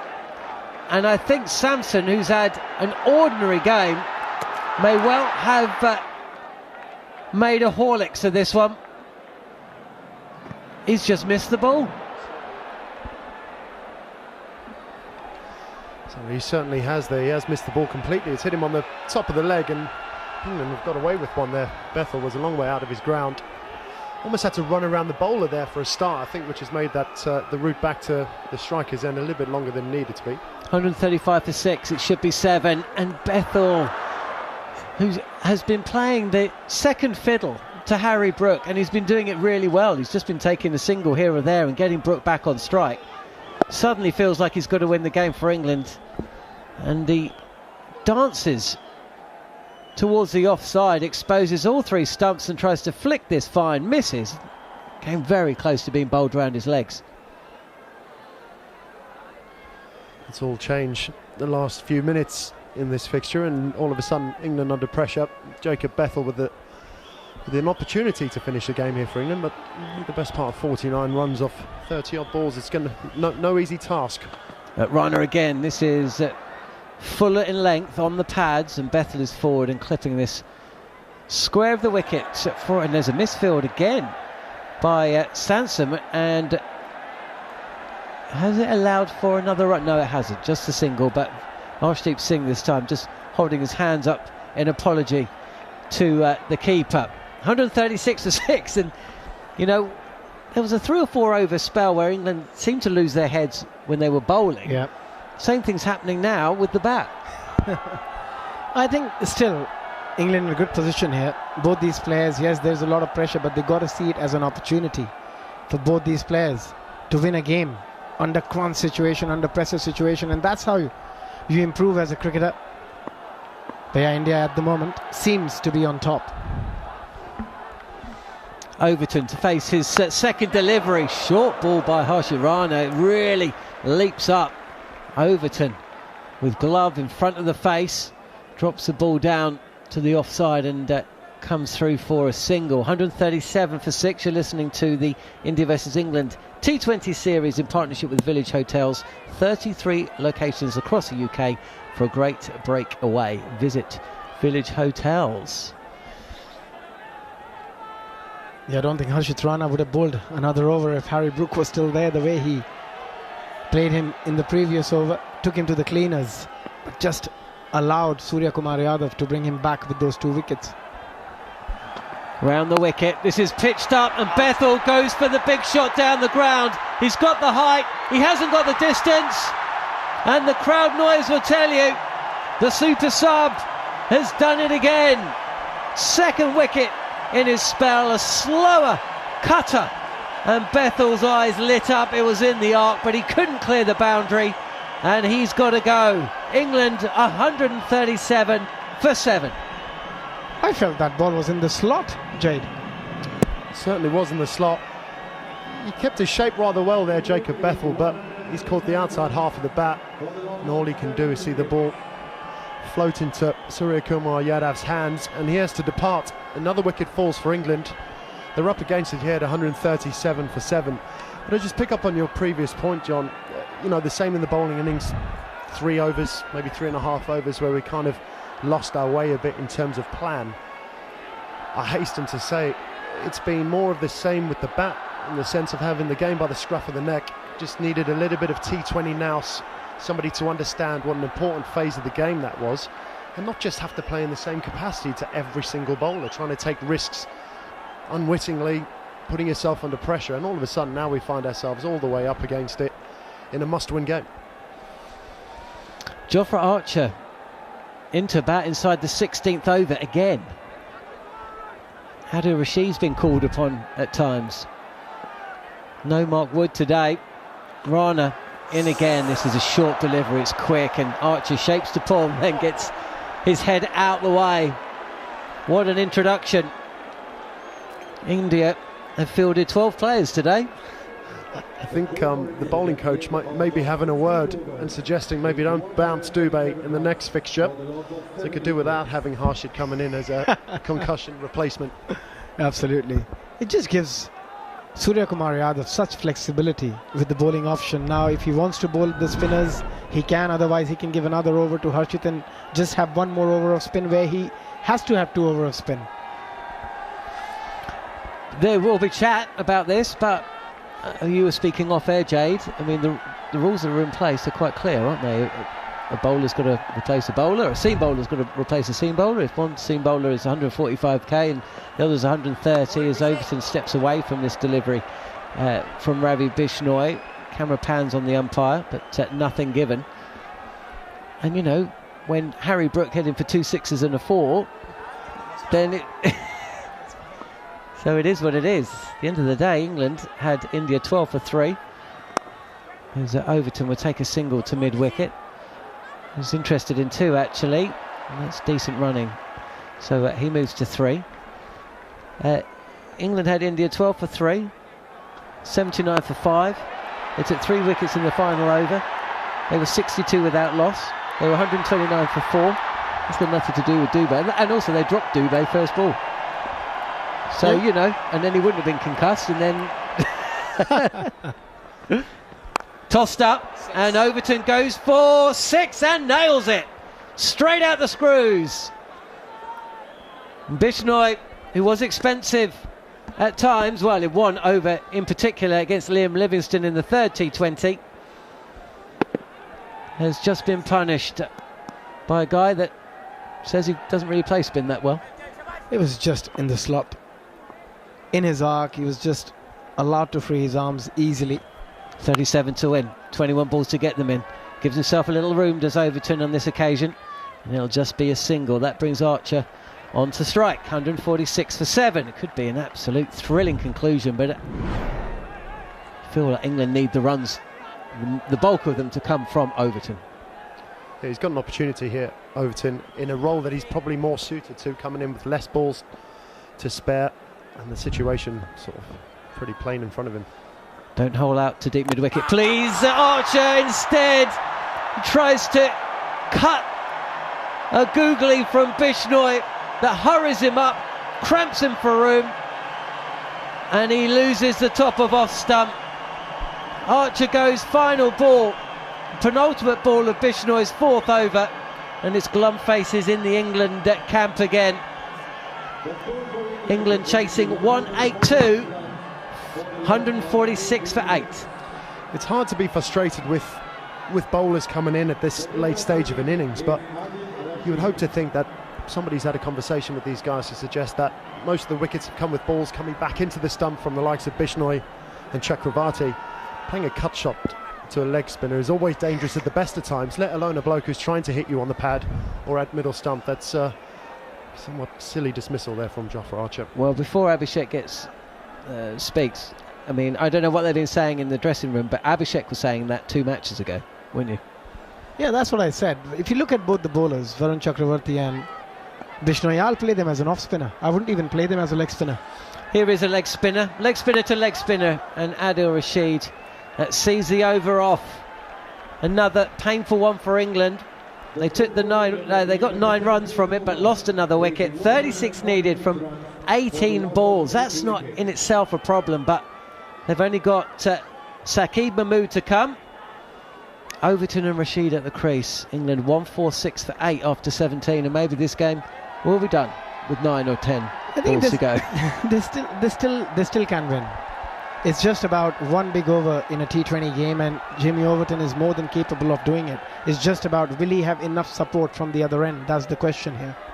That's the disappointing bit about how we've tended to go about our batting innings, is we've got all the firepower in the world. You've just got to set the platform and the opportunity for these guys to shine. It's not a case of everybody going out and playing a shot a ball to try and get it done within 15 overs. You've got 20 overs of cricket to play. But again, this is what we were saying in the first T20 when Butler was going so well. Overton, this is dug out and pushed him deep mid-wicket, and just be a single. I mean, you look at the shot selection, the Jofra Archer on the cut, Jacob Bethel trying to clear long off, Bridicast's second ball against Chakravarti, who's been brilliant, holding out to mid-wicket. Those 3 wickets, those batters are trying to win the game in a ball when you've got a batter at the other end, or you've got time to come. And also, I'll go right at the top with Phil Salt. The shot he played against Akshay Patel, where it all started, the downfall, it's a full-length delivery, and you're trying to cut a ball from the middle stump. And these are poor shot selection more than anything else. Yeah, Arshdeep Singh back, the left arm, short delivery, and Rashid rides the bounce. It's a slower bouncer, and he's got plenty of time just to steer this ball short of Rana, short third for a single. 148 for 8 then, 34 needed from 16. Couple of boundaries here. Suddenly we'd be thinking England have got a good chance, but India have, through good bowling and some poor batting, got themselves back into this game. Let's not forget as well, brilliant knock from both Dubé and Hardik Pandya both scoring 53, turning the game not quite on its head, but certainly from 79 for 5 to 181 for 9. Deep is in, and this is drilled back past the bowler, and Overton's unfortunate here.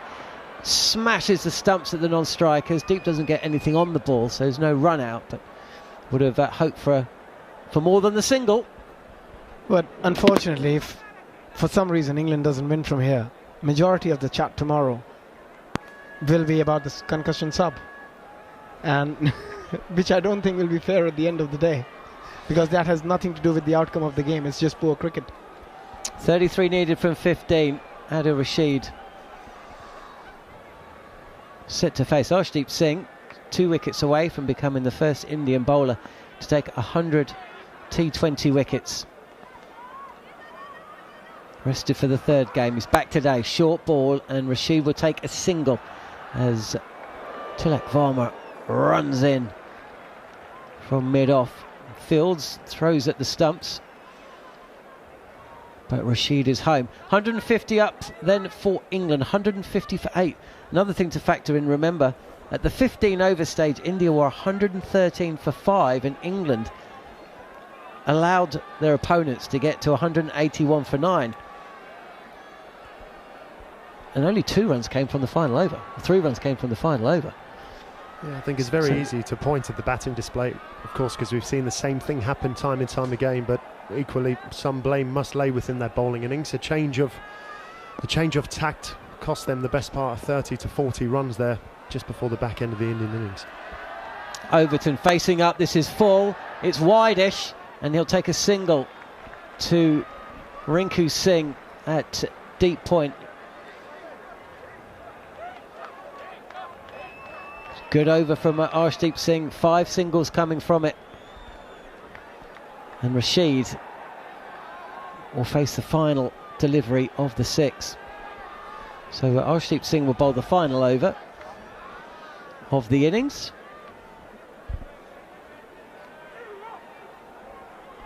Will it be Hardik Pandya, do you think, to come back? I think Harshit Rana's still got an over. Harshit Rana's got one. Yeah, I think he's going to be the one who's going to bowl. Okay then, 151 for 8 then. Rashid facing up, and he pulls this up and over and all the way to the boundary at deep mid-wicket. Certainly 4. We'll just have to look upstairs to see whether the ball hit the boundary on the full. Either way, that's exactly what England needed. Ooh, 6 runs from the bat of Adil Rashid. He's doing it again for England with the bat. That is a bonus, but I think it was actually a great bit of awareness there from Jamie Overton, going halfway down the track there to have a word with his partner, just to suggest to him he wants to be facing the bulk of the deliveries, and that being the last ball of Arshdeep Singh's over. It's almost a free hit for Adil Rashid. He's made the most of it. 6 runs to England. Now 30 required of the final 2 and 25 required of final 2 makes such a massive difference if you're batting out there, and you just look at the scorecard and you think, if I can get 15 or 16 of this over, I win the game. So you're saying there's a chance. 157 for 8 then here on talkSPORT 2. Jamie Overton 13 not out, Adil Rashid 8, 25 to win from 12, and it will be Harshit Rana, the concussion substitute, on the field and bowling after Shivam Dubey was ruled out of the game after being hit on the helmet earlier today. Full delivery, and Jamie Overton has just dispatched this ball back past the bowler. It's bounced a couple of times before it's hit the boundary, but that's 4 more off the target. England moved to 161 for 8, 21 needed from 11 deliveries. Yeah, very fine cricket shot there from Jamie Overton, staying nice and still deep in his crease. Harshit just misses his Yorker there and he pays the price, but this is what Jamie Overton can do. This is the sort of situation he likes to find himself in, with the targets right in front of him. 21 from 11. Let's hopefully he can keep on with this sort of form. A couple more strikes in this over, as you said, and all of a sudden England could find themselves in the driving seat. Yeah, I'm a bit surprised India didn't use another over of spin. Really surprised they didn't go with spin. Rana again. This is a cutter. It's short, it's wide, and it's dragged too long on. No run. 21's needed, 10 balls to go. I'm not convinced with that. Absolutely not convinced with that, especially when you've got Adil Rashid on the other end who can hold the bat. Because if you don't get, you get another dot ball, or if he can't hit the next ball for a boundary, and if you run, the whole thing is pointless, isn't it? And I tell you, if he doesn't hit a boundary next delivery and wherever the ball goes, they're going to run. I'm not sure how this has crept into the game. It happens all too often now for my liking. Certainly as a bowler, you feel you've got away. I've missed my skill, plus it's not gone for a run. All of a sudden I feel a bit more confident. The rate goes through the roof. I feel like there's more in my favour as a bowler in this situation. Deep point and deep backward point, long off, mid-wicket. Fielders on the boundary is Nitish Rana in again. And Jamie Overton may well be out here. It's been dropped, Sanju Samson. There was a fielder coming in from the boundary at third.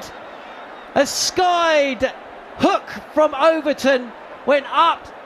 The two fielders converged. Samson called it, then overran the ball and dropped it. All the while, England run 2. Sanju Samson, the 12th man for England today by the looks of things. That's not his first mistake of the evening. It seemed a somewhat straightforward catch for the man coming in from short third man, but he's decided to put his name on it and unfortunately put it to the floor. Well, if a picture paints 1,000 words, none of them printable. Gautam Gambhir's face there.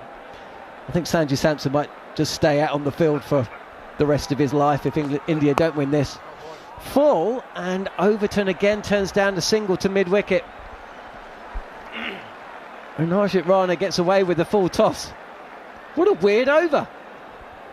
4 from the first ball, singles turned down twice, and a drop catch which really should have been taken, leading to 2 runs, all of which means England need 19 from 8 deliveries, 163 for 8. In the last 3 deliveries they've got 2 runs with the drop catch, and they managed to get back to for the 2, but if they've taken a single each delivery they'll still have a run more than they got. So I just don't understand this concept of not running. Full again, and has that been dropped by Rana, who shies at the stumps at the striker's end, and he might be injured now. Either way, no run, 163 for 8, and Jamie Overton has got a big decision to make to the final ball. 19 runs that needed, 7 to get them in. If Rashid had been on strike, it'd be a free hit now. Yeah, absolutely. Now he has got a decision to make. Does he take a single or does he hit a 6? But I think you've got to hit a boundary here. 18 in the last over, you're leaving far too many. Yeah, and this is the problem with this thought process, this theory of turning down 3 runs. You now find yourself in the situation where the batter you want on strike, now, if best case scenario he does get a boundary, he's now stuck at the wrong end. Game management's going to come under question. Rana is in.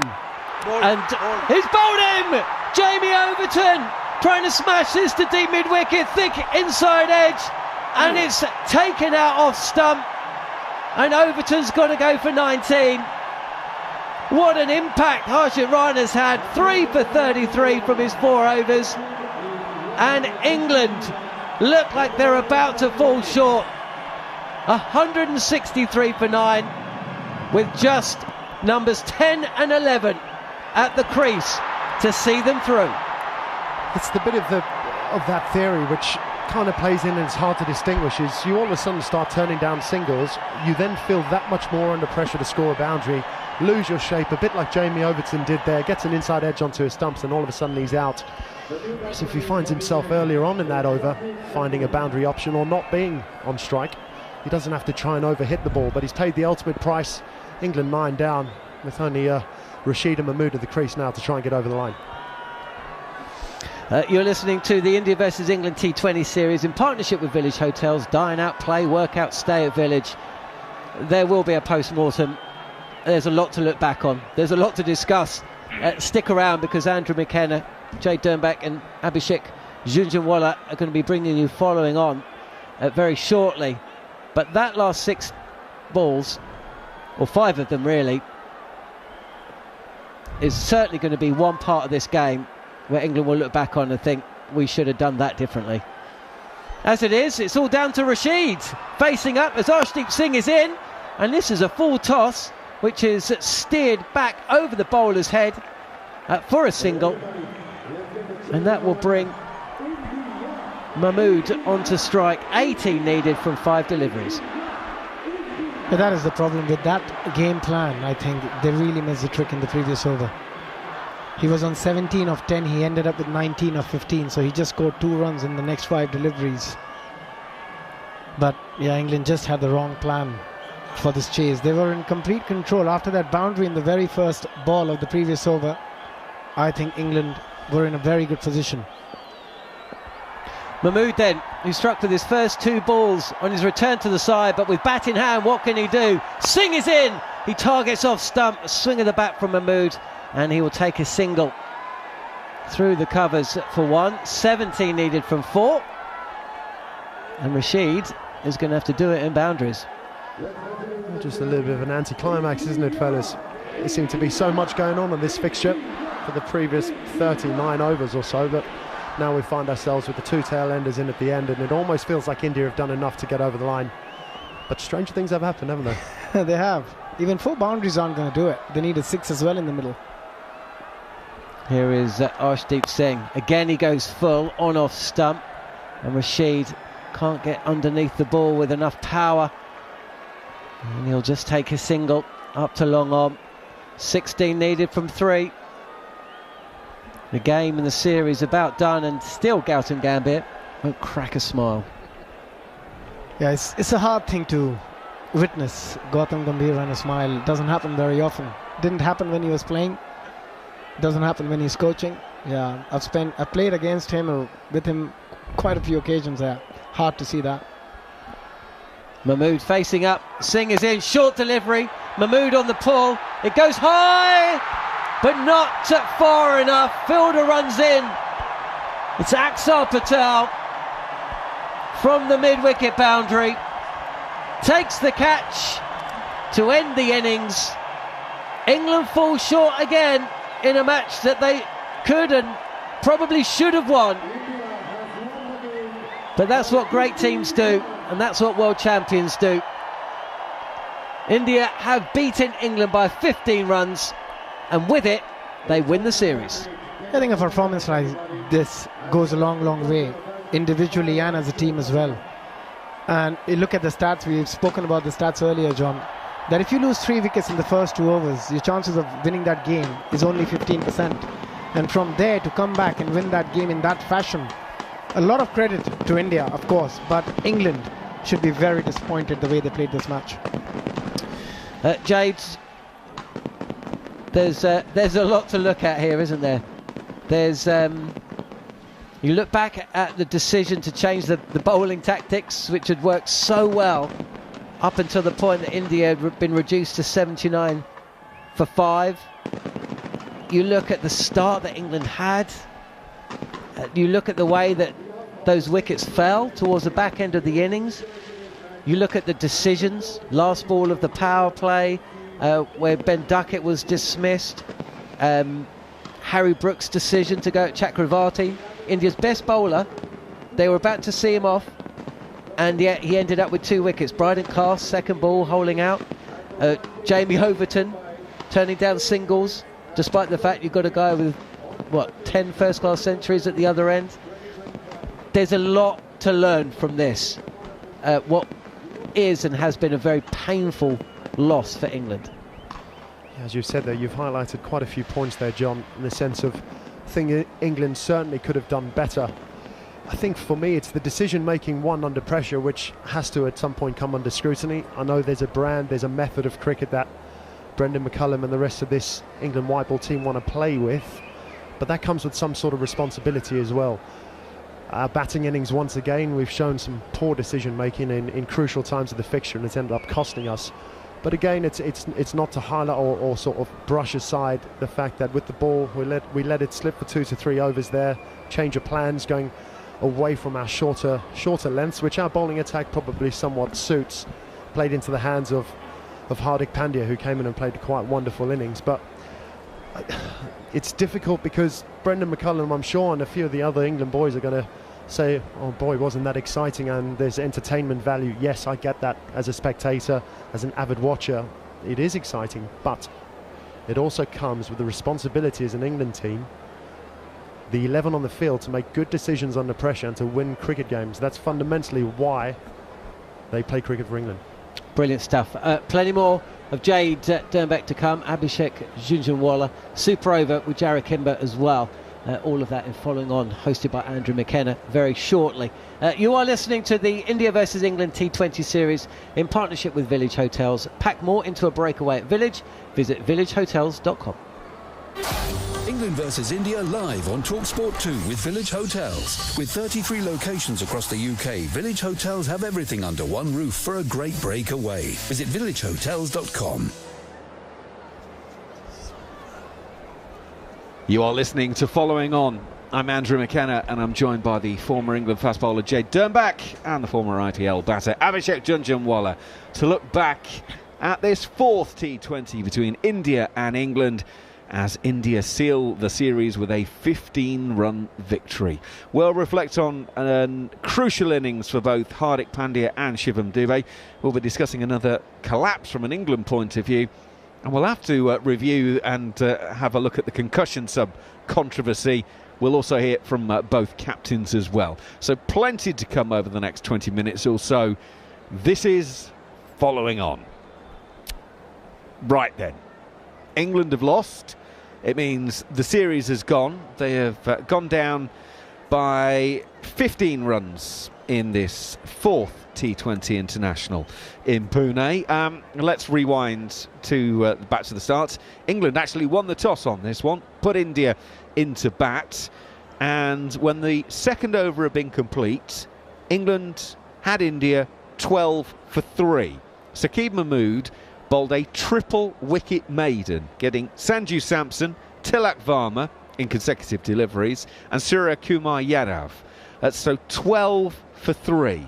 However, India managed to get themselves back into it. Abhishek Sharma made 29, Rinku Singh made 30, Shivam Dube 53, Hardik Pandya also chipped in with 53. So they ended up with 181 for 9. Saqib finished the most successful bowler, as I mentioned, 0 for 3 after 1 over. He ended up with 3 for 35 from 4.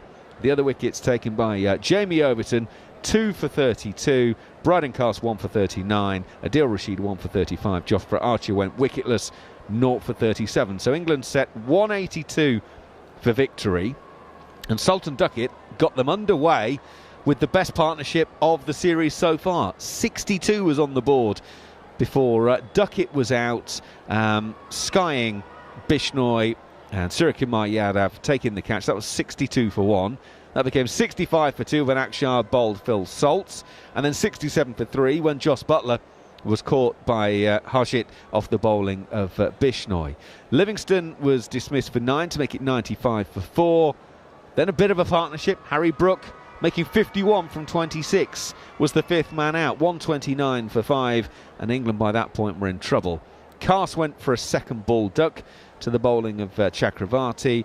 Bethel 6 from 9 before being caught off the bowling of Harshit Rana as well. And then Overton 19 from 15 balls. Archer a 2-ball duck. Adil Rashid 10 from 6 was not out. Saqib Mahmood last man out, 1 from 2 balls. England 166 all out. Harshit Rana 3 for 33. Ravi Bishnoi 3 for 28. Poor blimey. Jade Dernbach, I'm going to turn to you first and foremost, because let's start with the bowling performance from England. After 2 overs, we're all getting giddy. 12 for 3? My goodness. What will we do with the extra hour we were going to have? Because this game was going to be done and dusted. England would have it wrapped up, and we'd be heading off to Mumbai for a decider on Sunday. Yeah, we got lulled into that one, didn't we? But let's start with that. What a brilliant first over from Saqib Mahmood. Yeah, it was a wonderful reintroduction to international cricket for Saqib Mahmood. He's obviously had a long time out. He's been sat on the sideline certainly for the first 3 games leading up to this point. So he would have been eager to get a good start, and he certainly did that. 3 wickets in that opening over, just challenging the stumps really, keeping it nice and simple.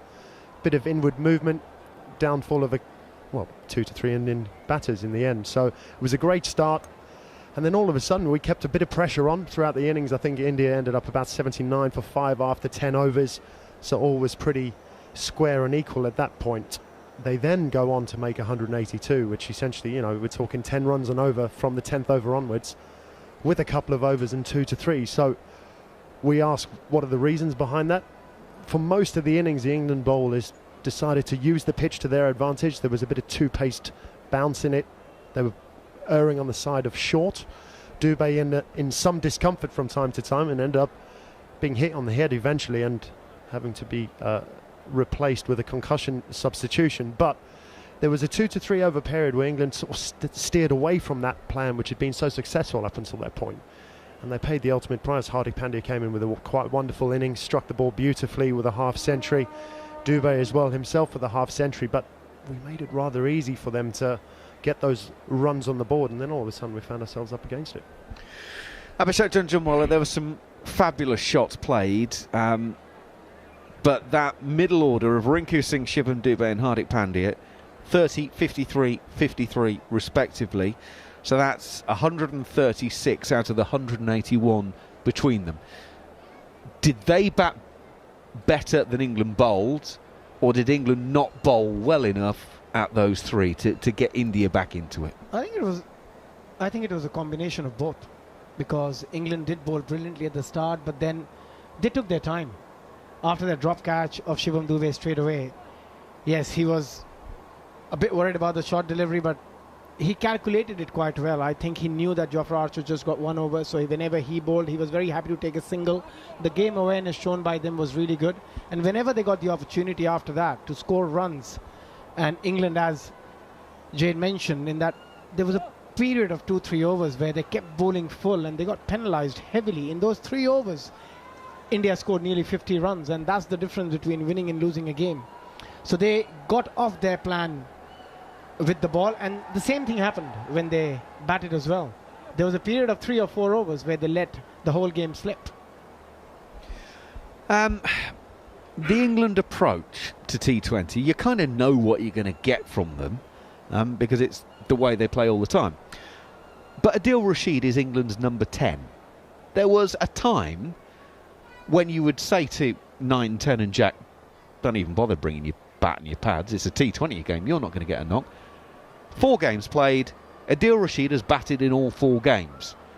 The England lower order is batting far too much, isn't it, Jade? I mean, you don't want to turn this into a batters and bowlers thing here, but if you're Jofra Archer, Mark Wood, Adil Rashid, yeah, I know they enjoy it, they go out and they swing the wood, but come on, lads, I mean, geez, they're batting far, they're facing too many balls. And that's often the easiest way to have a look at successful sides and non-successful sides in T20 cricket. If any time your numbers 9, 10 and 11 are having to put their pads on or face any amount of deliveries, we're not just talking about just batting. Look at the amount of deliveries he's actually having to face. We're talking 2 to 3 overs at various points throughout this series so far, and that is too many balls. That's not taking anything away from his ability, but our top order players should be taking up those points or those balls, that time in the middle. It also then plays into the situation we talk about. Harry Brook, quite wonderful 50 he's got today, but when he just had the game of the scruff of the neck, if he just sees out that, it's not just a case of seeing out the over, or it's not a negative, it's giving yourself the best possible opportunity to capitalise against probably bowlers he finds easier to hit. Chakravarti's had a wonderful series. He's been the thorn in England's side throughout. Why not take the slightly smarter approach, give yourself the best chance, make sure you're the man at the end to see the innings through. I mentioned it earlier on air about Liam Livingstone wanting to bat up the order, wanting to have more deliveries, more of an impact. But if you don't bat long enough and you don't give yourself the chance, we're never going to see the consistency of outcome that you're after. And I suppose this is the thing. This isn't a World Cup. It's not an ICC event. This is a bilateral series. And realistically speaking, these are the matches where you try things out, you experiment a little bit, you try and learn. Yes, of course you are trying to win, but in a way it's not quite as imperative as you win. So at the end of this series, because there is still 1 game to go, England have lost this series. What do you think England, and more importantly Brendan McCullum, have actually learnt from this, Jade? You know, what are the, we always hear players nowadays of virtually all sports go, well, we'll take the learnings from this one not English boys, but let's not worry about that. So what are the learnings from these 4 games so far? I truly fear that we could sit here and suggest all the things which have been laid out in front of us, not just from this fixture this evening, but from the previous 3 games, in the sense of we need more batting smarts, we need to take the game deeper, all these things which unfortunately go against the current white ball DNA of we're just going to go out and take this game on head on, and sometimes we're going to do it and sometimes we're not.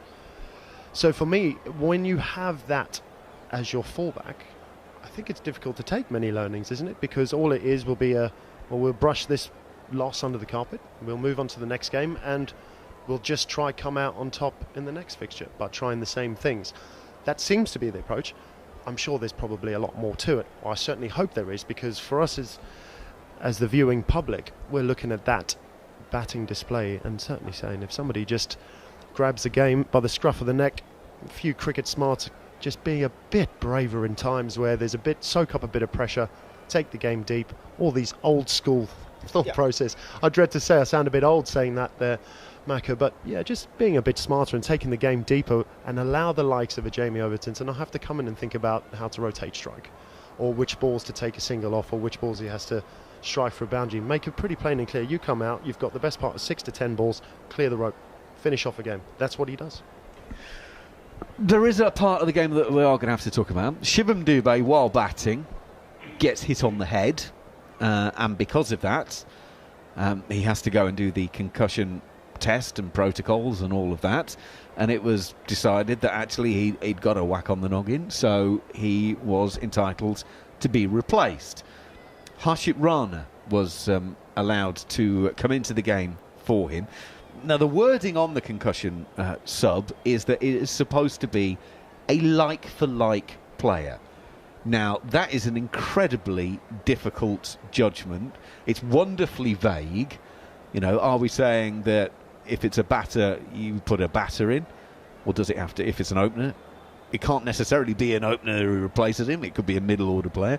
If it's a bowler, does it have to be a seam bowler? Well, there's lots of different types of seam bowlers, lots of different paces. Harshit Rana is much more of a bowler than he is a batter, and Dube is more of a batter than he is a bowler. So, for whatever reason, Harshit Rana was given the go-ahead, bowls 4 overs, 3 for 33, and was a big difference maker, wasn't he, Abby? I think he was, but at the same time, I think the question was, because Shivam Dube bowls medium pace, it doesn't matter, he bowls at 115 kilometers an hour and Harshit bowls at 145. But you have to get a guy who can bowl medium pace. So the choice was either Harshit or Mohammad Shami. So they went with Harshit Rana. And yeah, if Nitish Reddy was still there in the squad, which he was previously, got injured, he's not in the squad, probably they would have asked Nitish Reddy to come in because they are a lot similar in nature, more of a batter, less of a bowler. But it's just unfortunate. But at the same time, I don't think that has been the deciding factor in this game. The deciding factor has been poor selection, shot selection from England players, and poor game awareness. Yeah, at the end of the day, there'll be a lot of highlighting on Harshit Rana's 3 for 33, but I genuinely don't think that's the difference in the outcome of the game. It was just India was better. Well, I mean, the thing about this is the umpires can veto. You know, India will put forward, we'd like to bring this player in. The umpires will then get a say. And if they say, well, what about such and such? If India turns up, well, actually, I'm sorry, he's injured or whatever, he's got a problem, you know.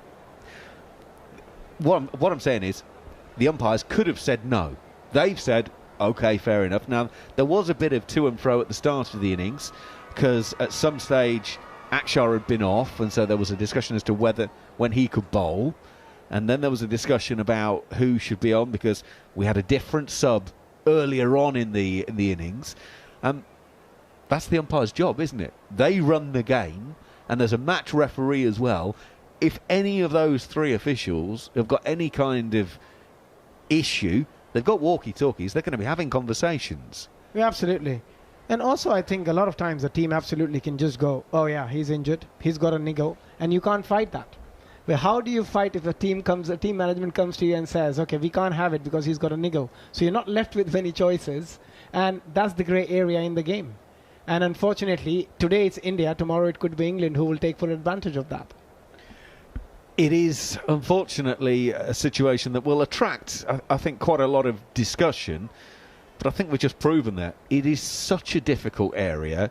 It's that age-old thing is prove it. We think that something might have a bit of a fast one has been pulled there, but prove it.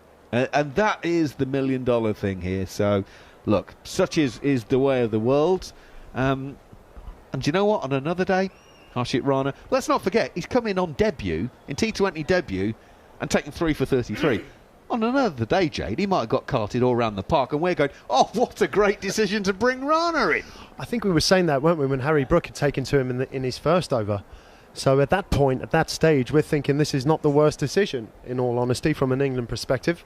Can you bowl again? But Harry Brook then found himself making a poor decision and gets himself out. And now you've got lower order players coming in to face 145, 150 Ks. It changes the landscape completely.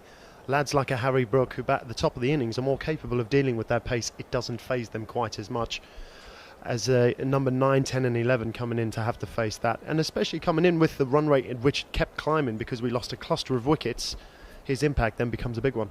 Yeah, the cluster is an important word there. 62 for 0 becomes 67 for 3. And then the fourth one goes down in the 90s. And then it's 129 for 5. 133 for 6, 137 for 7. It's that phrase that they always say, don't lose them in clusters. Well, as fielders, one brings two, one brings two. It's always, the reason they're cliches is because there's an element of truth in it. And I'm afraid, England have struggled to get an opening partnership. Well, we got that today, and then we lose 3 in the match, next to no time, and then you've got problems. But I guess I know I've been I said somewhat negative in the sense of how we've managed to lose this game, because I certainly thought in vast majority of it we had the stronghold in it. The good thing from an England perspective is we're playing the world champions. We could all of a sudden isolate probably 5 overs of this fixture which have turned it completely on its head. If you just tidy up those 5 overs, all of a sudden it becomes a completely different landscape. We're then talking about the opening stand between Salt and Duckett and how effective that was. We are talking about how good we have been in big parts of the game in terms of our seam bowling, bashing into the surface, creating some doubt within the Indian lineup. There's so many positives. All there needs to be is a little clean-up of 4 to 5 overs of how we approach the T20 game. And we smarten up. And all of a sudden we can find ourselves at the top of the tree again very quickly. Shivam Dubé has been given the Player of the Match award, but interestingly, Suryakumar Yadav has collected it on his behalf. So if they are pulling a fast one, then they're bought into it hook, line and sinker on this one, India, and they're doubling down on it, because Suryakumar Yadav has come out and is doing an interview at the moment with Murali Karthik. Right then, series gone. What do England do in Mumbai? In years gone by, it would be, right, well, all the guys who haven't played so far suddenly get a game. Mark Wood was rested today. What do England do now? It is this new era of Brendan McCullum. He said before the series that there wouldn't be as much chopping and changing. So I guess, Jamie Smith's availability will be interesting with his calf problem. What do you reckon they do, Jade? The issue is, I guess, first and foremost, identifying what it is they think is the reason for the loss today. Whether they think what they have on the bench is enough to change anything significant in this short series that they've played, or is it a case of actually just giving this 11 another chance, another opportunity to turn up in Mumbai and make things right. There's a lot of unanswered questions in this sense, but as we've seen before, Brendan McCullum doesn't, like you say, like to make too many changes in the middle of a series. He tends to wait till after the series is done, but I guess he wants to try and collate as much information as possible. It's obviously good to see Harry Brook back in the runs now. I'd like to see him continue with that. It depends. I'm not sure how much wiggle room we actually have in terms of what's left on the sidelines to come in and how much of a difference it's going to make. They were almost like-for-like replacements that we've seen come in. So for me, I'd probably just stick with the same 11. Right, well, I mentioned that Suryakumar Yadav has been speaking with Murali Karthik. Let's hear him. Surya, was it the great escape today? Absolutely. I mean, there was a top effort from everyone on the field, and obviously the great crowd from start till the end. They were always behind us, and there was a great support from everyone. What was the chat? I know it wouldn't have been easy to convey to the batters in the middle. 12 for 3. Just the way everybody rebounded, and to get to 181, I'm pretty sure you would have been extremely happy. We didn't want to go back after 10 for 3, and boys know what brand of cricket we wanted to play. I mean, 3 wickets in 1 over, it was too much for us, but the way they batted, the way they responded, the positive intent they showed in the middle, and the way Hardik and Dubey showed their experience, I think it was great. You said positive intent. Sometimes all of us, possibly people are watching, and all the old timers were sitting up in the comm box. Sometimes we scratch our heads. I don't have any hair. We just scratch our head. People are coming first ball and running down the track. How does that happen? 12 for 3, Rinku Singh runs down the track. What is this positivity all about? I mean, this is one thing we've been talking about, expressing yourself, and you bat the same way as you bat in the nets. These guys, the way they practice during the net sessions, I mean, that's incredible. And the same way they do it in the game. So I'm really happy. I think we are moving in the right direction. Was there at any stage when England were batting with the kind of batting lineup that they have, you felt that this target could be overhauled? I always knew that post power play, the 7 to 10, between 7 to 10, I think there was the time where we could control the game, and the same thing happened. We picked a few wickets and we controlled the game. And post drinks, I think when unfortunately Shivam Dubey couldn't come inside, and Harshit Rana came in as a third seamer and delivered it for us. I think that was incredible. Well, the captain is obviously happy. They have clinched that series 3-1. 1 to play. We'll be with you at 12:30 on Sunday to bring you the final game of this particular series. So at the moment, it is frustration from England. They're in a great position to level this series up, but India came up with too much power in the second of their innings, 181 for 9. They set England. England, though, I'm afraid to say, were not able to chase it down. 182 at 9.1 and over was the equation, but it was just too much in the end. 166 all out, 2 balls of the innings unused. India win by 15 runs. We'll do it all again with you on Sunday, so be with us for that. England versus India live on talkSPORT 2 with Village Hotels. Dine out, stay, work out, play.